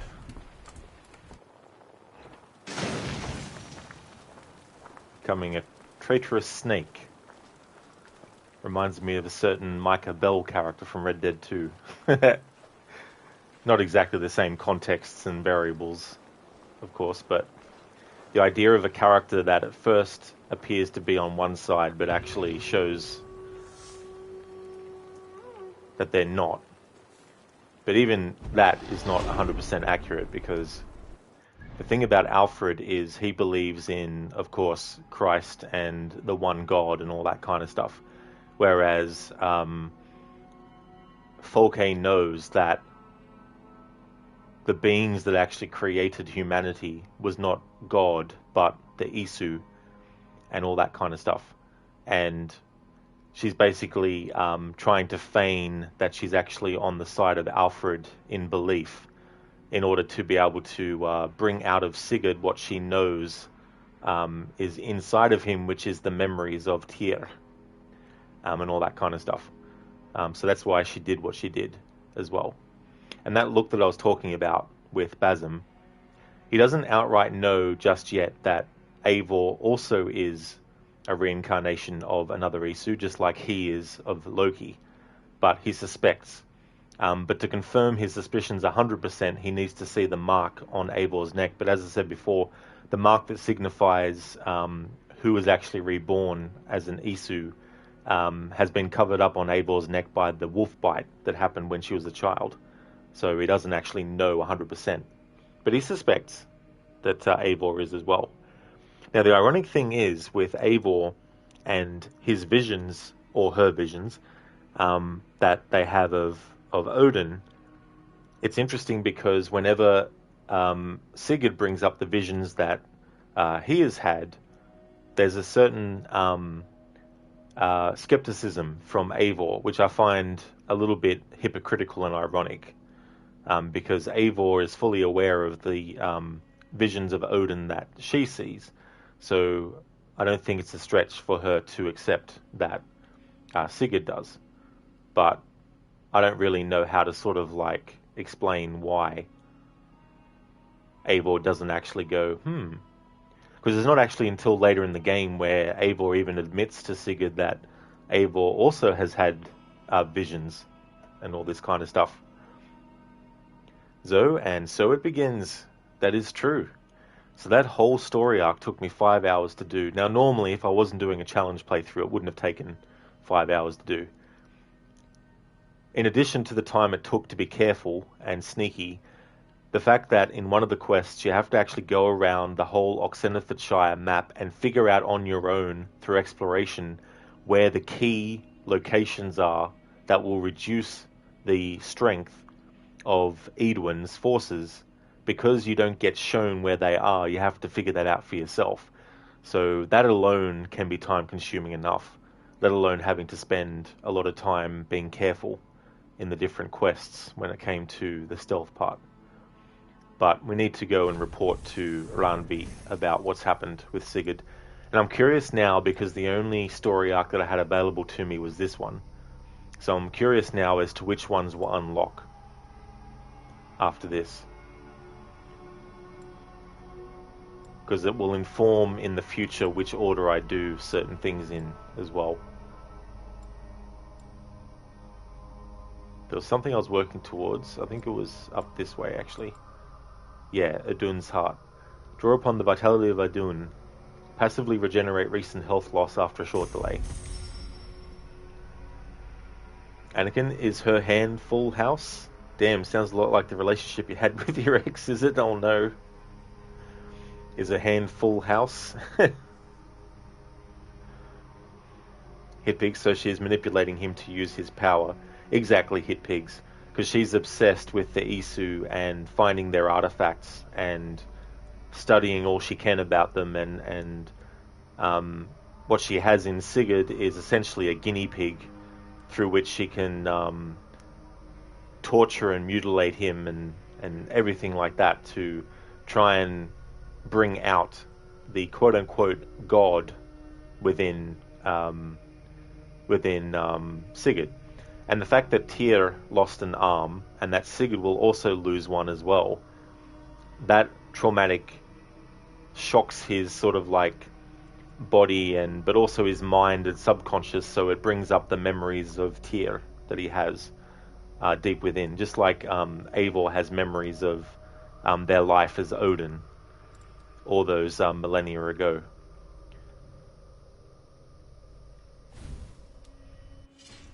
Mossy? No. Eivor just knows Sigurd is a clown. Yeah, Eivor's just like, I don't care. If you see visions too, like I do, let's upgrade that.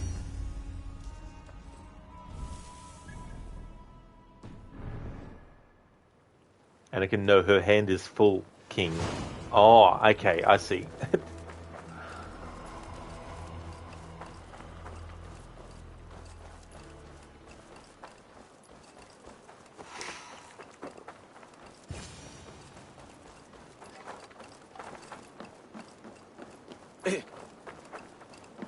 Like I can still blow this up.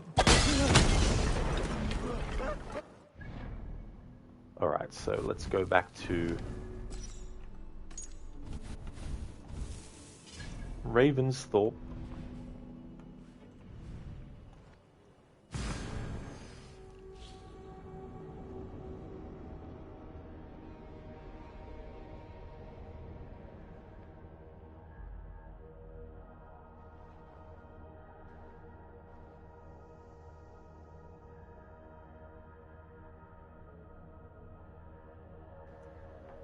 Alright, so we've done 2, 4, 6, 8 story arcs now.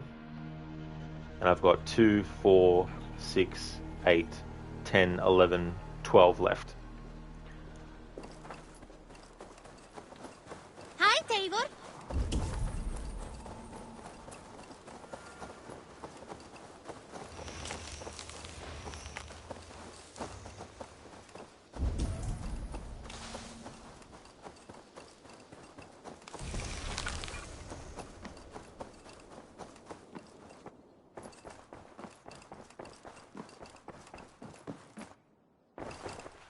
Ranvi, our work is done in Shire, but the cost has been high.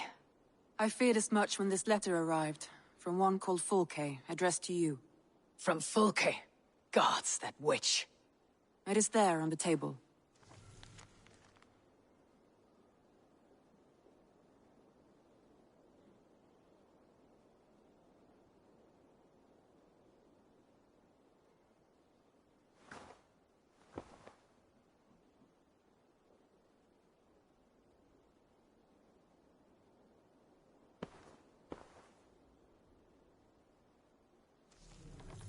Fulke's with the Order of the Ancients. The same order Kjotve followed. The order that Basim and Hytham have pledged to destroy. Eivor, what has happened? Sigurd has been taken hostage, captured by King Alfred and given to a woman named Fulke. A very dangerous woman. What does she want with him? I will spare you Fulke's ramblings, but know this. Sigurd did his part to secure an alliance with a thane called Gidrich. Gidrich is an honest man, and will come when I call. Until that time, Basim will locate Fulke. Look for his message when it comes.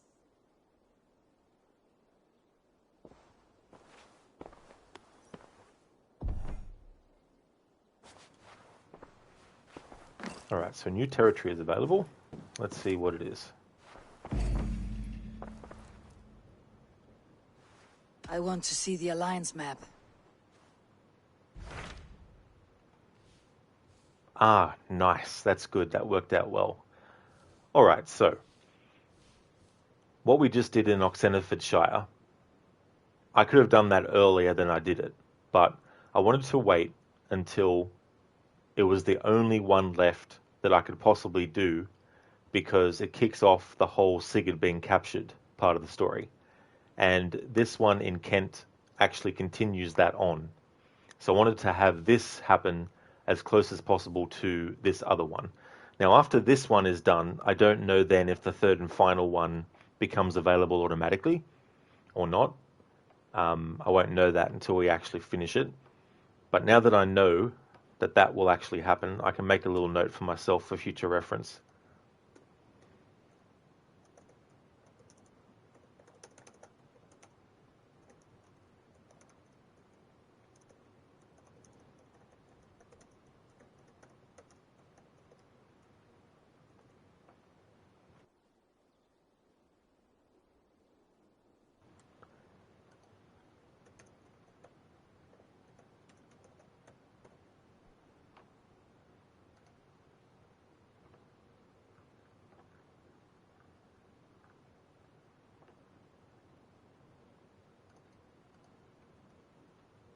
Alright, so I'm actually going to keep on going. I'm going to do this story arc in this stream. And before I do that, though, I'm going to take a break. I have changed my mind. I should go.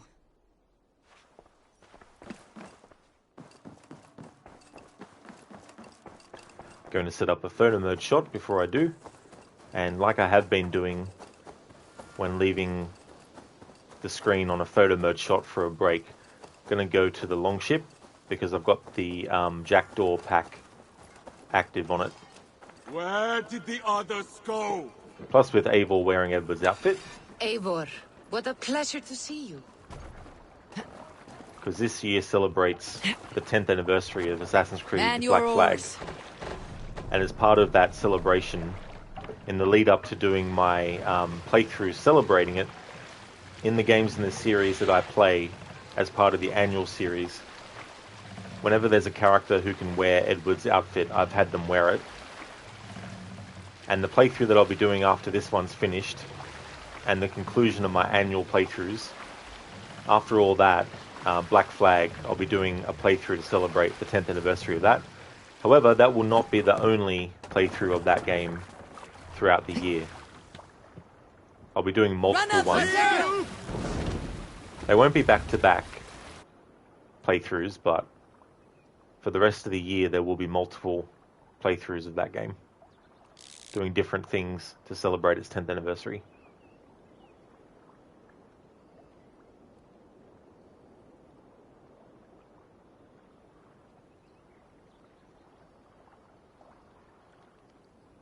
Actually, before I do that...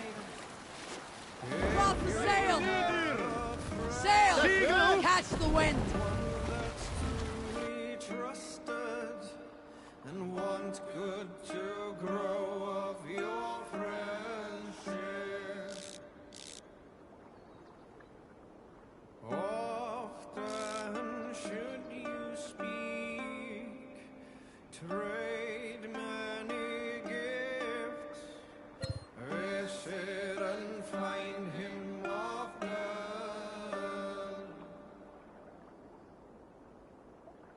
If you have another, one that you mistrust, still you want to profit from him. Kindly you should speak, and flatter you give, his treachery repaid with your own.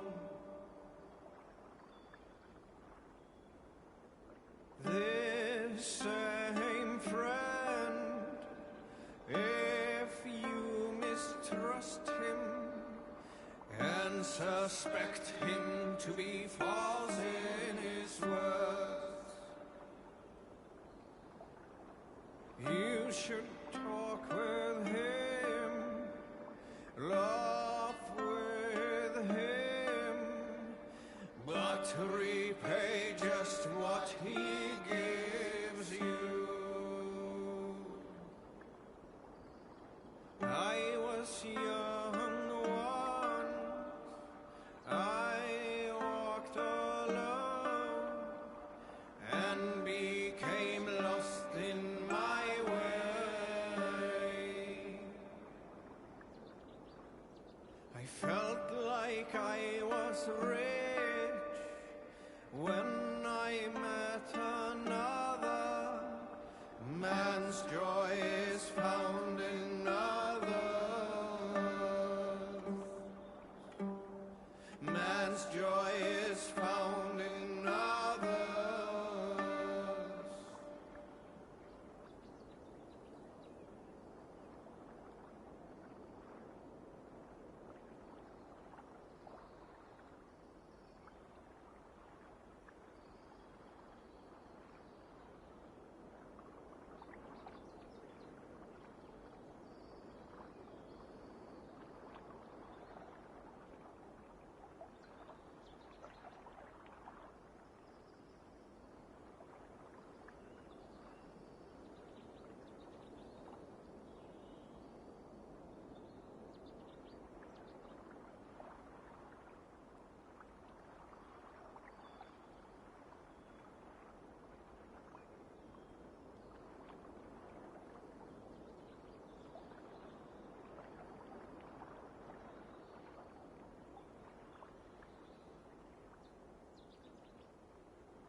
Alrighty then, back from my break.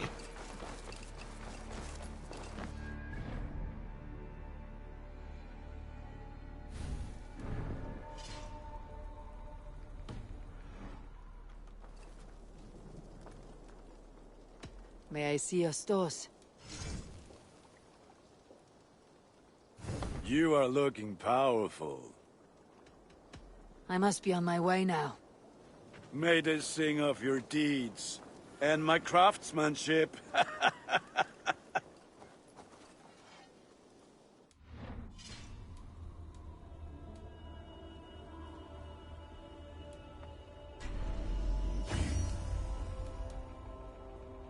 Alright, so for this playthrough, I've been alternating between male and female Eivor.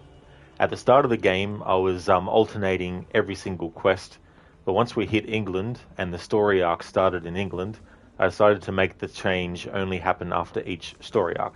So I did that first story arc as female Eivor at the start of this stream. So now I'm going to switch over to male Eivor for this next one.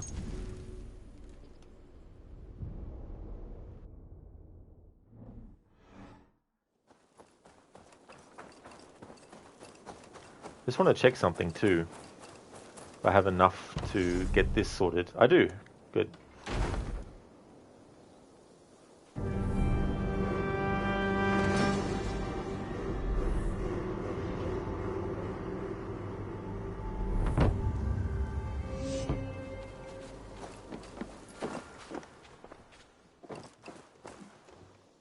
Eivor, good to see you. How are you, Tovi? Holding up? Much better now, I think. I miss Sven every day. And yet he is here with me, his hookah infused in every design. Believing that, it helps. Glad to hear it. And happy to offer myself as your first canvas. Good. Let's get started. I'm proud of the new styles I've been working on. I would like to see what you have in stock.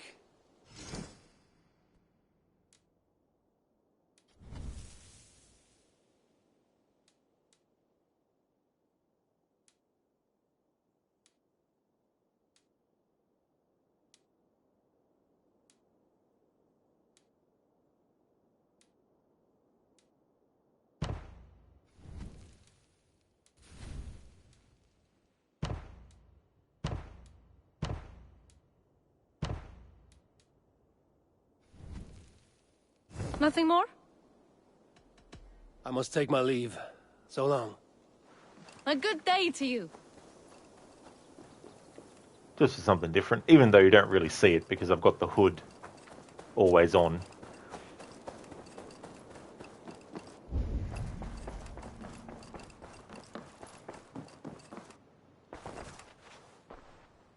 I want to see the Alliance map. Alright, so just a quick recap. We did Oxenford Shire as the last story arc. Sigurd has been captured, and this one, Kent, that has become available now, is following on from that. I purposely left Oxenford Shire until as late as possible, so I could then hopefully do this one straight after. I wasn't sure if it was going to unlock or what was going to unlock, because there's obviously other regions too that aren't related to that aspect of the story. But the way it worked out is this is the next one, which worked out well. So let's do this one. Tell me more about Kent. Basim has written, claiming to have found the woman Fulke and asking for your aid. He has taken shelter at St. Hadrian's Priory. Any news of Sigurd? Nothing he mentioned. But if he has found the paladin Fulke, Sigurd cannot be far behind.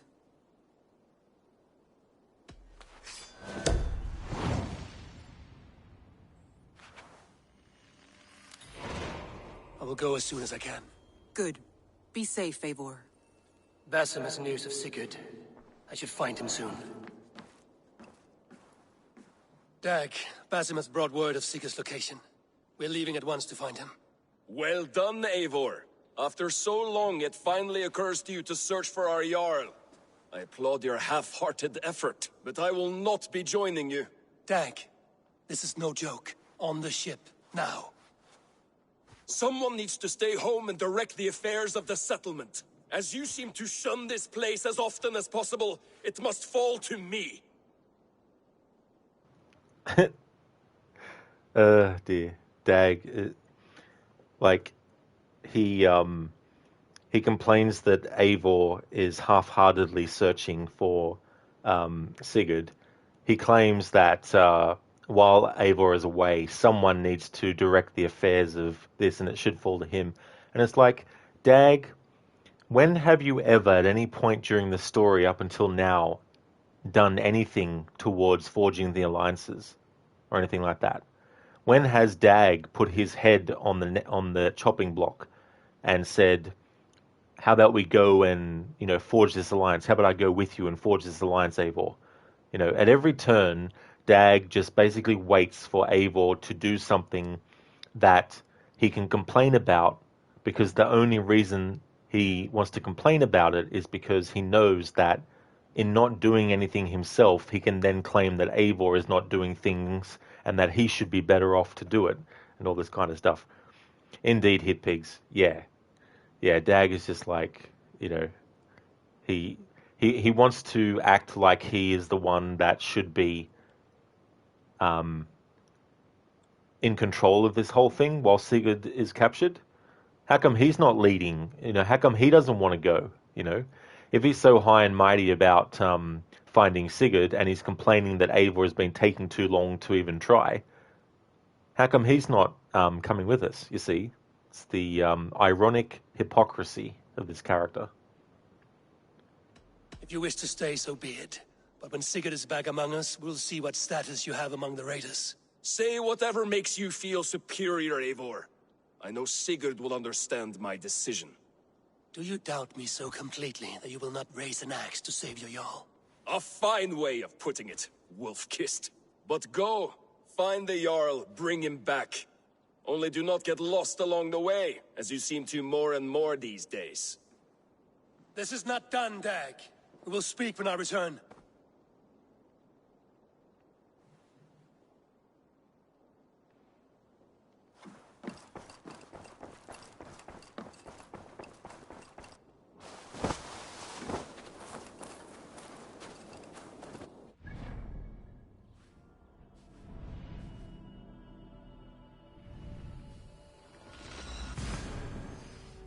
Hitpigs, you wish there was an option to kill him. Well.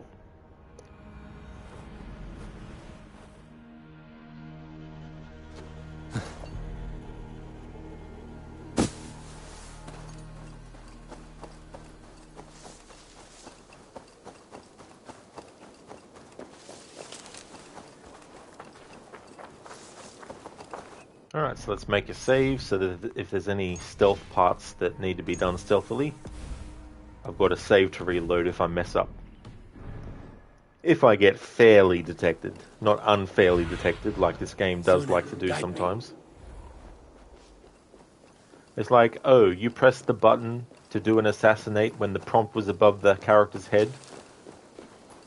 Because we've made it that you can't separate the assassinate button from the light attack button, how about we make it that when the indicator is telling you that it's going to be a hidden blade kill, we actually have you do a melee attack, so you get detected. Did not Augustine make a distinction between faith and understanding? That is my point. So you hold no stock in faith, only in the rational proof. The science of the divine. You're bold to defy your teachings. No, that's not what I mean. Let me explain, if I might. How to put it? What I mean to say is, faith is paramount. Yes, for without it, Christ's sacrifice means nothing. He died to save us, did he not? From the original sin of Adam and Eve? Yet evil persists. Yes, evil persists because he gave us free will. Does a newborn babe, slain by a despot, have free will? Yes. No, I mean, that is too simplistic. Or the priest whose heart is torn from his chest by the wolf? Judas, who was predestined to betray the Nazarene? Some argue Judas was used. Do my ears deceive me, Brother Hortbert? You question the scriptures? Declare Judas an innocent?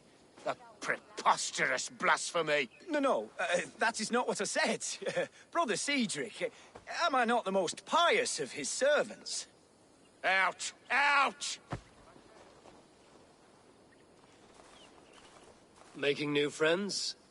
A person's tongue gives you a taste of their heart, Eivor. And such information is often useful. And how do these sallow Christians taste? It was only a figure of speech, Eivor, and I have tired of it already. Is this how it must be between us? Of course not. I'm grateful that you have come. So what of the Joykanga Fulke? In your message, you said you tracked her to Kent. She is here somewhere, and as of last month, Sigurd was with her. But there is no guarantee this will be the case tomorrow. So, what is your plan? We are deep in their god's heartland, a heathen and a heretic. To hunt Fulke, we'll need a Christian snare. Fulke is hardly a saint herself. These Christians abhor her strange ideas. True, but unlike us, she can carry herself as one of them. She won't hide from everyone, not with a prisoner in tow. So, where to begin? I've made a friend, Abbot Cunibert, full of pious fire, but with ambition that far outweighs his wit. And what does your friend Cunibert know? Come, I will introduce you, and we'll hear the full tale together.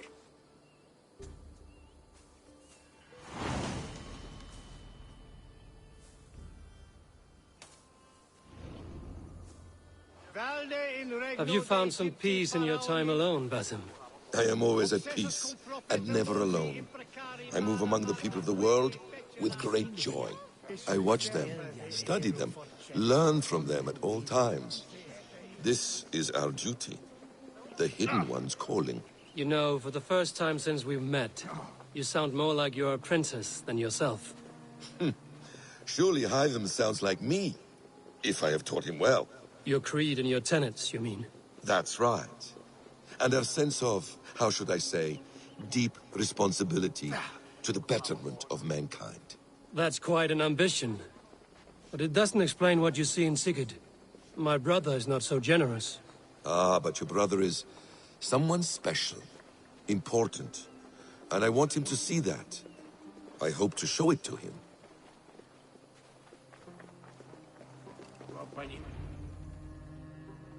Is this not a blessed plot? God's own country. And this Eden should be given to his servants to tend. Abbot Cunibert. This is the Norse I spoke of. Ah, yes. And quite a fearsome one at that. Basim says you know the paladin Fulke. Indeed. The Lady Fulke passed this way not more than a month ago. We talked, we drank. Very pleasant woman. And where is she? Eivor will be your axe, Abbot. Whether to fell a tree or hew the limbs from an enemy. What have you promised him? Oh, just a trifle, Eivor. A little problem I believe you can help me with. If you know where Fulke is, do not rattle my bucket. Tell me now and we'll talk terms later. The hot-tempered one stirs up strife, Basim. Will this rebellion-caked Dane do what I ask? Let's cut to the point. What favor would you ask in exchange for Fulke? Some weeks ago, our alderman in Kent was called to God. A terrible loss. King Alfred has chosen his replacement, but has not yet announced the name. I must know it. Now. All of Kent will see soon enough which Thane he has chosen. Why not wait? I want early access. To woo him, before his exalted position is made public and every fool is at his door. Who else knows the chosen man? The king's emissary. Sent with a letter of congratulations to the new alderman.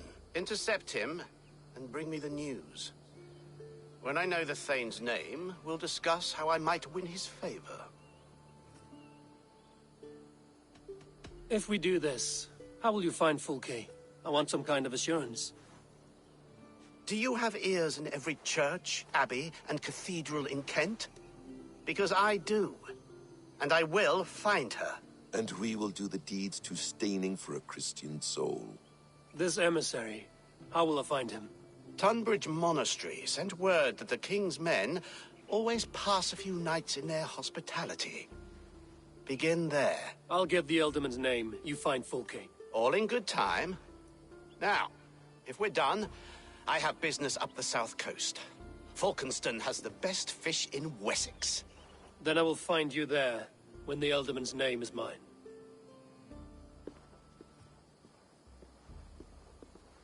Cunibert is ambitious, but well-connected.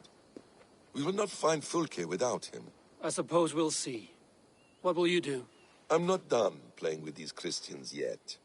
I will see you in Falkenston.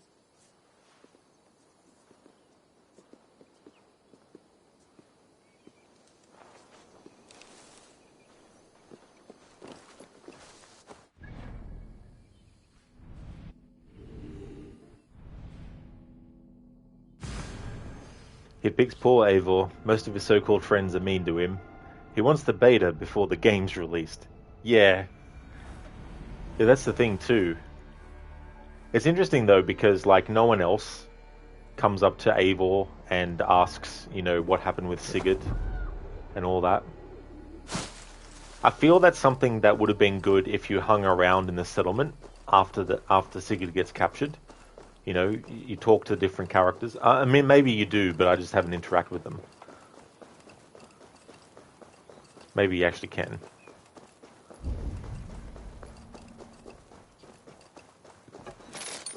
But yeah, Headpiece, he's like, look, I don't want to wait to me now.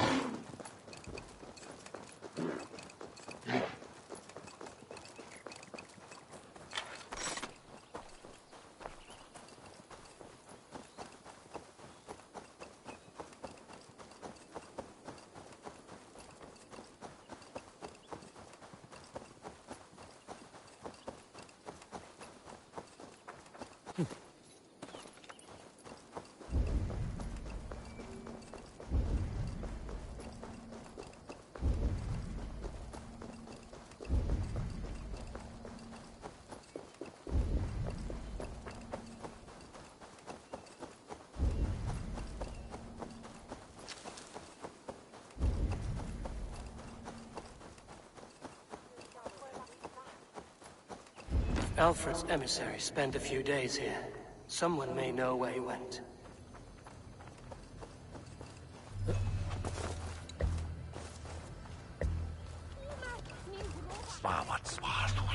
You tried to catch flies, or would you ask something of me? I'm looking for a man. He passed through here on the king's business. Oh, bugger off here, or I'll call the guards. I'm sick of people. You need to heal your own ills. How about you help me from the goodness of your heart, and then I'll leave you alone? A wise move, Mudwit. It so happens I did see Alfred's man. He's long gone, though. Maybe Gowan the Bard knows where. Where will I find him? Well, he was pissed as a newt. Last I saw, he was passed out in trees between the arbor and bridge. Oh, now go find someone else to vex. There was a bard drinking with the emissary. I should find him. See if he knows anything. There sure was. He's a bit of a dandelion, though. Wonder if he wants us to toss a coin. Can't have gone far. Toss a coin to some witcher or something.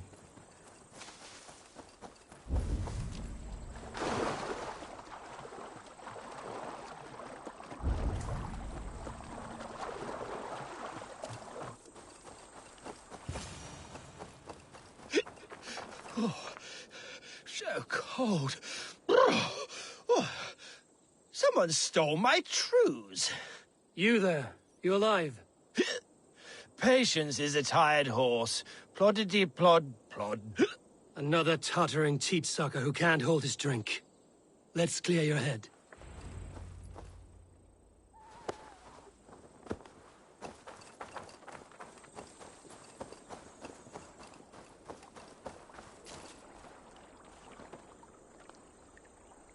Oh, it's cold as a witch's tit in here! Oh, God's truce! Fie on you! Oh, what infernal wakes me?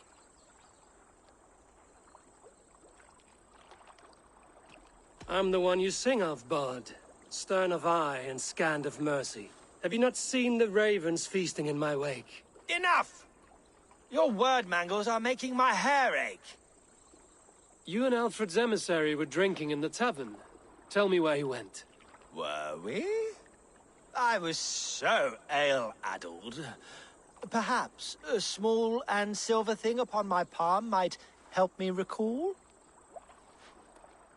How about something long and sharp in your gut? All right, no need for that. You paint a vivid picture, Dane.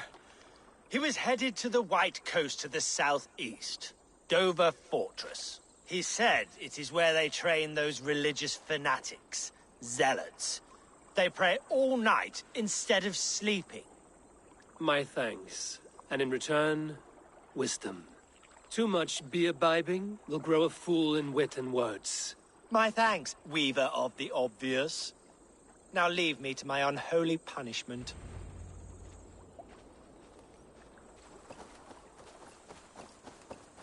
The emissary made for Dover Fortress on the southeast coast.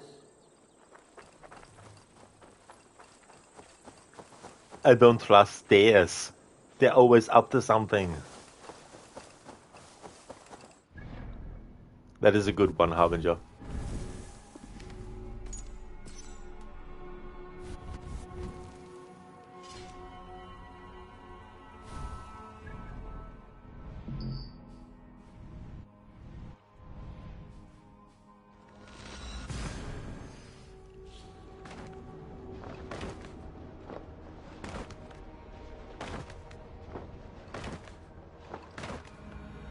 You're having a break from movie scenes, so you turn to dad jokes. That's no worries at all, Harbinger. It's always good to change things up if you feel like you need to.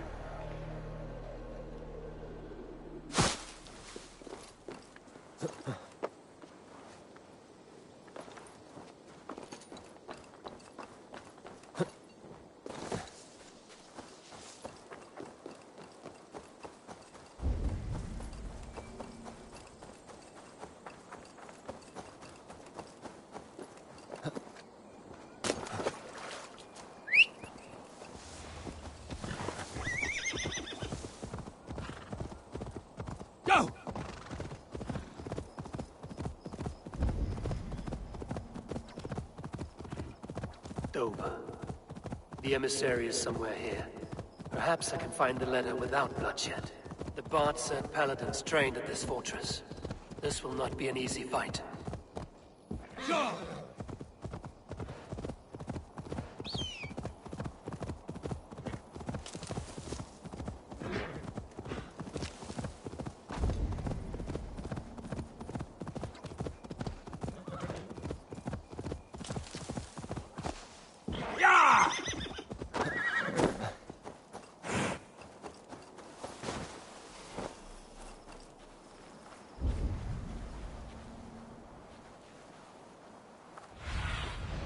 Have a look, Sunan.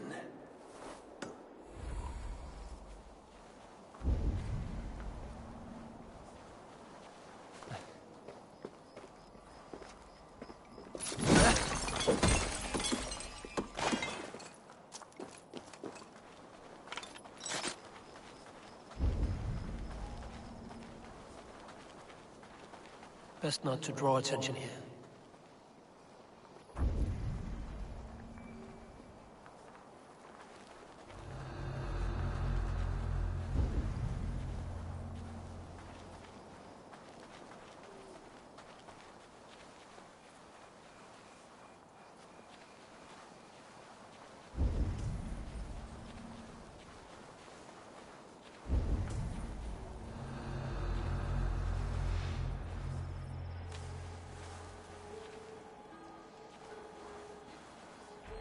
What's going on?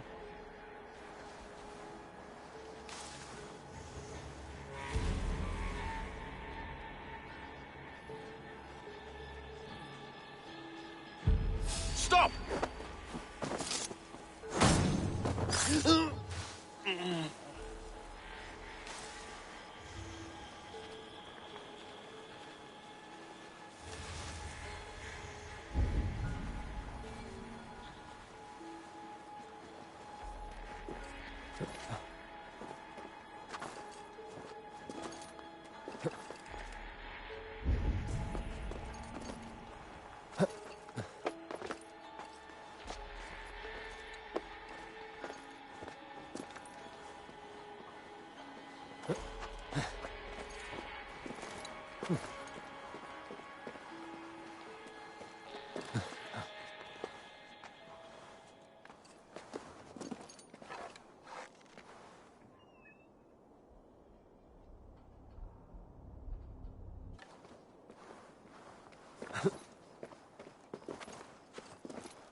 It's funny how the enemy that's closer to me can't actually hear the whistle, but the enemy who's furthest away can. They're the only one reacting.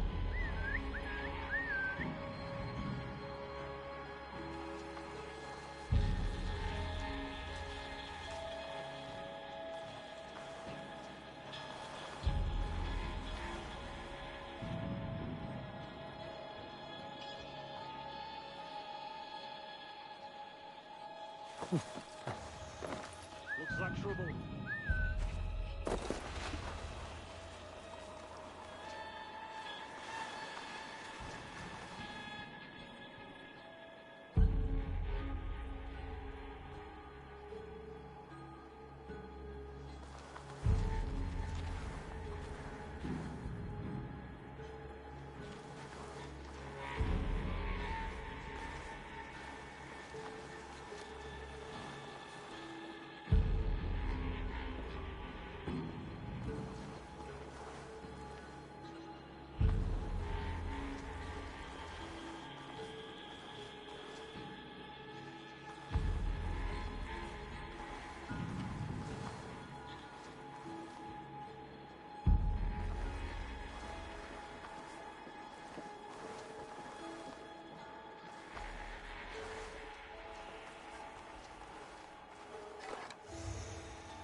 Why are you stuck on that game? Jesus Christ. Character can't go up a simple little step.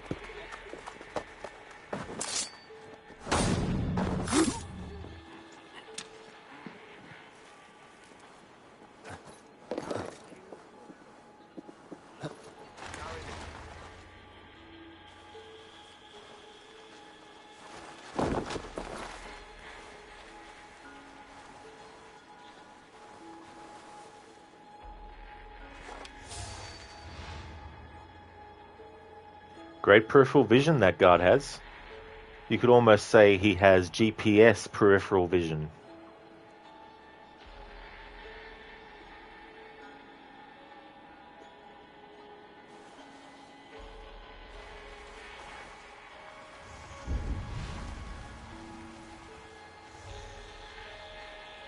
What's that about?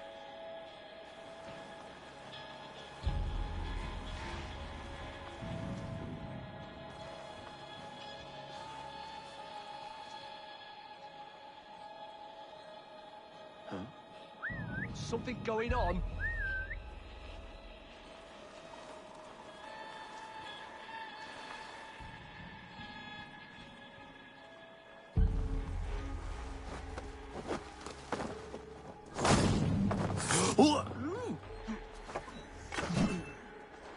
Coward! Shoot! Shoot! I'm not counting that. To hell with you! Not counting that at all. Why would it let me do that move if it wasn't going to hit him? It never not hits the enemy. Once the prompt appears to do the chain assassination and you press the button, it always hits its mark. Disappeared. So that's an inconsistency, and I'm not counting that as a detection. The brush won't hide you.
Aid me.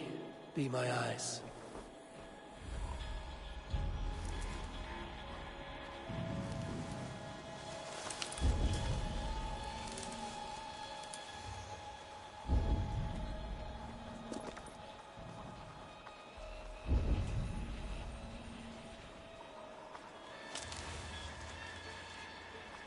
Hey!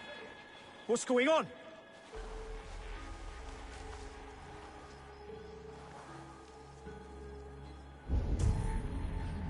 Slinking about in thickets, dog.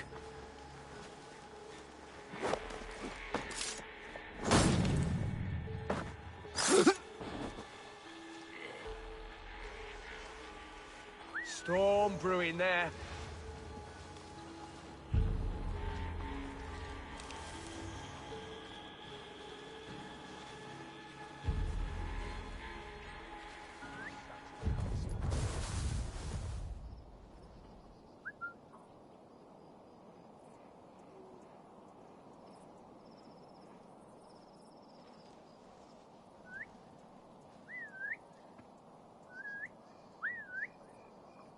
Shrub lover, are you?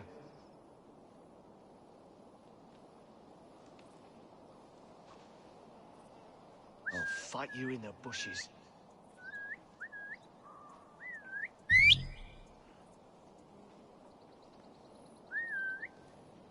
What's this?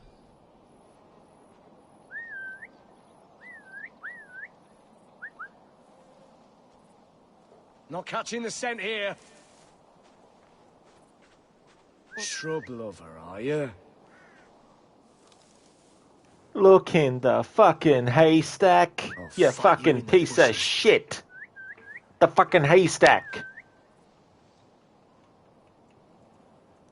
Fucking dumbass. He's so fucking dumb, he's actually smart. No look, damn it. Shrub lover, are you? Hey, over here. Fucking bushes. Do you know the difference between a haystack and a bush? Go, my eyes.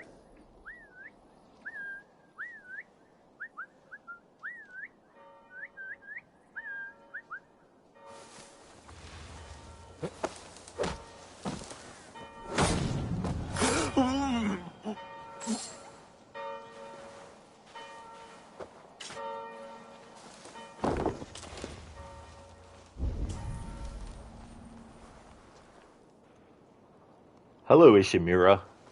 Things are going good, how about yourself? Anakin, very advanced.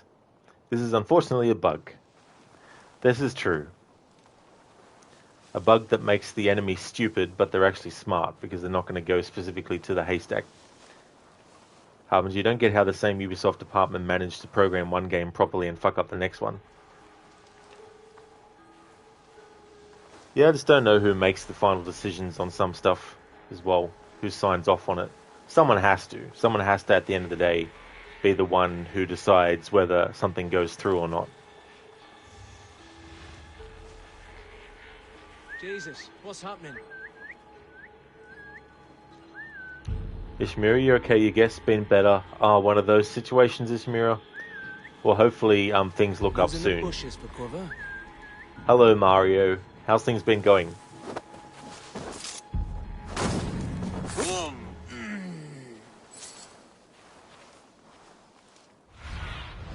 Be my eyes, Sunan.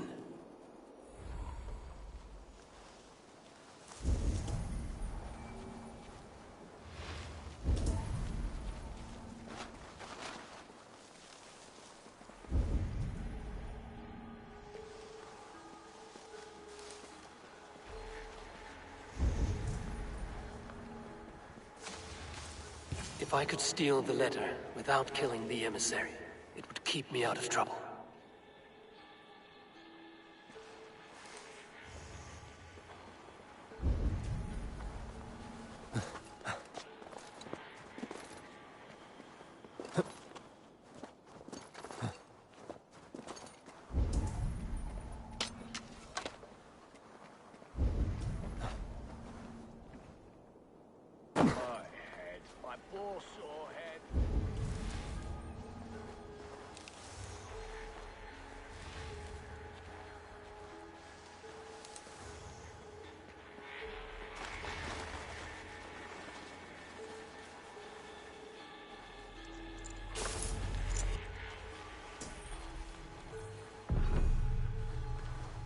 Alfred's chosen ealdorman is a thane called Tetmund. The abbot Cunibert will want to know. I should meet Basim and the abbot in Falkenston. I love it when you finish a quest in a challenge like this that's stealth related and you can be in an area that's like this, and once it's done, just fast travel out of there.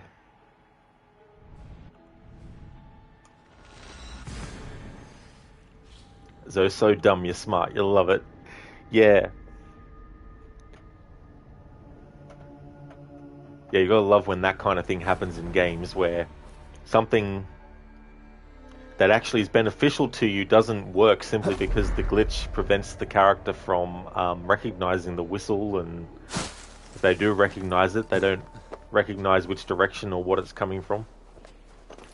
Ishimura just started Far Cry New Dawn yesterday. Seems okay so far. Oh, cool, Ishimura. Because that one, is that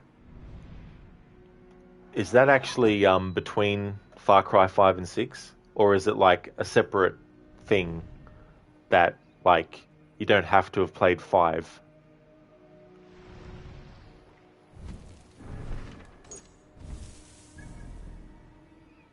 Okay, so we'll go here, as close as possible to the quest marker, and then I'll make another save, and then that save will be the file that I load if I get fairly detected. Not counting bullshit detections. Yeah, it was a separate game type thing from around Far Cry 4. Oh, I got you, Shimura, yeah. Yeah, I still haven't played 1, 2, and 3 all the way through, and I've never played any of the other ones at all.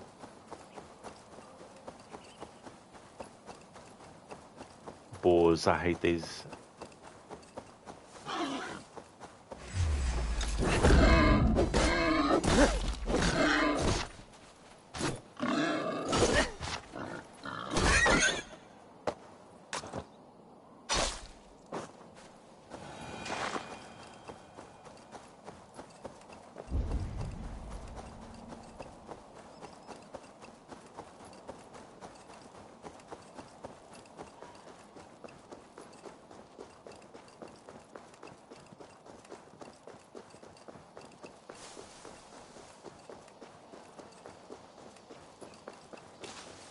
Oh, that's okay, Shimura. So, Far Cry 5.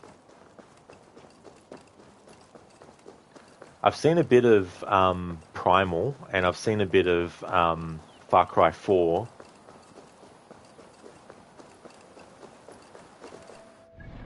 Before I make that save, though, let's apply these skill points.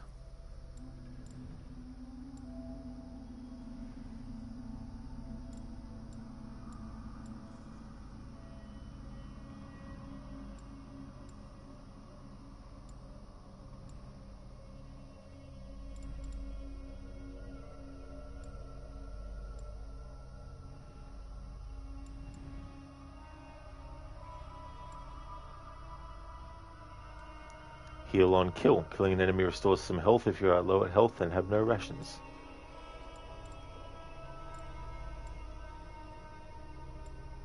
What I should actually have a look at is getting another adrenaline slot.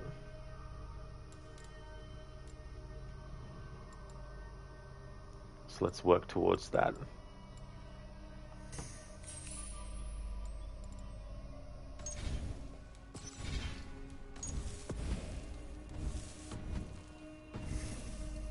Hit pigs, the order of bacon strikes again. They sure do. They knew exactly where to be. They knew that Eivor was going to turn up there. Levy, thank you so much for the 32 months in a row. Thank you very, very much. Thanks, Levy. I appreciate that. Hope things are going well. Here's to a few more months. Happy raging. Absolutely, Levy. That is for sure. Definitely a lot of raging has happened in this stream. Thank you so much for that, Levy. Ishimura, that's a shame. Far Cry 2 is pretty awful, though. 1 is really different to the rest of the series. Yeah, I actually bought Far Cry 2, and I traded it in the same day, because I just wasn't interested in it. It just wasn't grabbing me, so I was like, I'll just get another game. Hey there, Jonas. How's things going? You currently working, Levy? How are you? Well, hopefully work's going well, especially the new job. How's the new job going? And I'm going good. I had a good weekend. Monday's been going good. Making a lot of progress in this game. Took me about 5 hours to do the last story arc because the story arc itself is long enough, but then you have the stealth challenge rules, meaning I have to be more careful, which adds even more time on. So it was a pretty long story arc to get done, but it's good to be able to fit 2 story arcs into a stream. So we're on the second one now. You started the new job 2 weeks ago, already have lots to do. It's very interesting so far, though. Oh, that's good, Levy. I'm glad that it's interesting and that it seems like you're having a good time with it. 2 weeks already. Holy shit, time flies so quick.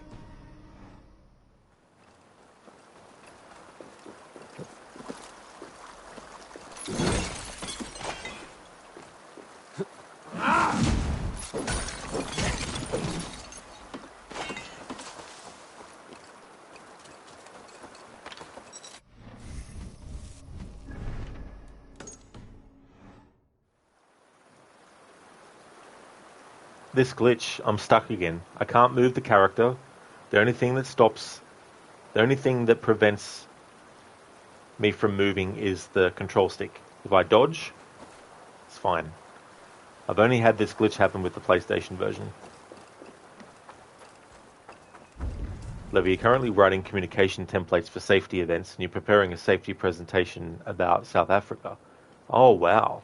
That definitely seems like a lot of work with that as well, to come up with all that and write all that out too.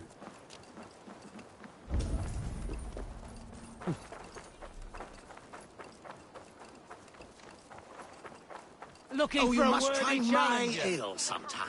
You must. My abbey brews the best in Kent. It certainly sounds worth the risk of my immortal soul. Ah, your god is rather a hard taskmaster. And your god forbids the mixing of wool and linen. It sounds to me like he's never heard of England. Not all that is written in the scriptures is God's honest truth. Eivor, you have news? Kent's new ealdorman will be Thane Tedmund. Tedmund? Oh, the Lord is testing me. He is made mouse by you Danes. Barely leaves his fortress at Roosester. How might I gain his influence if he will not speak to me? Or to anyone? 'Tis a puzzle. To inspire loyalty, Tedmund must owe you something, such as his life. Go on. A fortress stormed, a man kidnapped. If you beat back his enemy, saved him from sure death, his gratitude would... Swell. It would know no bounds. But that fortress will be harder to pry open than a nun's knees. Perhaps. Perhaps not. Hello, Lucinda. Good morning to you. How's things going? Levy, it's a lot, but you're using ChatGPT to help with outlines and structure. It would take weeks. Oh, nice. That's cool. It's always good to have something that can help like that.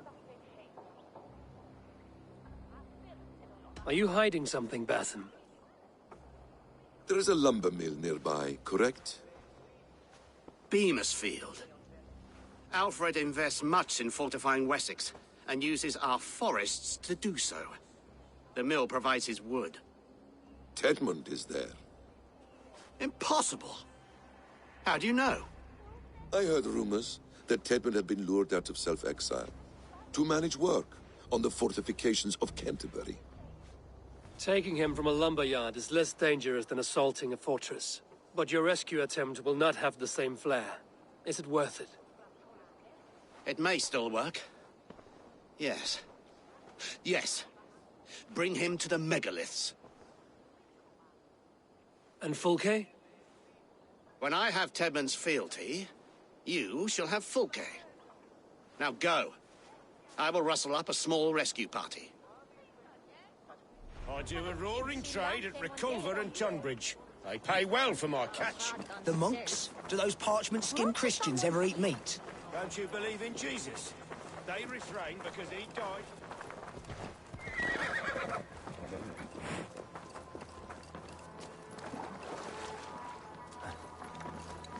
I'm wary of this Abbot Basim.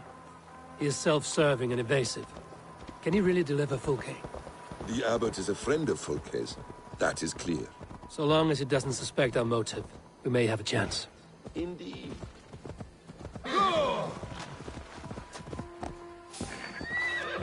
I'm not counting random friggin' assholes just turning up as part of the stealth challenge, so it doesn't matter for this encounter.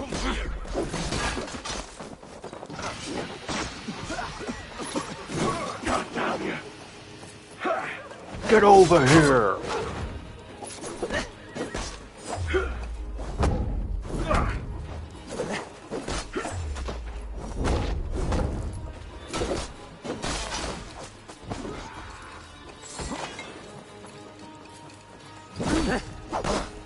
You're mine!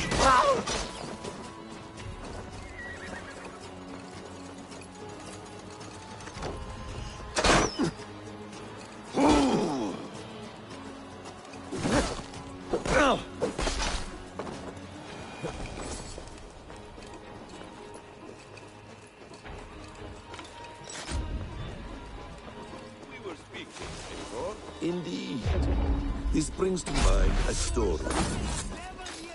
Not counting this either. Worms, take it! You'll suffer for that!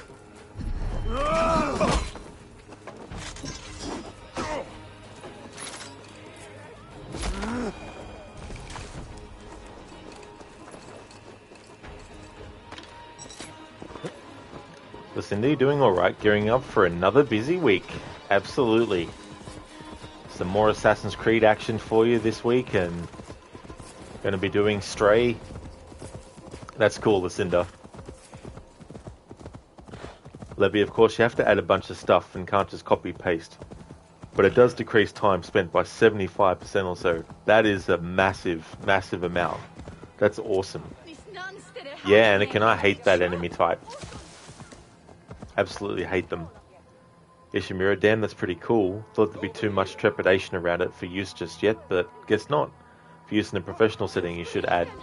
Yeah, that's it too. Like, and personally, I only heard of it as a thing, like recently, like in recent months. Eivor, stay close. Are you ready? Indeed. This brings to mind a story. Perhaps you've heard of it. The Scorpion and the Frog. A children's story? A cautionary tale. The Scorpion wants to cross the river, but he cannot swim, so he enlists the help of the Frog. The Frog agrees to carry him on his back, extracting a promise that the Scorpion will not sting him. Let me guess. The Scorpion reneges, blaming his nature, and both drown. The Scorpion crosses the river and stings an innocent man, killing him. So what does this tale tell us? That your stories are clouded and their meaning doubly so? It shows that every tale has 1,000 possible outcomes, many of which are surprising. If the abbot does not deliver Fulke, he will die at my hand. And we will continue our search. A sobering... Beamisfield is just ahead. Lead. I will follow. Levy, they actually encourage you to use it at work. I hope this chase will catch us a plump hen. Once the abbot has Tedmund's gratitude, he will deliver Fulke. It will cost us nothing more than this. If that leaden wit keeps his word. It's important for them to keep up with the change and pioneer in the field. Yeah, absolutely. And that's the thing too, because early adopters of things can reap more benefits than someone who waits until later on. Did he hit pigs? He told the story wrong? I'd never actually heard about the Scorpion and the Frog story until now.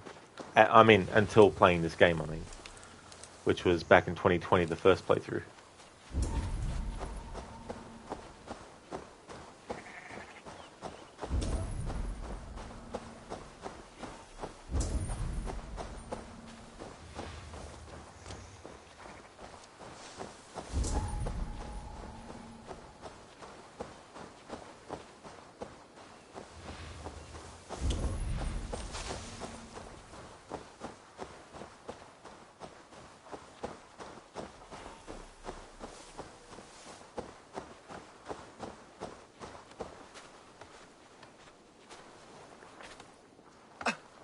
shouldn't be seen here.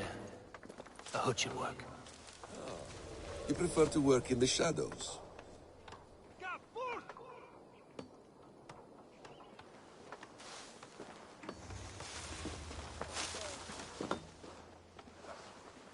That's not normal.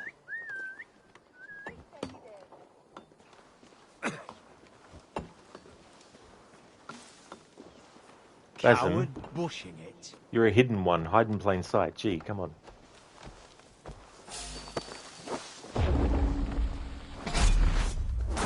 Well, I mean, sorry. He was hiding in plain sight, literally, but I mean to say. The dude had no worries. It's like, some strange man with long hair and a sword is just standing there. I don't know who he is. Ah, it's alright. He'll be fine.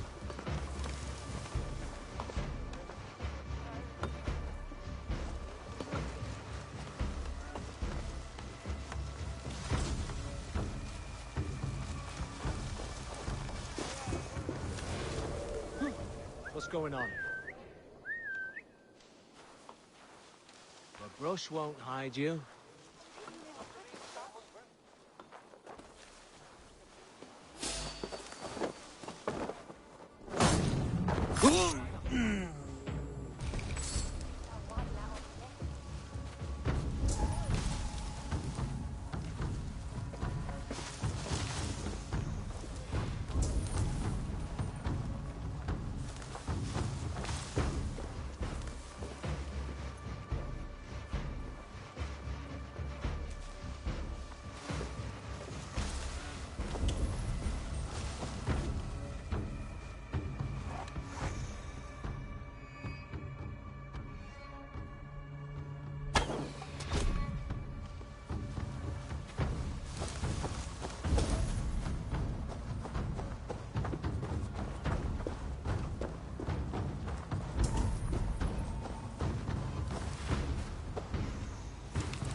This area is off limits.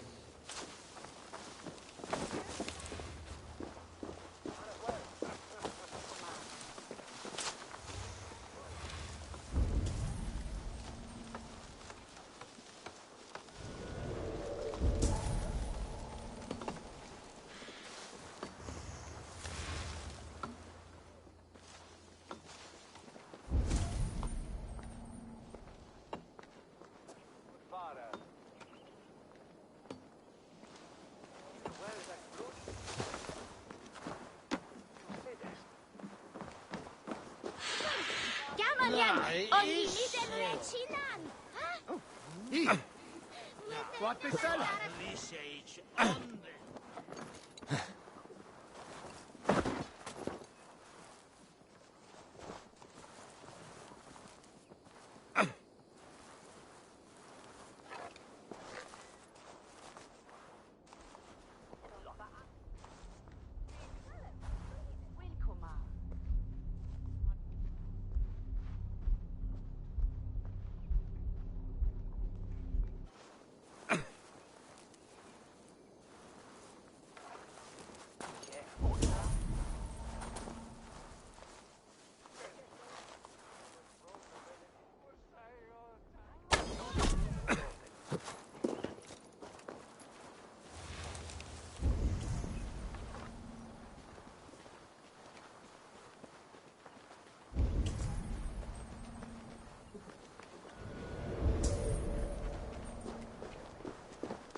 bush then.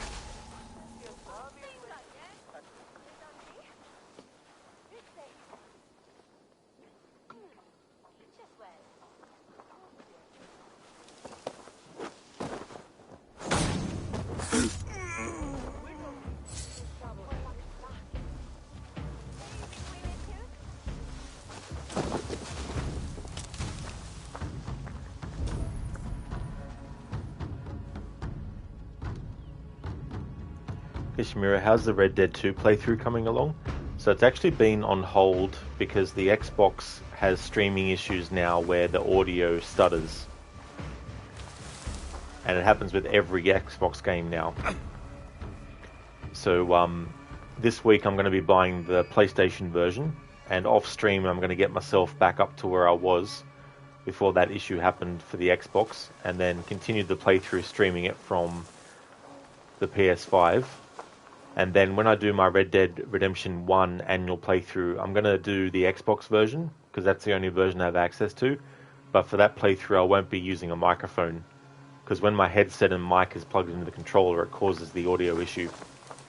So I'm going to plug my headset into a different source, either my speakers or the TV itself, and then that way I'll still be able to hear the game, but I won't be able to use my mic.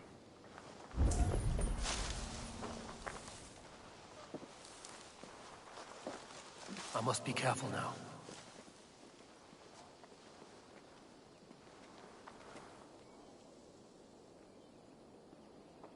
Yeah, it's so annoying, Ishimura.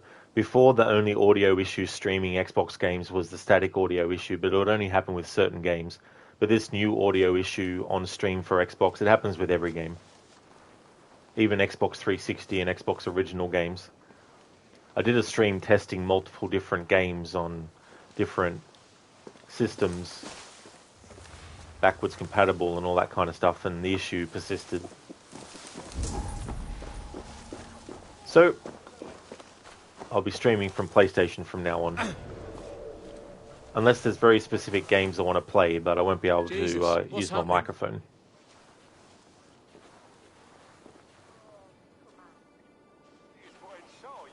Not a moment's peace.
God, what is it now?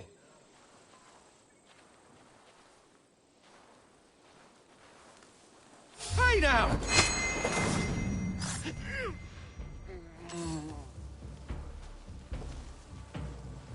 Enemies getting stuck. Fucking annoying. But we got him before I was fully detected.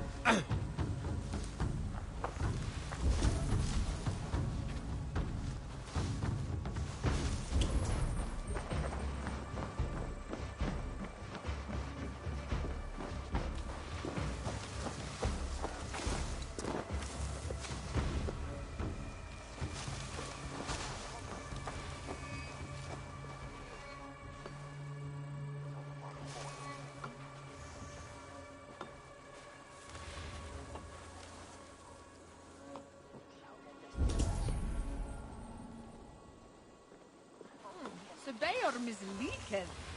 Did your elder halt to fell a Grutown? Enemies randomly spawned in to patrol past. They're annoying too in a challenge like this.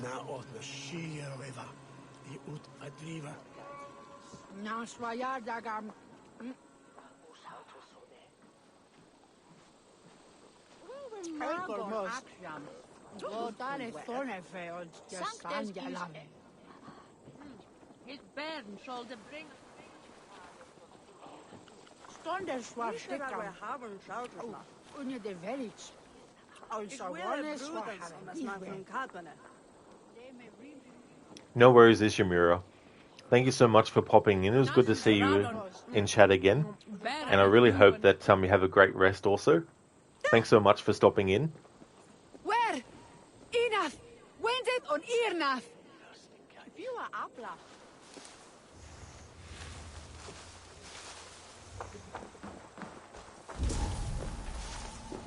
Mixton be weak den oxen hona with Yidon Shakum. Supri. Hey, Fenga Woolen. The Edrich was Stadlata.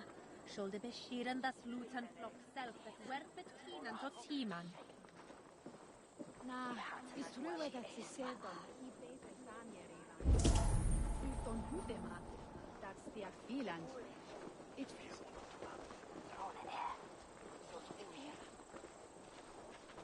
was he ut mit jok he bilder antena.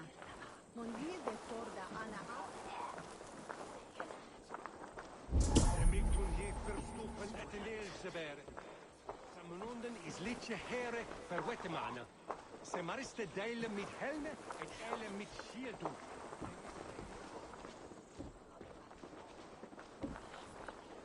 The shoulder for the bone for Aiden Fox. Ak he is wie. Piras edexis en astram. Ga! Flew!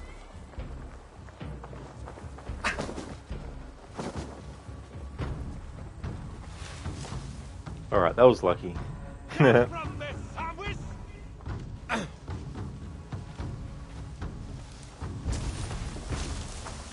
I should not be seen in this area.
One more time, I'm telling you.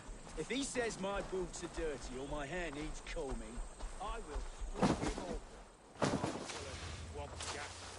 You'll do what you always do. Bow and straight to our good Saint Tedmund. I'm not even sure it's him we're working for. Who else would it be? A changeling spirited there by fairy folk? No peace around here. Using shrubs for cover.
What see you, old friend?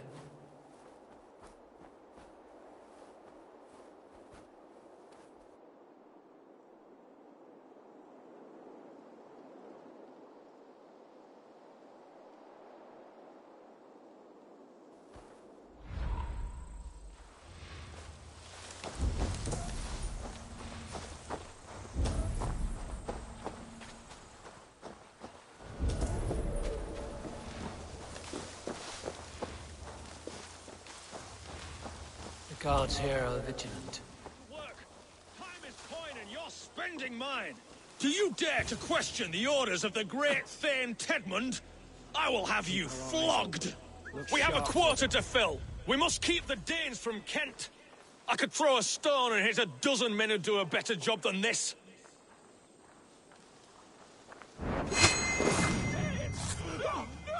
Protect me!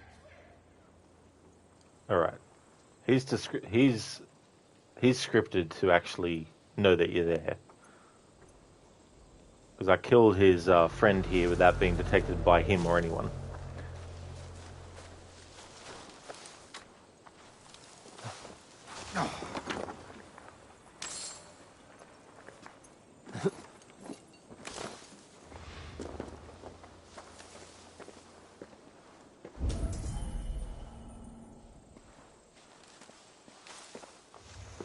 But I still need to get him out of this spot.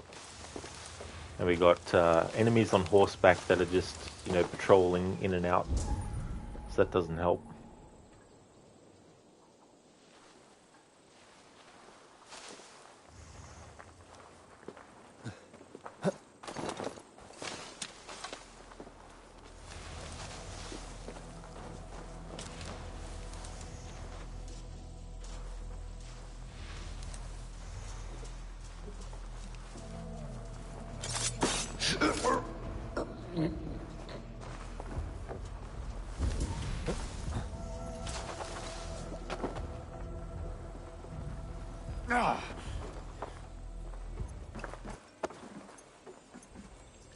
Alright, so this glitch is fucking annoying. It even happened in the Xbox version. So we're supposed to find him, right, and kidnap him. Well, we found him, so you'd think that the game would let us actually kidnap him. Nope. Jesus Christ, I don't know.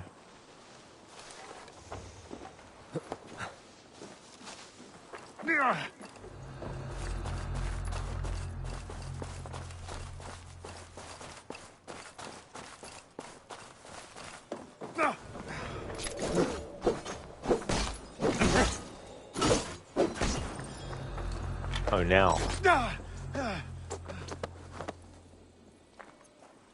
am not who you think I am! Let me go! Stop caterwauling and you'll live. Live? Oh, saints, protect me! Silence will save you, Tedmund. Silence, not your saints. Flee, my friend. We have the man we came for. Does this venture not set your blood ablaze? You don't prefer working in the shadows? And so we have. To steal a man, take him with swiftness, and escape without anyone on our heels? We hide in plain sight. Such is our way. But only until the moment of success. The final strike. I prefer to act and speak plain. Kings and lords who do not are often misunderstood. Yet, as a leader yourself, you cannot deny that subtlety and intrigue are a cloak you must wear. How many of your clan know the true circumstances of Sigurd's absence? You see my point. A leader must know when to speak and when to stay silent. For silence is not always a lie. It can feel like one. You truly embrace the concept of hiding in plain sight, eh? To its very fullest. As I do in everything.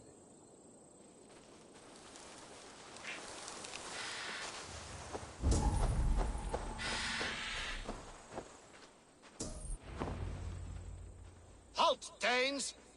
In the name of Alfred, King of Wessex, I demand you release his royal subject into my care. Come no closer, Christian, else your man dies by my blade. Please, I'm not the man you want. Keep your eye on this one. He'll be worth a hefty bounty. Any false moves and I will snip your heels. We have your man.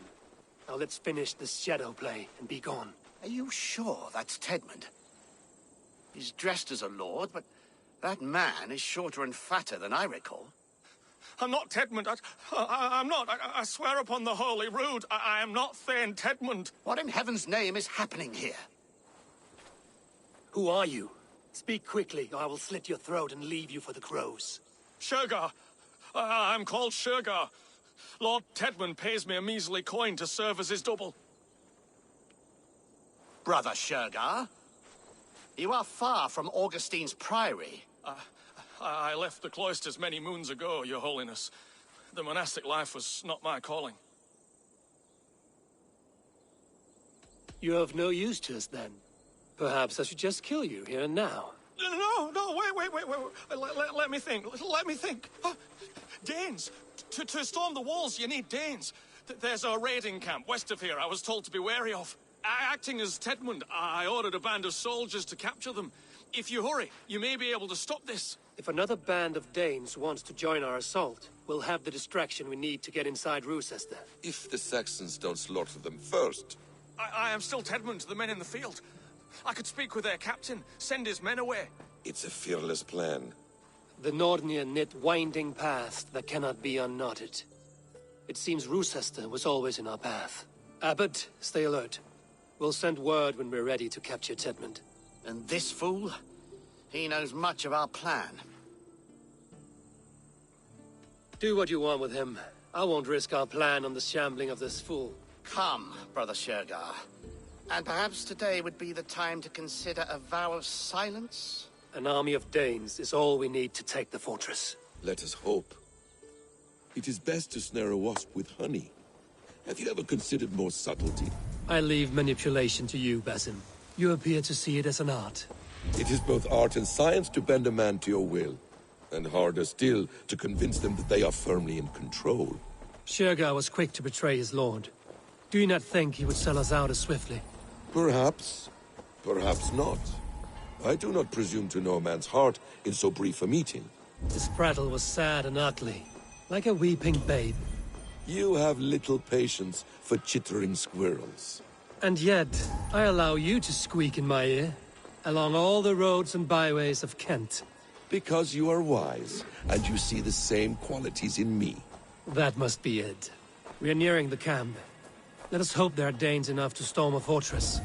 Otherwise, this abbot's game is a long one. It must be played, if we are to reclaim Sigurd. We are too late. There is great horror here. Those who remain must be saved, whatever the cost.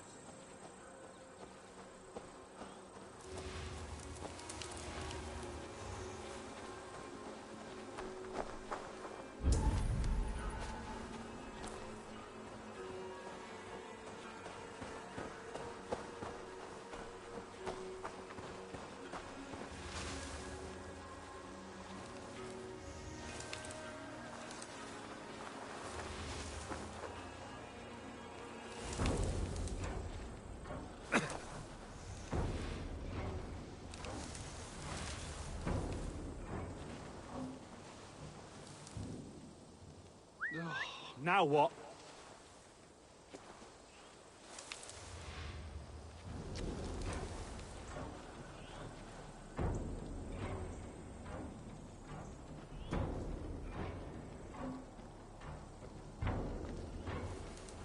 Huh?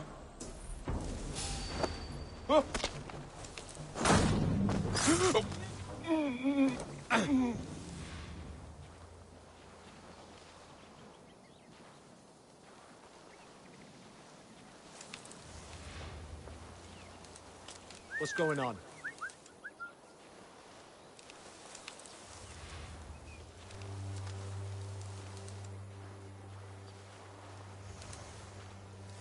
Using the bushes for cover?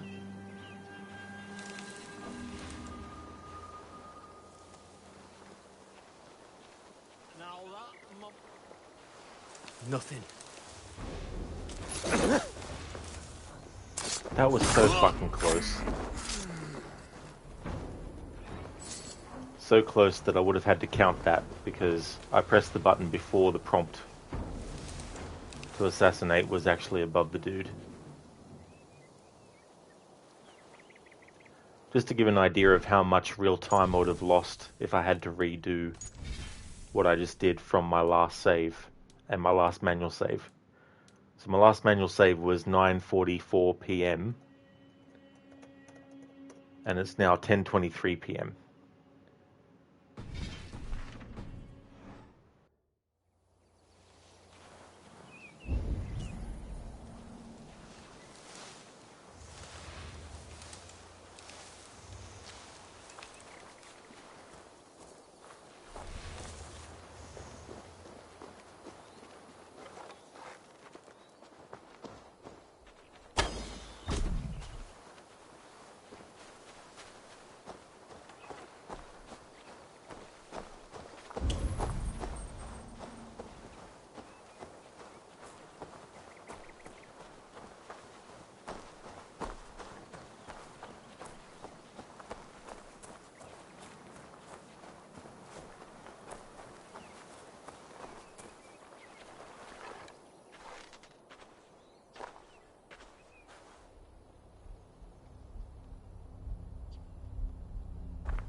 What's going on? Basim, nice. Thank you. But Basim, how come you haven't done that before now? In any other contexts in which you've been with me? Interesting. Nice. Maybe he's just programmed to do that for this particular quest.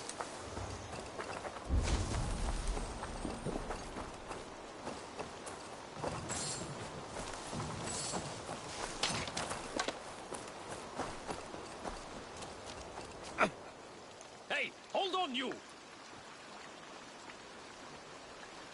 We owe you our lives, friend. These Saxon whoresons would have killed us all.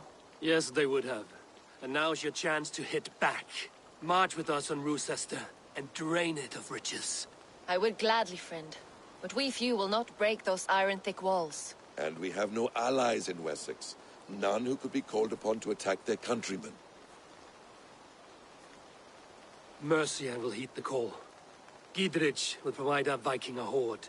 We'll send a message to Oxenfordshire. The men of Mercia would gladly take a swipe at Wessex. What is your name, warrior? Runa Egilsdotter. We need ships, Runa. We have a small fleet moored upriver, but a naval chain blocks passage to Rochester's walls. I will remove it, and your people will bring their ships. Now, gather these fallen weapons and armor. Giedrich and the men of Xenofordshire will need them to hide their Mercian origins. My warriors were denied Valhalla today. I cannot bear the idea of gifting their weapons to more Saxons. Their sacrifice was great. Their gift will be all the greater. They will know justice with our victory. It will calm their restless shades, I promise. Will your men bring the armor to the battle? And what is our plan? In the morning, you will go to Buckingham, remind Giedrich of his promise. When you have his bond, meet me on the shore near Rochester with the ships. Abbot Cunibert must be warned in advance. He'll need time to muster his rescue party. Runa, that is your task. I will tell you where to meet him before you leave. All seems in order. At first new light, I will leave. Good. That gives us time to drink. One of my favorite Basim sequences is coming up now. You've traveled so far to carry out your duty. Is this the life of a hidden one? Always on the move? No.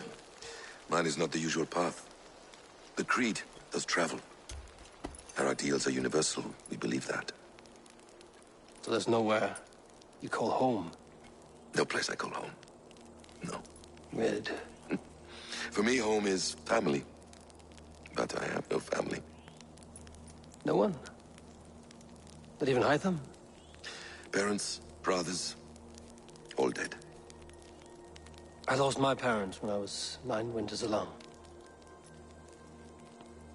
Without Sigurd, I would have...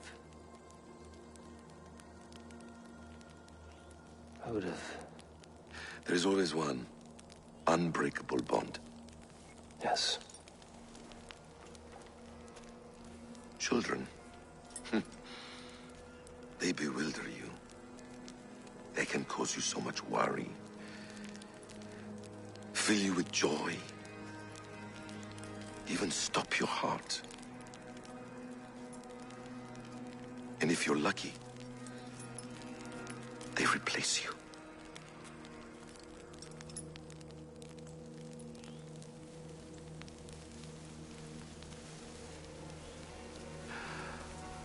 I was not so lucky. I had a son. I miss him terribly. Even now. I am sorry. Basim. He was taken from me. By someone I trusted. A friend. A mentor.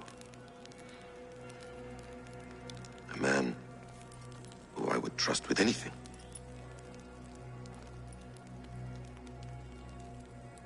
But a man you trust with anything can take everything.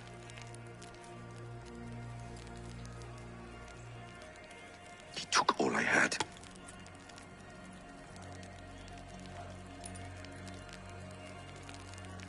All I had.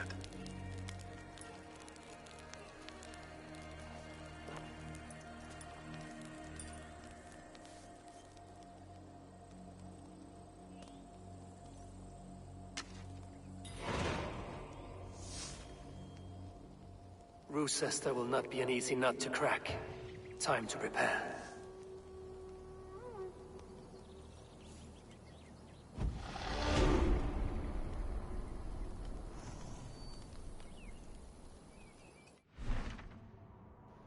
Just woke up from my sleep. Now I'm ready to face the day. Welcome back, Ryu. Hope you had a great sleep.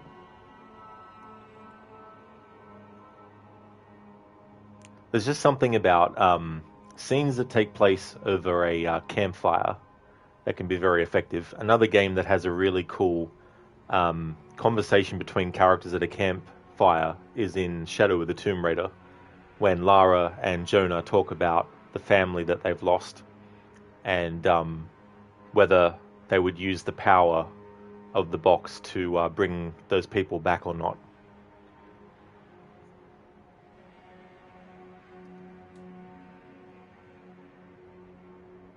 There's kind of a bit of not arguments about it, but there's kind of like this thing where some people don't know if Basim is talking about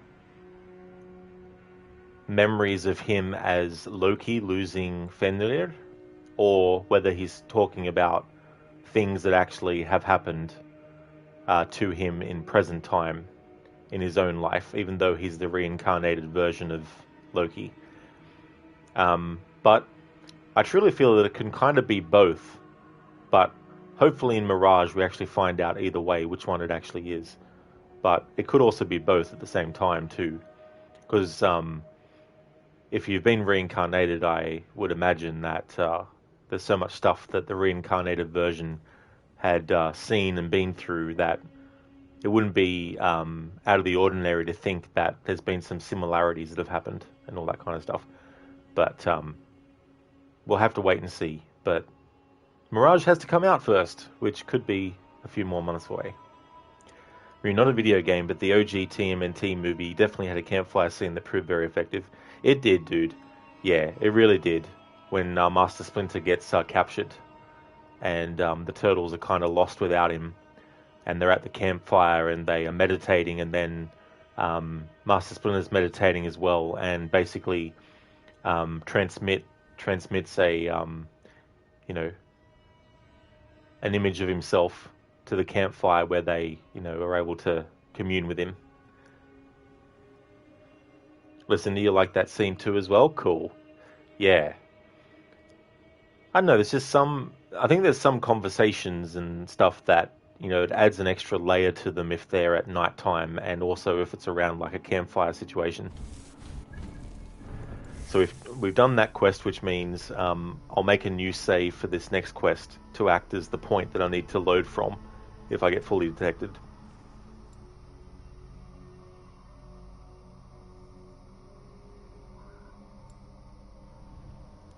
So I'm working towards another adrenaline upgrade.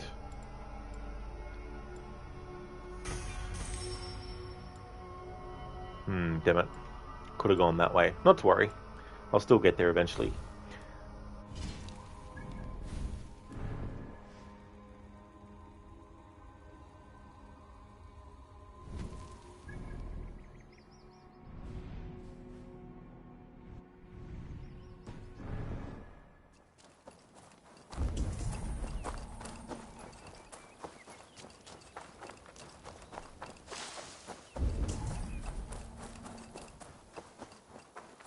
Carlo Rhoda, who plays Basim, just does such an amazing job. He won't be voicing him in Mirage, because Basim in Mirage is much younger than he is in this game. So they're going with someone else.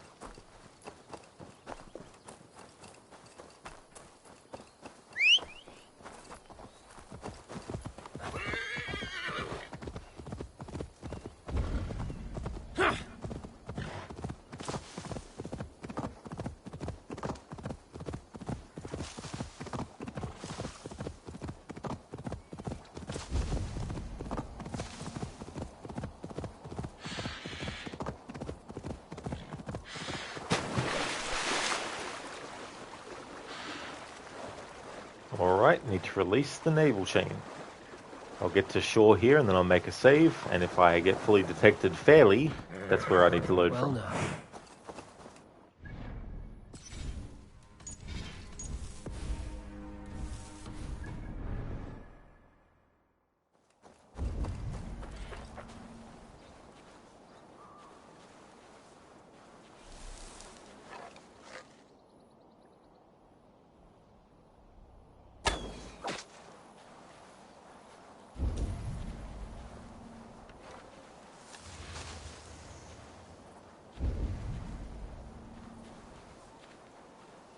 I should be cautious around here.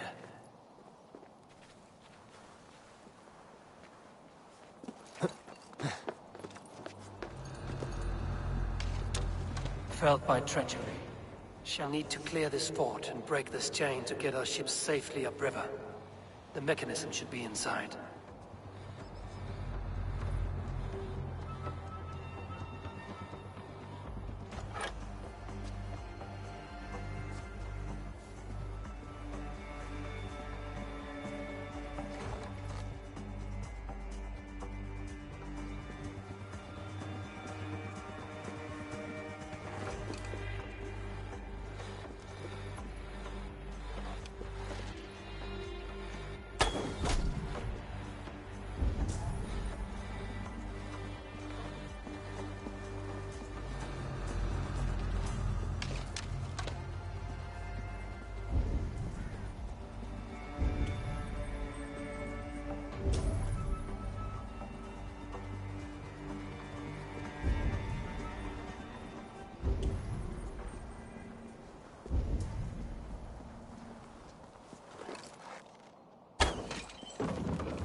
bullshit, not counting that detection. How did he know exactly pinpoint accurate where it fucking came from? Fucking GPS friggin' vision returns.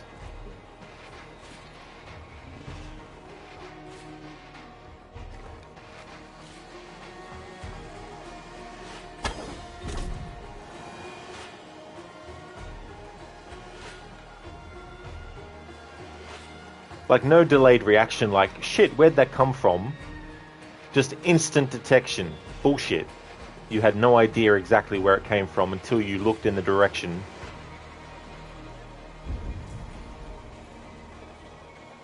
And even then, you don't have fucking GPS vision. Know exactly where I was, pinpoint accurate in my ass.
Climb up, jump across diagonally, Jesus Christ. Simple diagonal jump is fucking impossible in this game sometimes, it seems.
With the chain down, Gidrich and the ships can get through.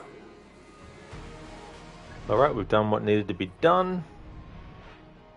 Let's fast travel out of here.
Eivor, we await your orders. You brought your weapons and armor. Aye, Raven Tamer. Good. Now we dig in and wait for our friends.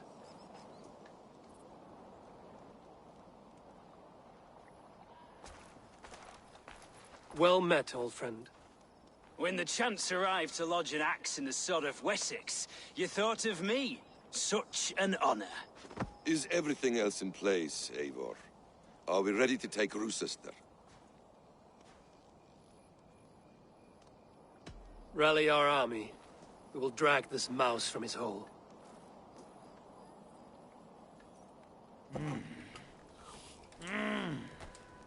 All right. Let's do this. Yee.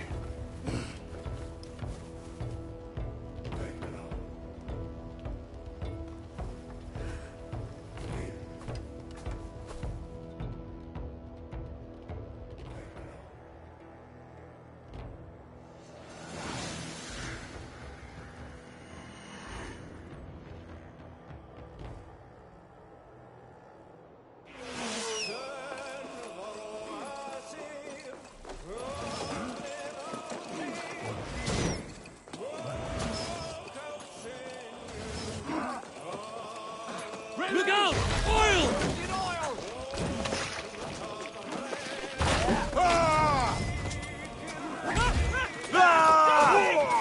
We have this! I'll have your...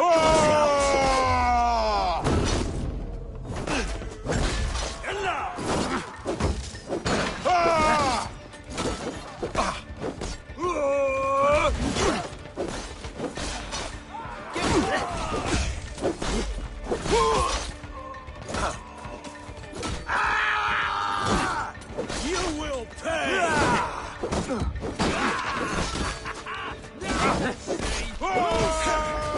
Surely with us. Follow my lead. It's starting to break!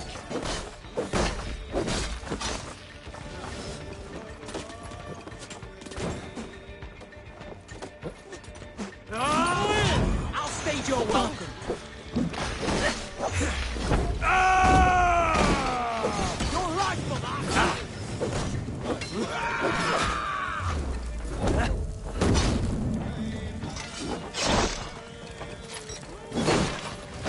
Incoming oil! Oil!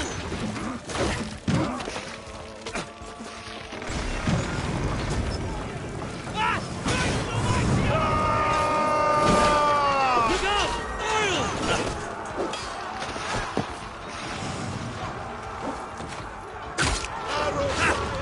We're through, Eivor! Good work, Eivor! The ram can't pass through the flames, Eivor! Anyone will put them out! Ha! He was no match for you!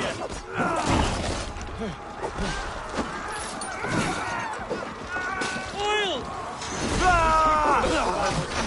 That will cost you!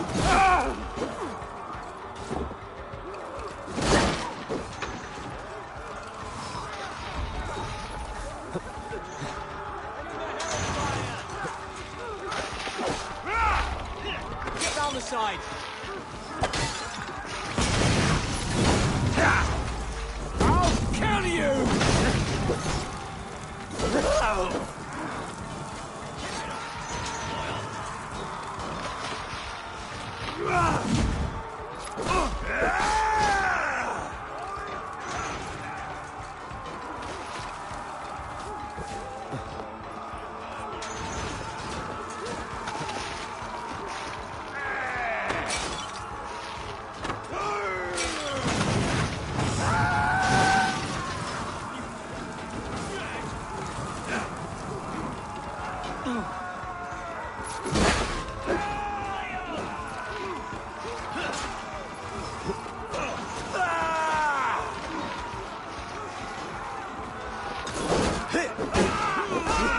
Flank the idiot!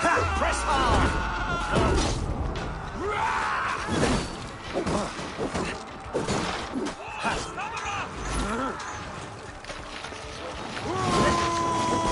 Arrows! Look up!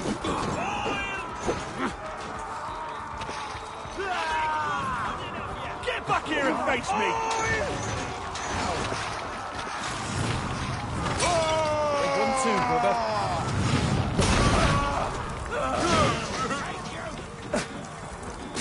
Handle this!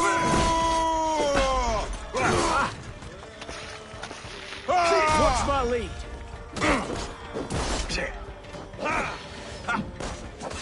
God loves me! Right for that!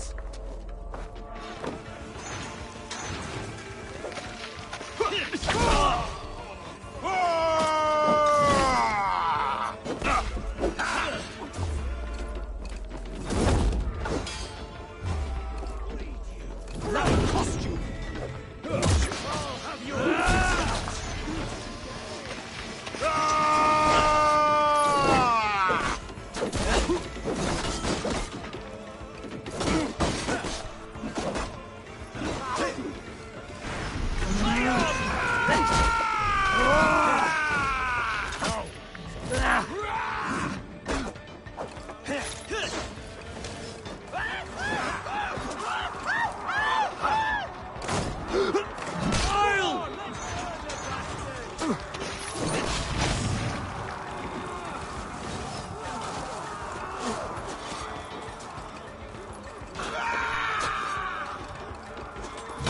time to put the meat! Blood pudding up here! I'm asleep! Let's repair that.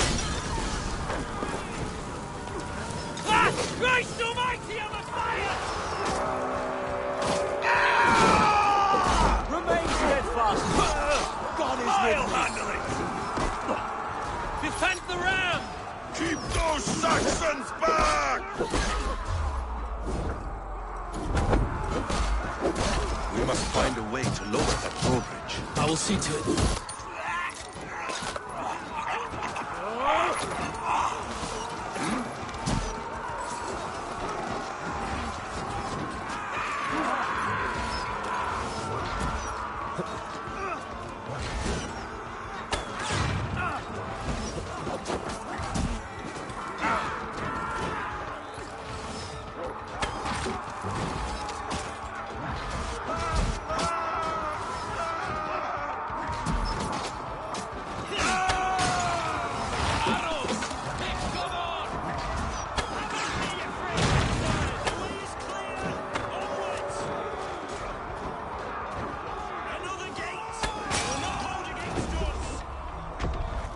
Beware that burning oil!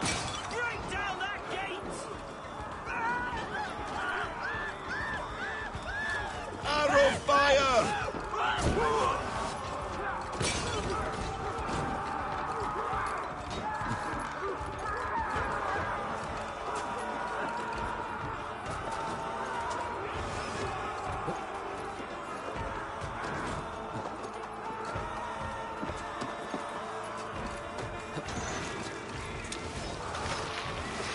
Tatmund is holed up in the tower keep. Press forward!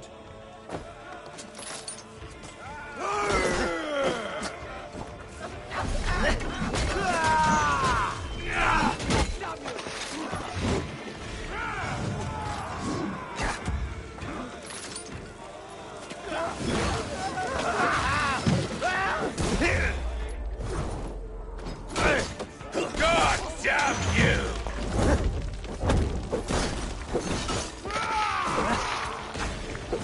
Together, lads! Fight! I see what you did.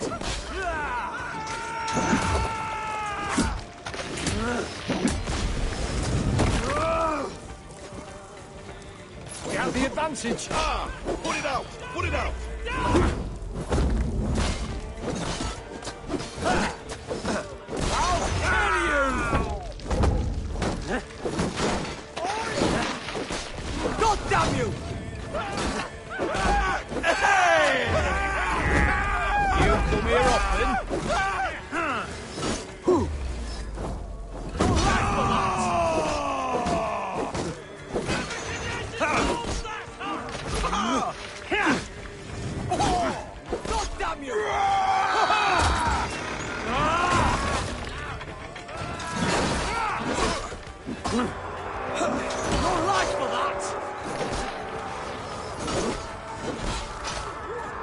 Keep going!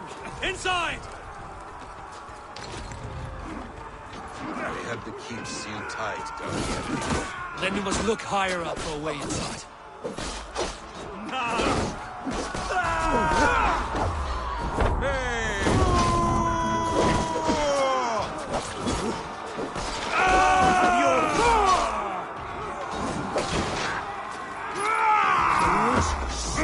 We keep our wits about us.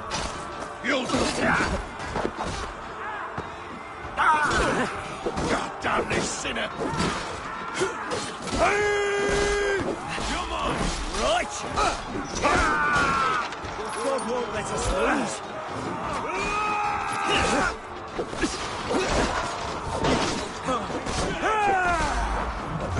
Your life for that!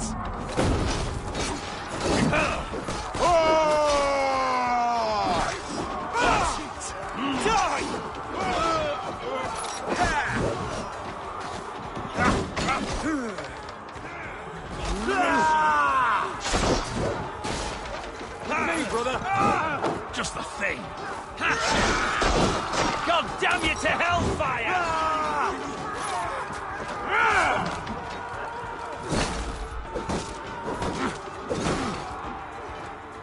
That will cost you!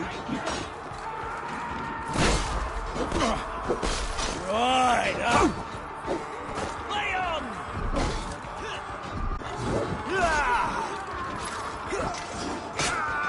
The Lord is my strength! We have this!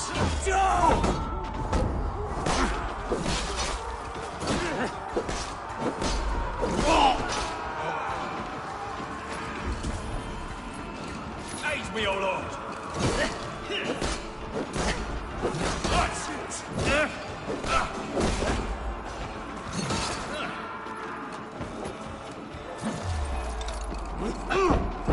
Your life for that!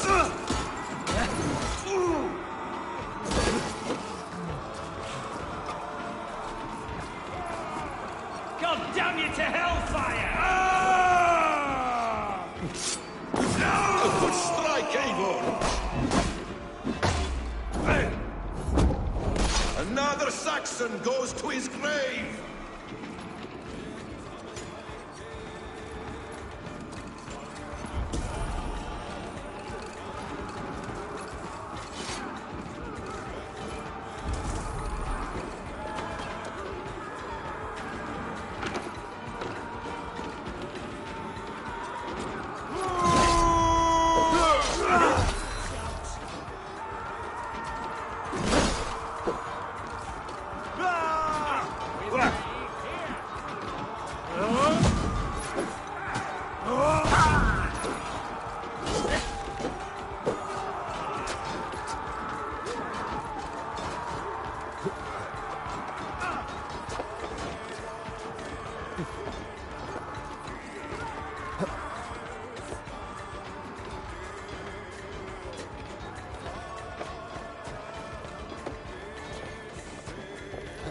I'll kill you before I let you take this fortress! I'll cut you down, Dane!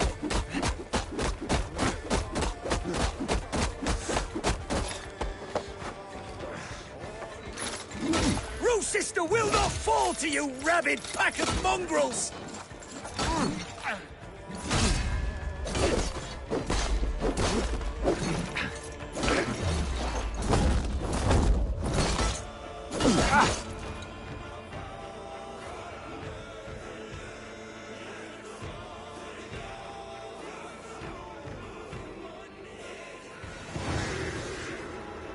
The red mist dissipates, and the calm after battle.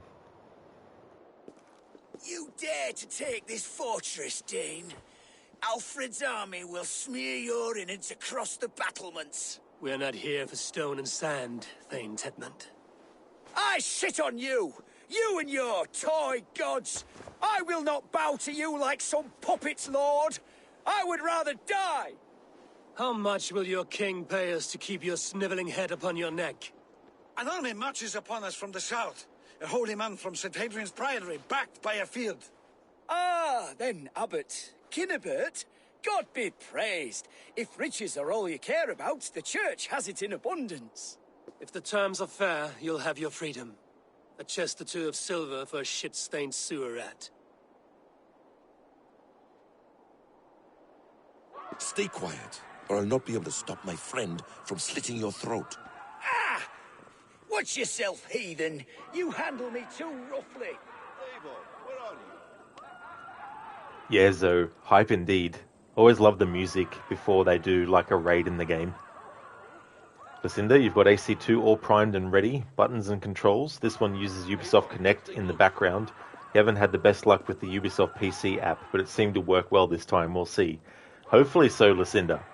Hopefully everything falls in place and actually works the way it's intended for Assassin's Creed 2. And have you had like a little try around with the controls? Does anything feel a bit different, a bit better than AC1? Because there's a big night and day difference between 1 and 2. But obviously you're still in that area of the early, well, you know, of the early games in the series still. Yezo, epic commentary from Basim. Anakin Tedman is a great name. Tedmund. Ted.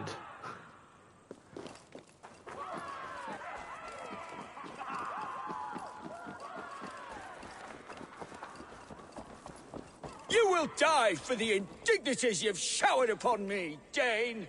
I mean... Lucinda, you just opened it up to make sure you wouldn't need to do much configuring if you end AC1 early today, so you can jump right into 2. Oh, that's definitely a great idea as well, just so you're prepared. But yeah, it's gonna be cool to see what you feel about AC2, especially because playing through Assassin's Creed 1, like you're used now to how that works. So when something improves, you'll definitely not only notice it, but you'll feel it, I imagine, as well. I mean no offense, Thane. You're only a hefty ransom to me, nothing more. This is why you batter down my gates, kill my men for a purse of grubby coin? You have no honor. Enough! I'll return you to the... No! You there, heathens! Let this good man go, or suffer an iron sickness. And what you offer us in return? Your lives? We lost many good men storming this keep. It will not be in vain, Christ's slave. 20 chests of silver. Give them what they ask, Kinnebert. A hefty sum that will leave God's coffers hollow. I cannot give it up without some assurance. Tedmund! You extort me in return for my life? You were swiftly met, Abbot. Not long after these scallious worms took my fort. On the Lord's bidding, Tedmund. At prayer, a terrible vision befell me. A host of heathens, your life in danger. A coincidence I find rather... rather ominous, Abbot. Do you... God help you, man. Are you well? Air! I need air!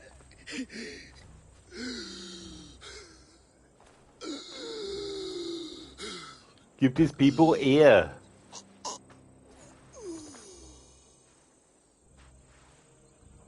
He's dead. The work of poison, no doubt. No.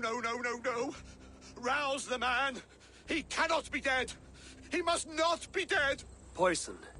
How does the man die of poison in our arms? Many great kings and paranoids have carried poison in times of war, as an alternative to capture and ransom. A catastrophe! Alfred will choose another and... By the saints! Alfred! How will I explain this to the king?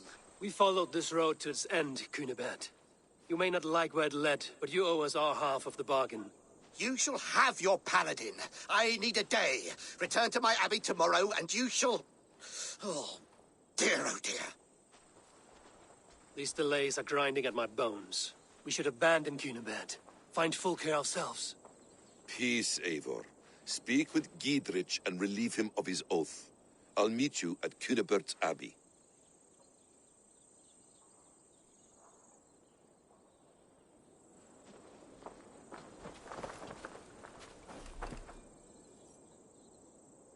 You fought like beasts, escaped from your hell today, Giedrich. Your oath to me is fulfilled. It was good to stand shoulder to shoulder with you against the pox dogs of Wessex. May our friendship endure. This tanglebriar of Christians and lords means nothing to me. I'm here for Sigurd. I understand. When you find him again, come see me. We'll feast and sing, with mead and friendship to warm us. Agreed.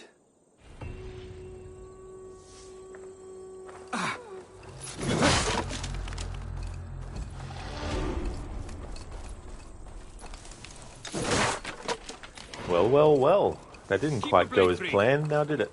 Just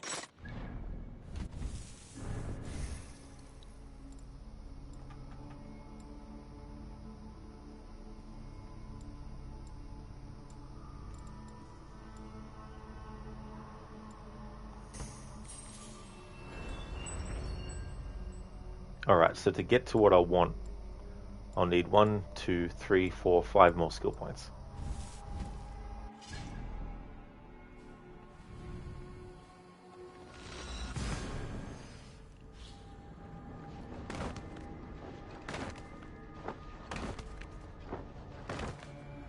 It is too quiet here.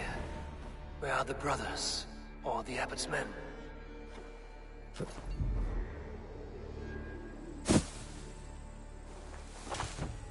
Alright, new quest, so we make another save. If at any point during this quest where there's a stealth-able area, if I get fully detected fairly, have to reload this save.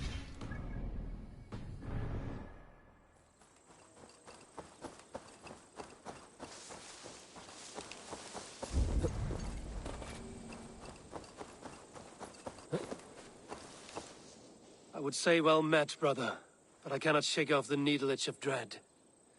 Is something wrong? I followed the abbot here, kept him in my sight. But the monks, his servants, I have seen nothing of them. Dead? I do not think so. But there is no good here in this grave hush. And where is the abbot now? In his quarters. Come, and be on your guard. Does this have the stench of betrayal to you? Why would the godly shepherd ally with the heretic? Cunibert is a man who craves power and position. With Tedman dead, he must find it somewhere else. There is truth in that. Keep your eyes and blade sharp.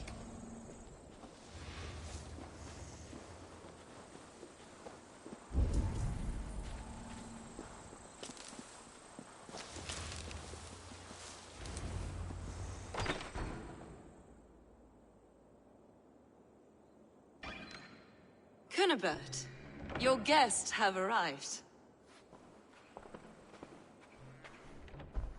Come. Supper's ready. The dear abbot sent me a warm invitation, said my friends were eager to meet with me. It's early for supper, I know. But Cunibert's ale goes so well with roasted lamb and cinnamon blueberry peas. I couldn't resist. Where is my brother? Is he not here? Mon Dieu. I never told him.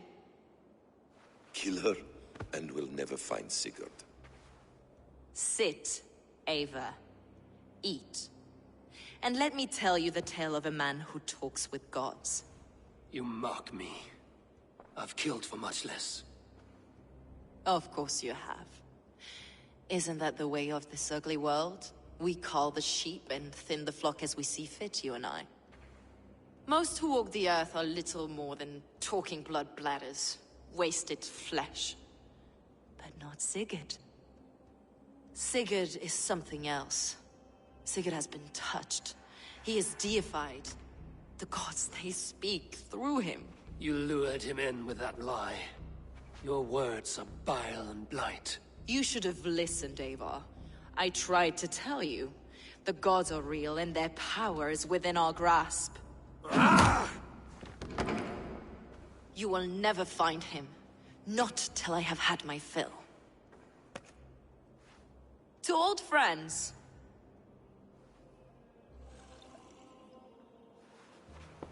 really is delicious, Cunibert. Is it cloves I taste? Well, that concludes supper. Delicious. Absolutely, Anakin. Kill them, and bring their bodies to my sanctum in Canterbury.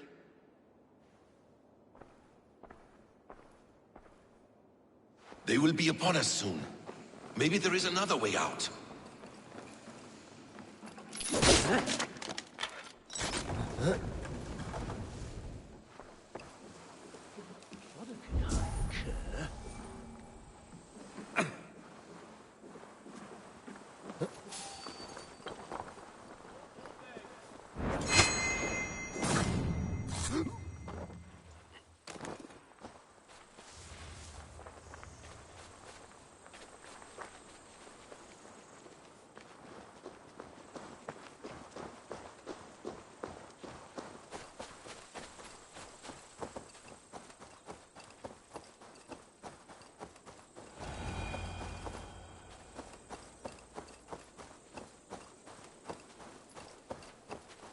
Fulke let slip that her sanctum is at Canterbury. She did. And with no cause. I'd approach the place with caution. It may be a lie. It may be, but it's the only lead we have. I hope all this innocent sacrifice is worth the trouble. It's Sigurd, my brother. Of course it is. Then come, let us dive into the maw of death. I was never keen on seeing my winter years. This will not be for nothing, Eivor. We will find Sigurd. It's not just him. I want Fulke to suffer.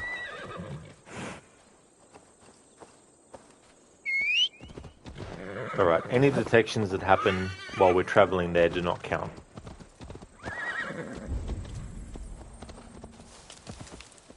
This land of summer, mists and forests, dreaming darkly. I see secrets, and I want to know England. All of it. And yet it rounds on us at every turn, snarling like a cornered dog. I begin to despair of ever settling here. Perhaps the stars write your path, and you will never have a home here. Do you miss the land of your birth? I have long been away, but it is fiercely beautiful beneath the vanity, arrogance, and pettiness of men. I should like to see it. You could if you wish. My father was an architect, a builder of wonders. The great Mosque of Samarra, his masterpiece. Another man, who played the Caliphate's game better, took the credit. He was exiled, and died in poverty. Your faith sours. What of loyalty? Shared stories round the hearth. Warm nights, parties, and the tender love of another. There are some who are worthy. A scant few that tower above the sullied mass. Men and women of vision and valor. Sigurd is one such man. He is. Fulke isn't wrong on that score. I fear for him, Basim. I cannot rest until he's safe. Nor will I, my friend.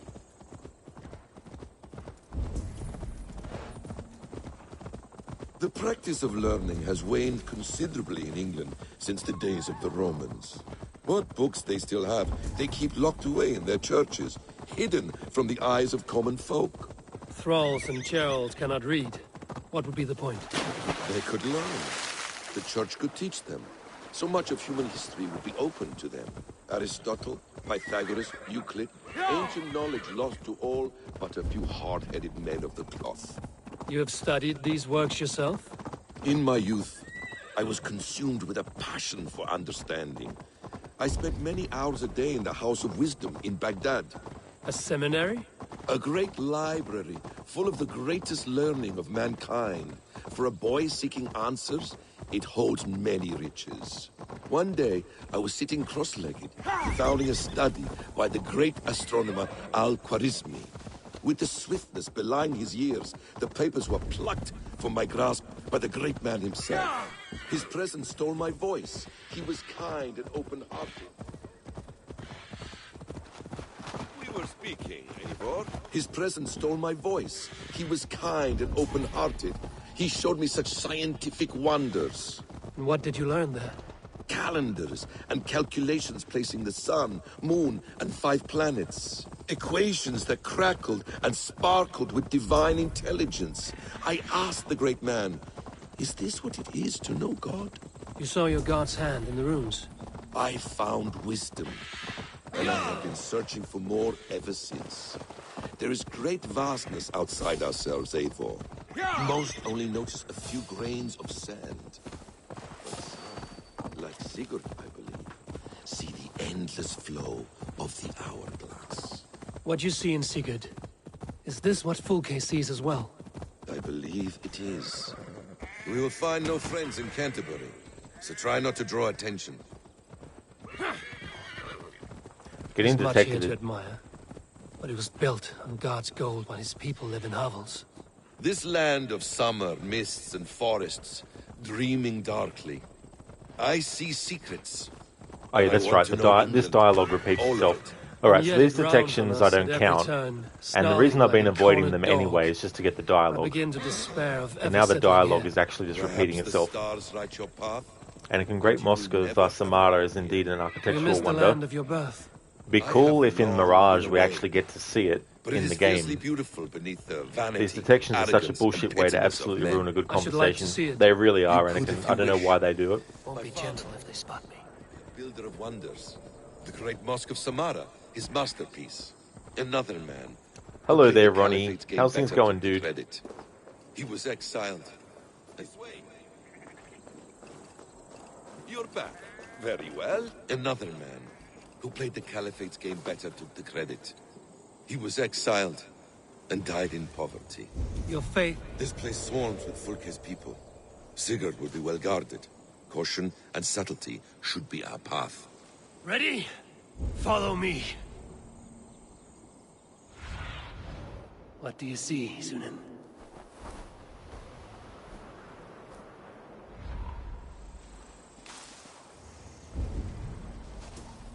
Alright, now detections count.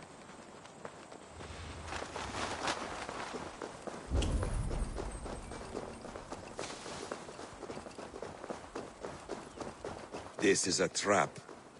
Why would Fulke give us her sanctum? She baits us. Cocksure and arrogant. But she cannot see failure in her path.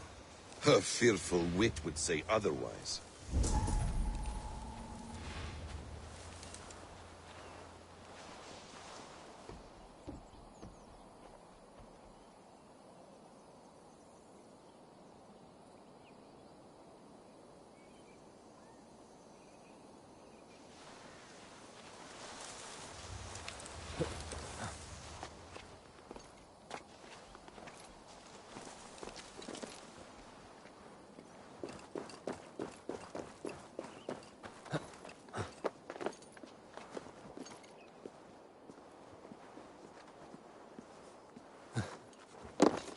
Whatever we find there, keep your head. You chastise me like a child, Basim. I guard you like a father. Nothing is served with your brutal end. You have much to do in this life. I know it. More riddles, sly tongue. No riddles. I sense a greatness within you both. Your destiny is not to stain the stones of this godhouse with your blood. Ronnie, things are going well. You're excited that you will be back to streaming this week, starting tomorrow. You had guests all last week and your office was being used as a bedroom. Oh, that's totally understandable, Ronnie, for sure. You know, when that happens. But I hope that you had a great week last week and that they enjoyed themselves too. And glad to hear that things are going well. So you'll be back to Watch Dogs, that's right. That's what you were playing. I had a brain fart there for a second.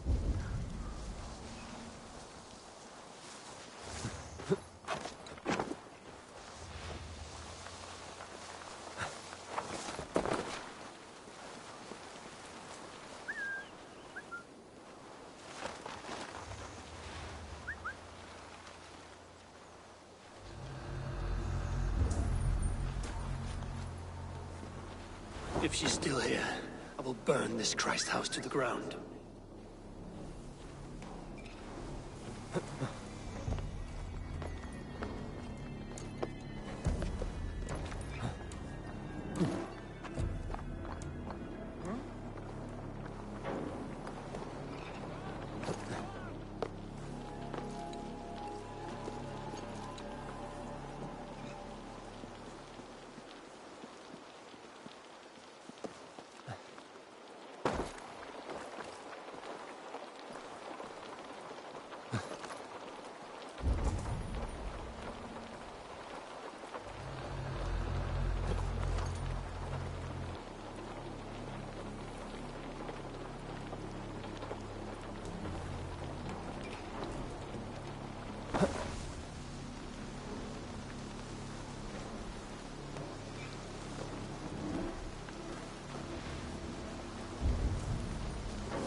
come on, get off the fucking thing. Get off of it. Off, you fucking asshole. Get the fuck off it.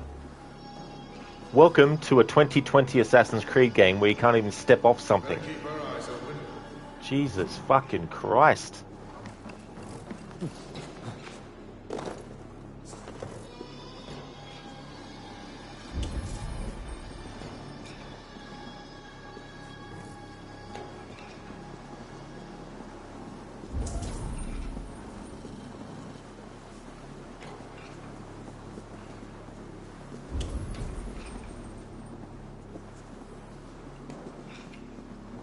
Yeah, it's like, how hard is it? Like, seriously.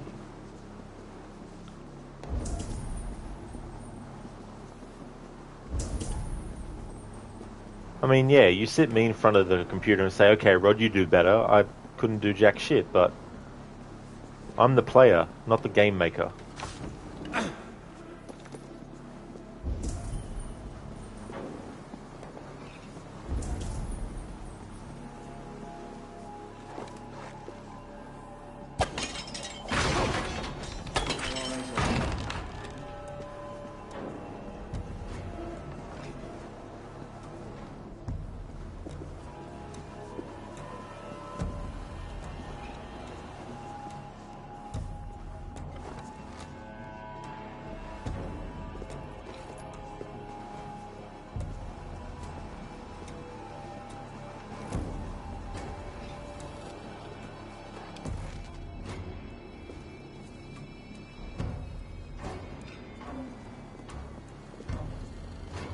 And it can, every game they released, you swear, this thing exists.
arms, Basim. He wasn't even looking So at we me. ought to blunder in I'm like not an counting that. ox. He wasn't even looking at me.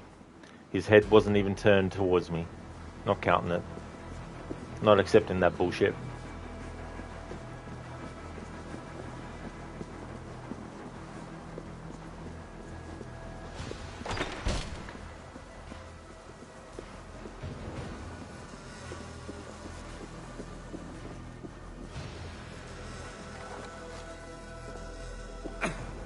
Not counting that at all.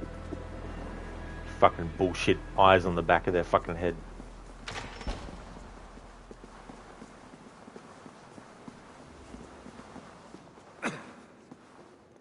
Lucinda, well, Rod, you're going to get your day started here soon.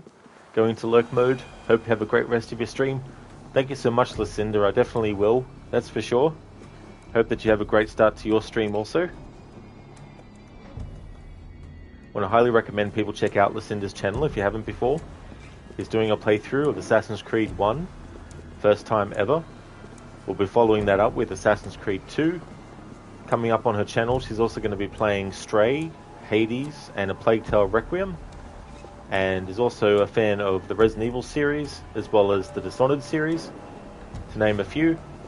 Great streamer with a great community, great channel, so I highly recommend checking out if you haven't.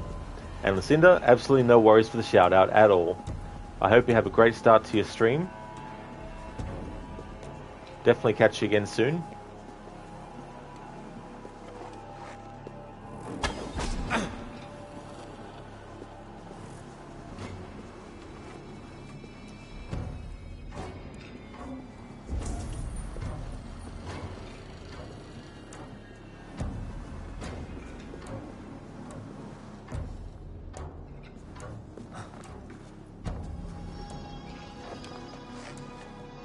I went to climb that, and it took ages for the game to recognize what I was actually doing.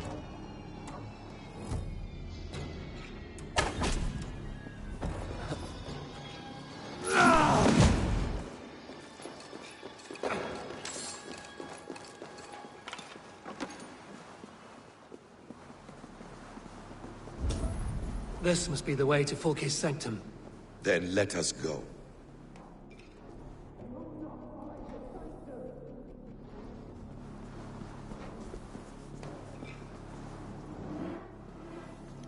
Great, so we have an enemy that's facing the doorway.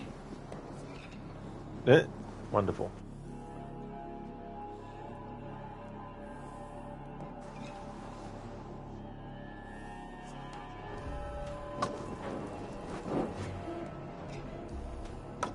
Good job, Airball. Hit the... Jeez. How about you fucking throw where I'm aiming the fucking reticle? Last time I checked, that's supposed to give the player the indication to where they're throwing something.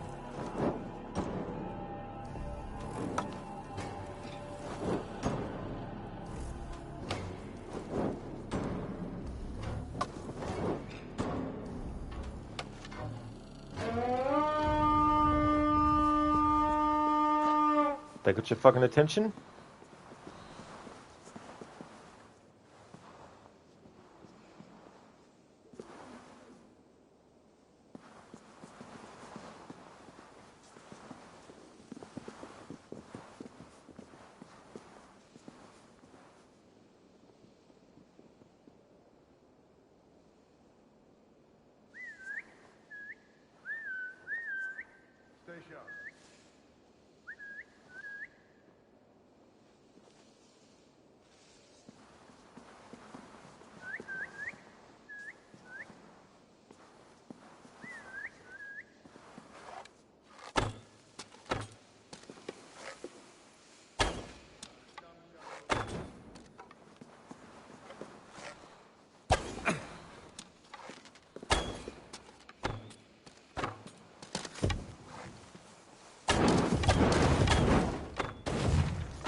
Oh my fucking god.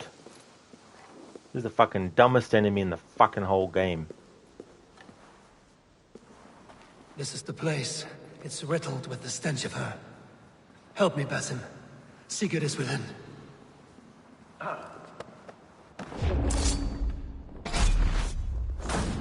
Jesus Christ. Hey there, Zeus. You haven't played this one, been playing Zelda.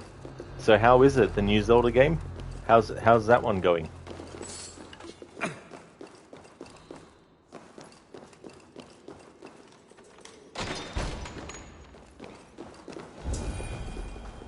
Fulke! I'm here! Face me! Have a care, Eivor. You will play into her hands.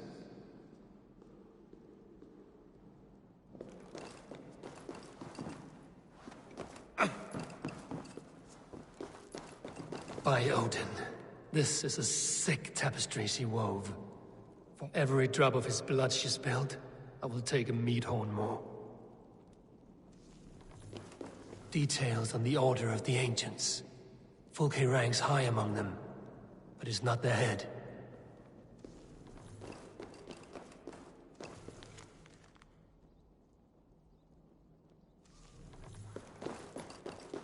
What does it mean, these word tangles that speak of elves and demons? The plans to the great fortress in Wessex. Is there something here we can use to breach it?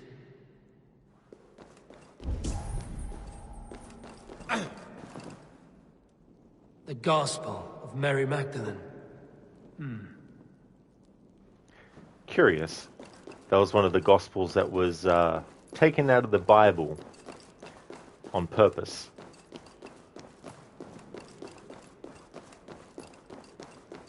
It was Wikipedia before computers even existed.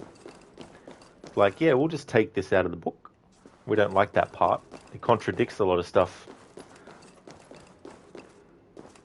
So this is great. Definitely a hard sequel to Breath of the Wild in many ways, but like way more going on all the time. It could seem mad and empty. This one, not so much. Cool. Yeah, I still haven't played that other one, but I'd definitely love to at some point. Eventually, in the next 10 years. Thanks for redeeming that, Harbinger. Sigurd.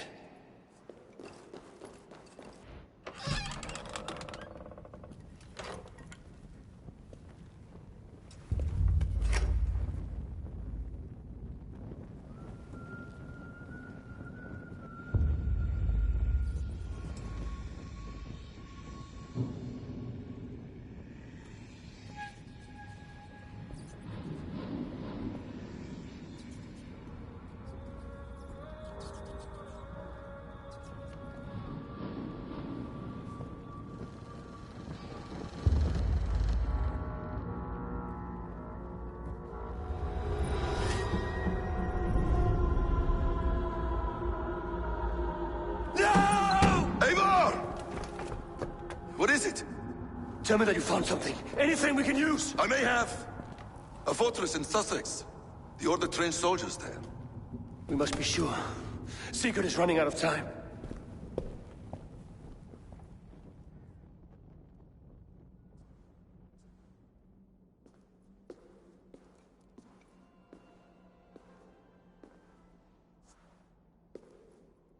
Anything else? Documents of interest to the Hidden Ones. Hythen will surely want to look. But for Sigurd, Porchester is our only lead.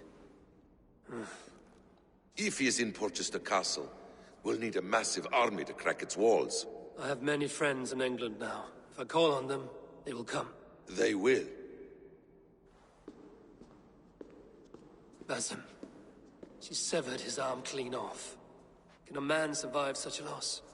Physically, he can. Mentally, it's hard to say.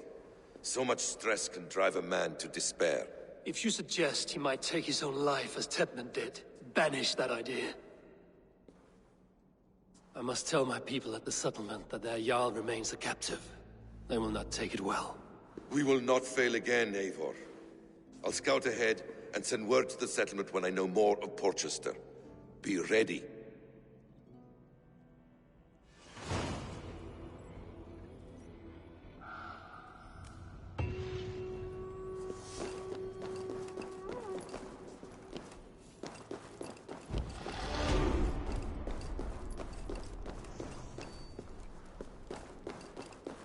So like Tyr losing his arm, so now has Sigurd. matching his, well, the best way I can put it is reincarnation. Sigurd is the reincarnation of Tyr, just like Eivor is the reincarnation of Odin, and Basim is the reincarnation of Loki.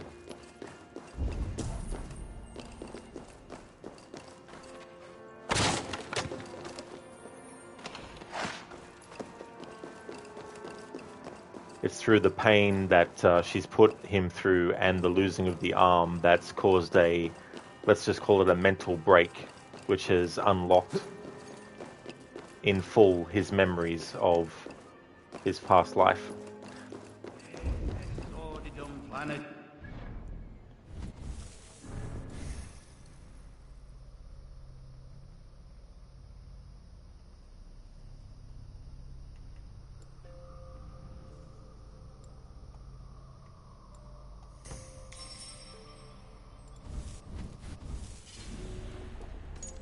Folky.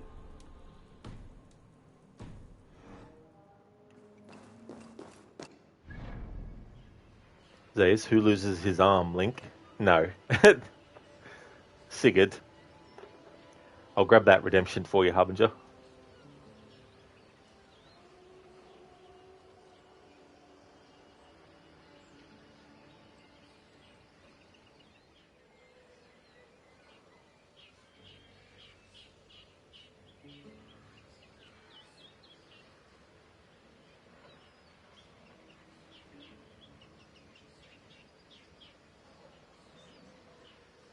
Alright, I've got one.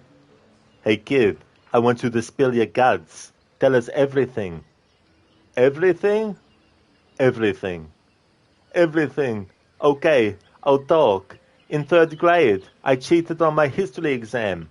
In 4th grade, I stole my Uncle Max's toupee, and I glued it on my face when I played Moses in my Hebrew school play. In 5th grade, I knocked my sister Edie down the stairs, and I blamed it on the dog. And then my mom sent me to the summer camp for fat kids. And then they served lunch. I got nuts, and I pigged out, and they kicked me out. But the worst thing I ever done, I mixed up all this fake puke at home. And then I went to this movie theater, hid the puke in my jacket, climbed up to the balcony, and then then I made a noise like this. And then I dumped it over the side, all over the people in the audience. And then, this was horrible, all the people started getting sick and throwing up all over each other. And I never felt so bad in my entire life. I'm beginning to like this kid, Ma. Hit puree. No, I'm too young. No, I want to play the violin. No, not my hand. Please. Now, do I get the truth? Do I get the truth, or do you get juiced? So that's from the Goonies. Hey there, Zereth. He got nuts, these nuts. How's it going, Zereth?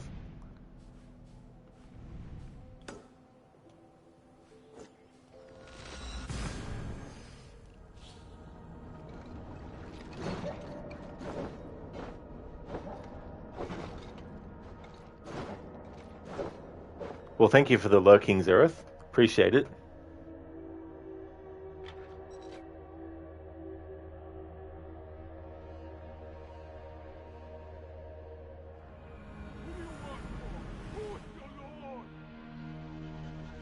Who do you work for?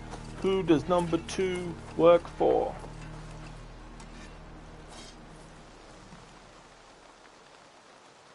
May I see your stores? I do good work, I must say.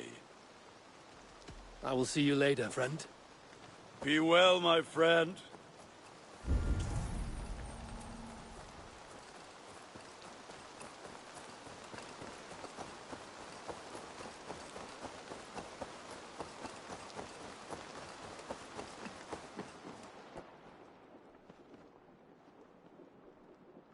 Where is he?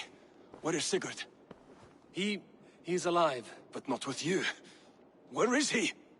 Dag, not now. I need to speak with Randvi. You never found him, did you? Tell us, Eivor. We deserve the truth.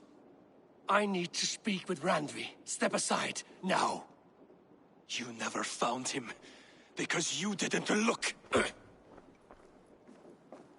How about you, Dag? Get off your fucking ass and look. Eivor. I know what you are. Fucking complaining? You fucking go and look as well. Fuckhead. Eivor, you come alone.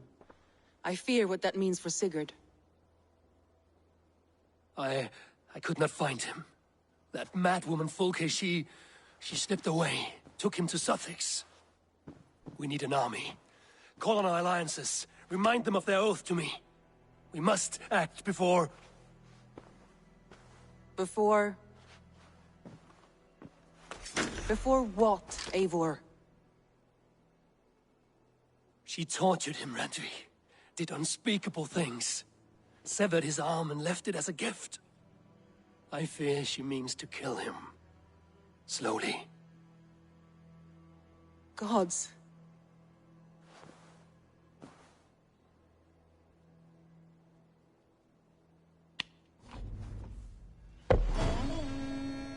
What really pisses me off is characters in stories complaining that someone else isn't doing anything when they're not even fucking stepping up to the plate themselves.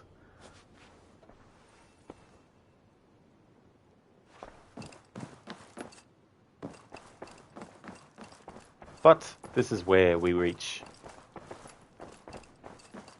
a juncture.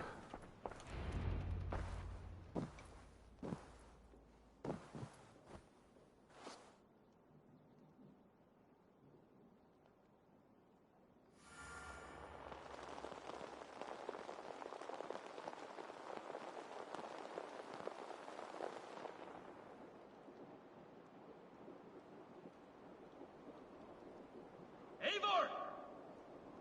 Eivor!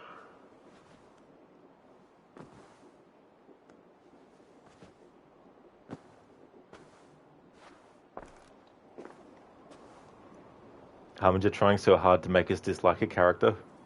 Well, I guess you could say trying so hard, but I don't know. I think it's something that's built up. There's been like a progression of Dag throughout the story. Subtly at first, but then as things go on, you start to see he doesn't really care too much about speaking out of line. You can see in the first 5 minutes, yeah. I guess you can. But still. That's how he's written.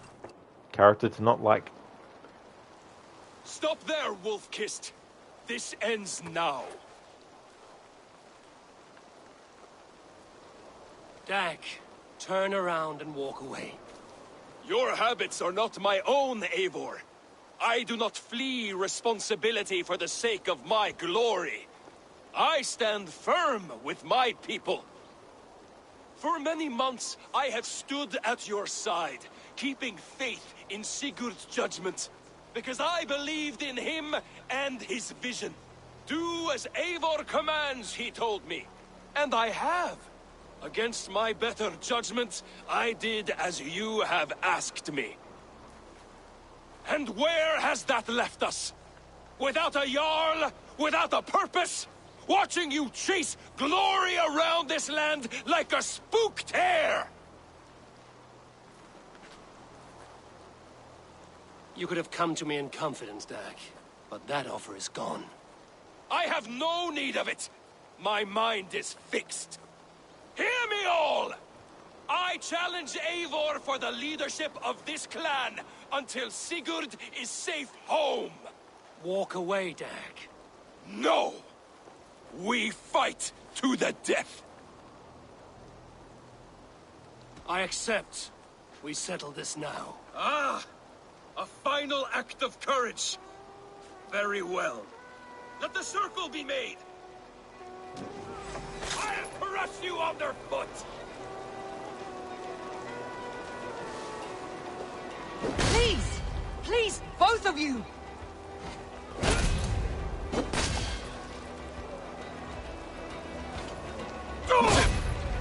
Is that the best you can do?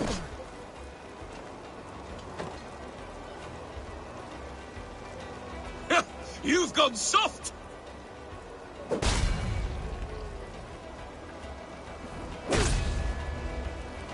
pathetic!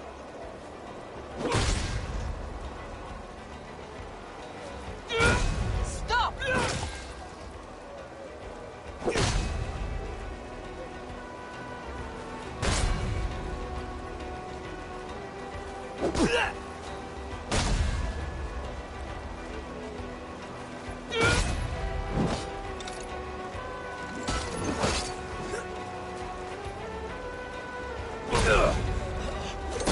I do not want to do this!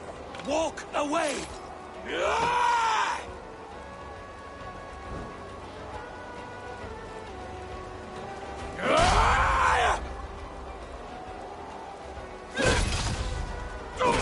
What's the matter, Eivor?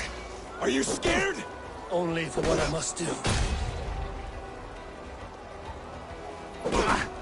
Do you not see what you do? There's no honor in this. What do you know of honor that Sigurd did not teach you? You suckle at his teeth and then leave him to die!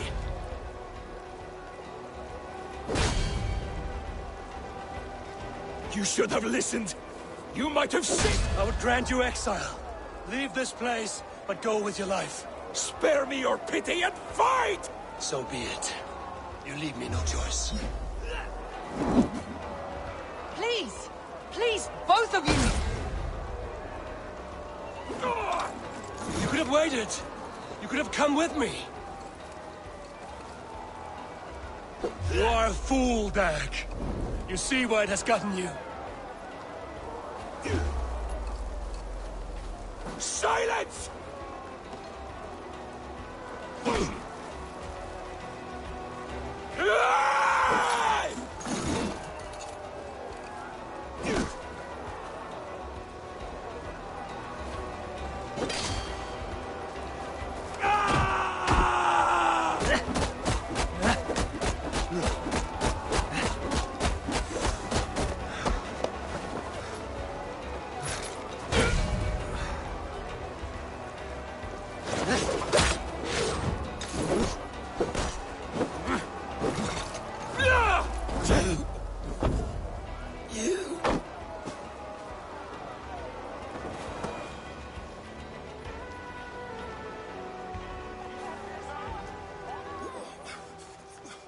Eivor, you...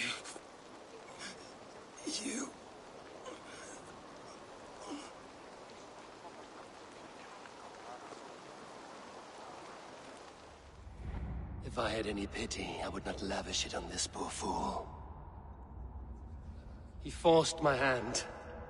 Yes, and the cost of disrespect is death. You said it yourself.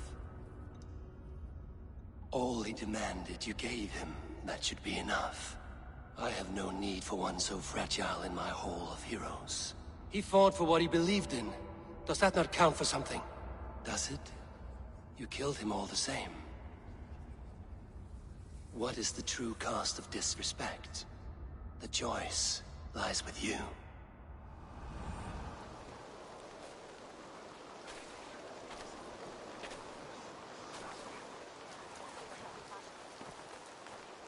You should not have come to this, old friend.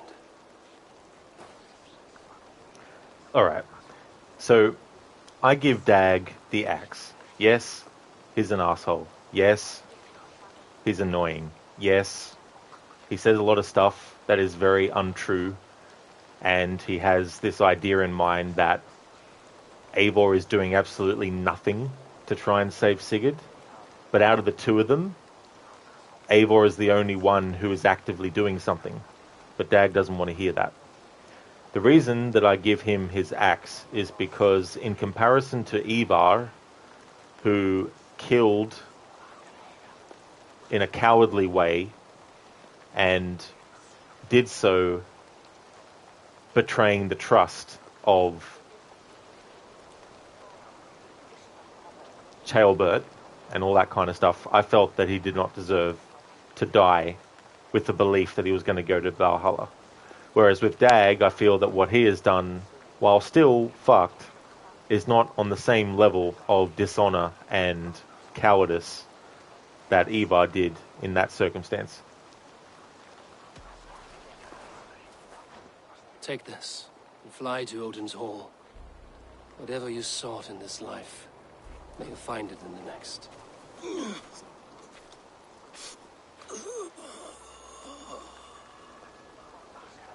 Go to your homes. I will lay him to rest.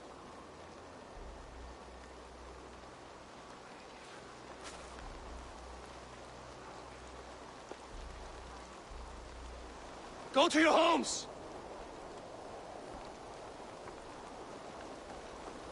Dag accused me of betrayal. He accused me of breaking my oath. And this is the answer I gave him. Now you will hear the truth unbanished. None more than me wishes for Sigurd's safe return. You know this. You know this. All of you.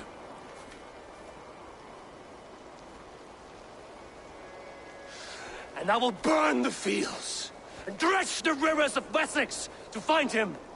That is my oath. That is my oath.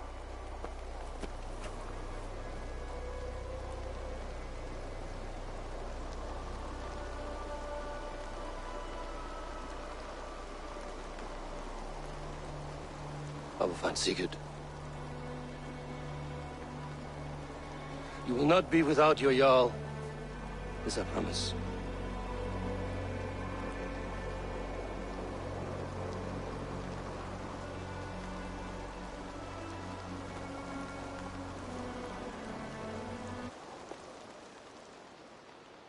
Dag, you lived as you died, proud and defiant. I cannot begrudge you for that. I miss hearing you tell your stories, old friend. But I remember them well.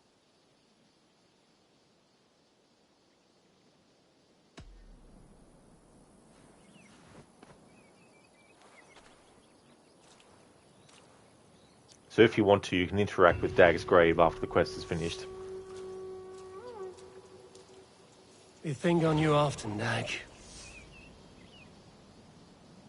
I do hope Sigurd knows how much he meant to you. We are beyond the time of telling such things now. I wonder what became of you, if anything remains of such a strong spirit. I wonder what became of you, if anything remains of such a strong spirit. So there are points in the story early on where there's like a bit of a sort of like not so serious jabs that Dag has at Eivor and that, but it's kind of like not at a level where it's kind of like, oh shit, you know, to take him seriously kind of thing. But it would have been good to have some more story moments where you see Dag and Eivor in different circumstances, you know, and all that kind of stuff. Having some extra quests leading up to that where you could actually do some quests with Dag. And this is the thing, right? Like Assassin's Creed 3 and the Homestead had all these characters you would do missions with, and so that helped make you spend more time with them if you wanted to do that kind of stuff. I wish they did more of that in this game. Like, there's some characters you can go and do side stuff for. Like, there's a merchant or whatever. I can't remember the characters now because it's been years since I actually did a playthrough incorporating them. But there are some characters you can go and do quests with, but characters like Dag, you can't. So that is what has become of Dag, the Raven and the Cuckoo. Get that quest out of my face. Sorry, Avenge. Gonna have to stay unavenged.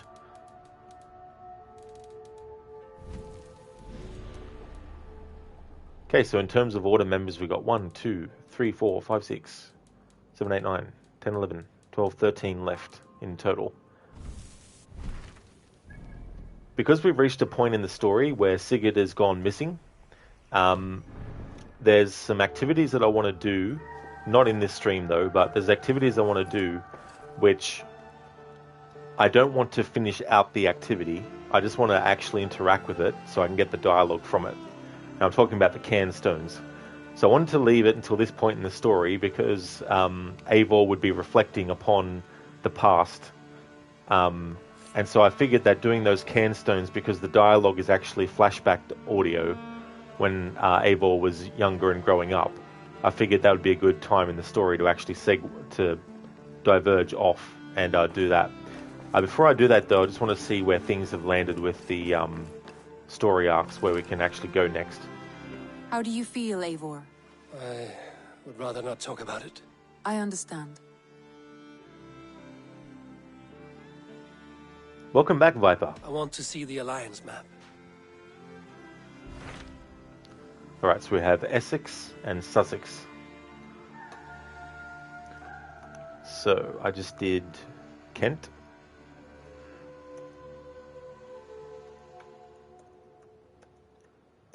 Okay, so the region that's available to me now is Essex. And Essex is about Bearstan. Now, that's the story arc that I feel could have been either taken out of the game, or if they made certain story arcs optional in terms of making alliances, I feel that this is another one that could have just been an optional kind of thing. But in the next stream, I'm not going to jump into either of these straight away. What I'm going to do in next stream is do the Cairnstone stuff, get all that sorted, and then do the Sussex story arc, because that story arc is the final one related to Sigurd's absence. And so I'll do the Cairnstones just to get the audio. I won't actually finish out the activities. Just want to get the audio from doing those. And then what I'll do is the Sussex story arc. And then that'll be that done. And that'll finish off everything related to where Sigurd's up to in the story. And I've made note of what places I've done. I have changed my mind. I should go.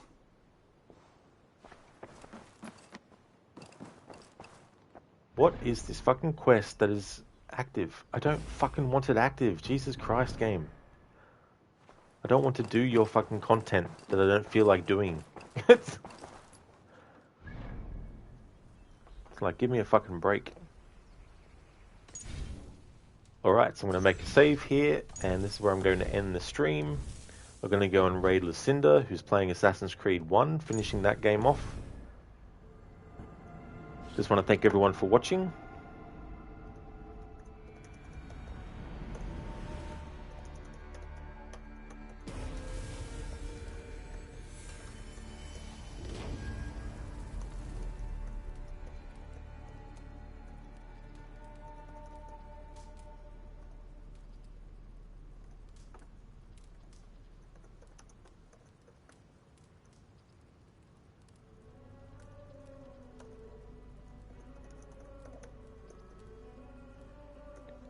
Would like to highly recommend people check out Crocodiles, Dr. Ronnie, Cherry Heart, as well as Hit Pigs.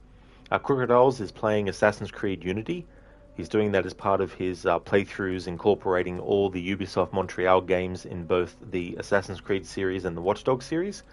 Currently playing through Assassin's Creed Unity. He's also doing a stealth challenge with all those games on top of that. Dr. Ronnie is playing Watch Dogs, the first one.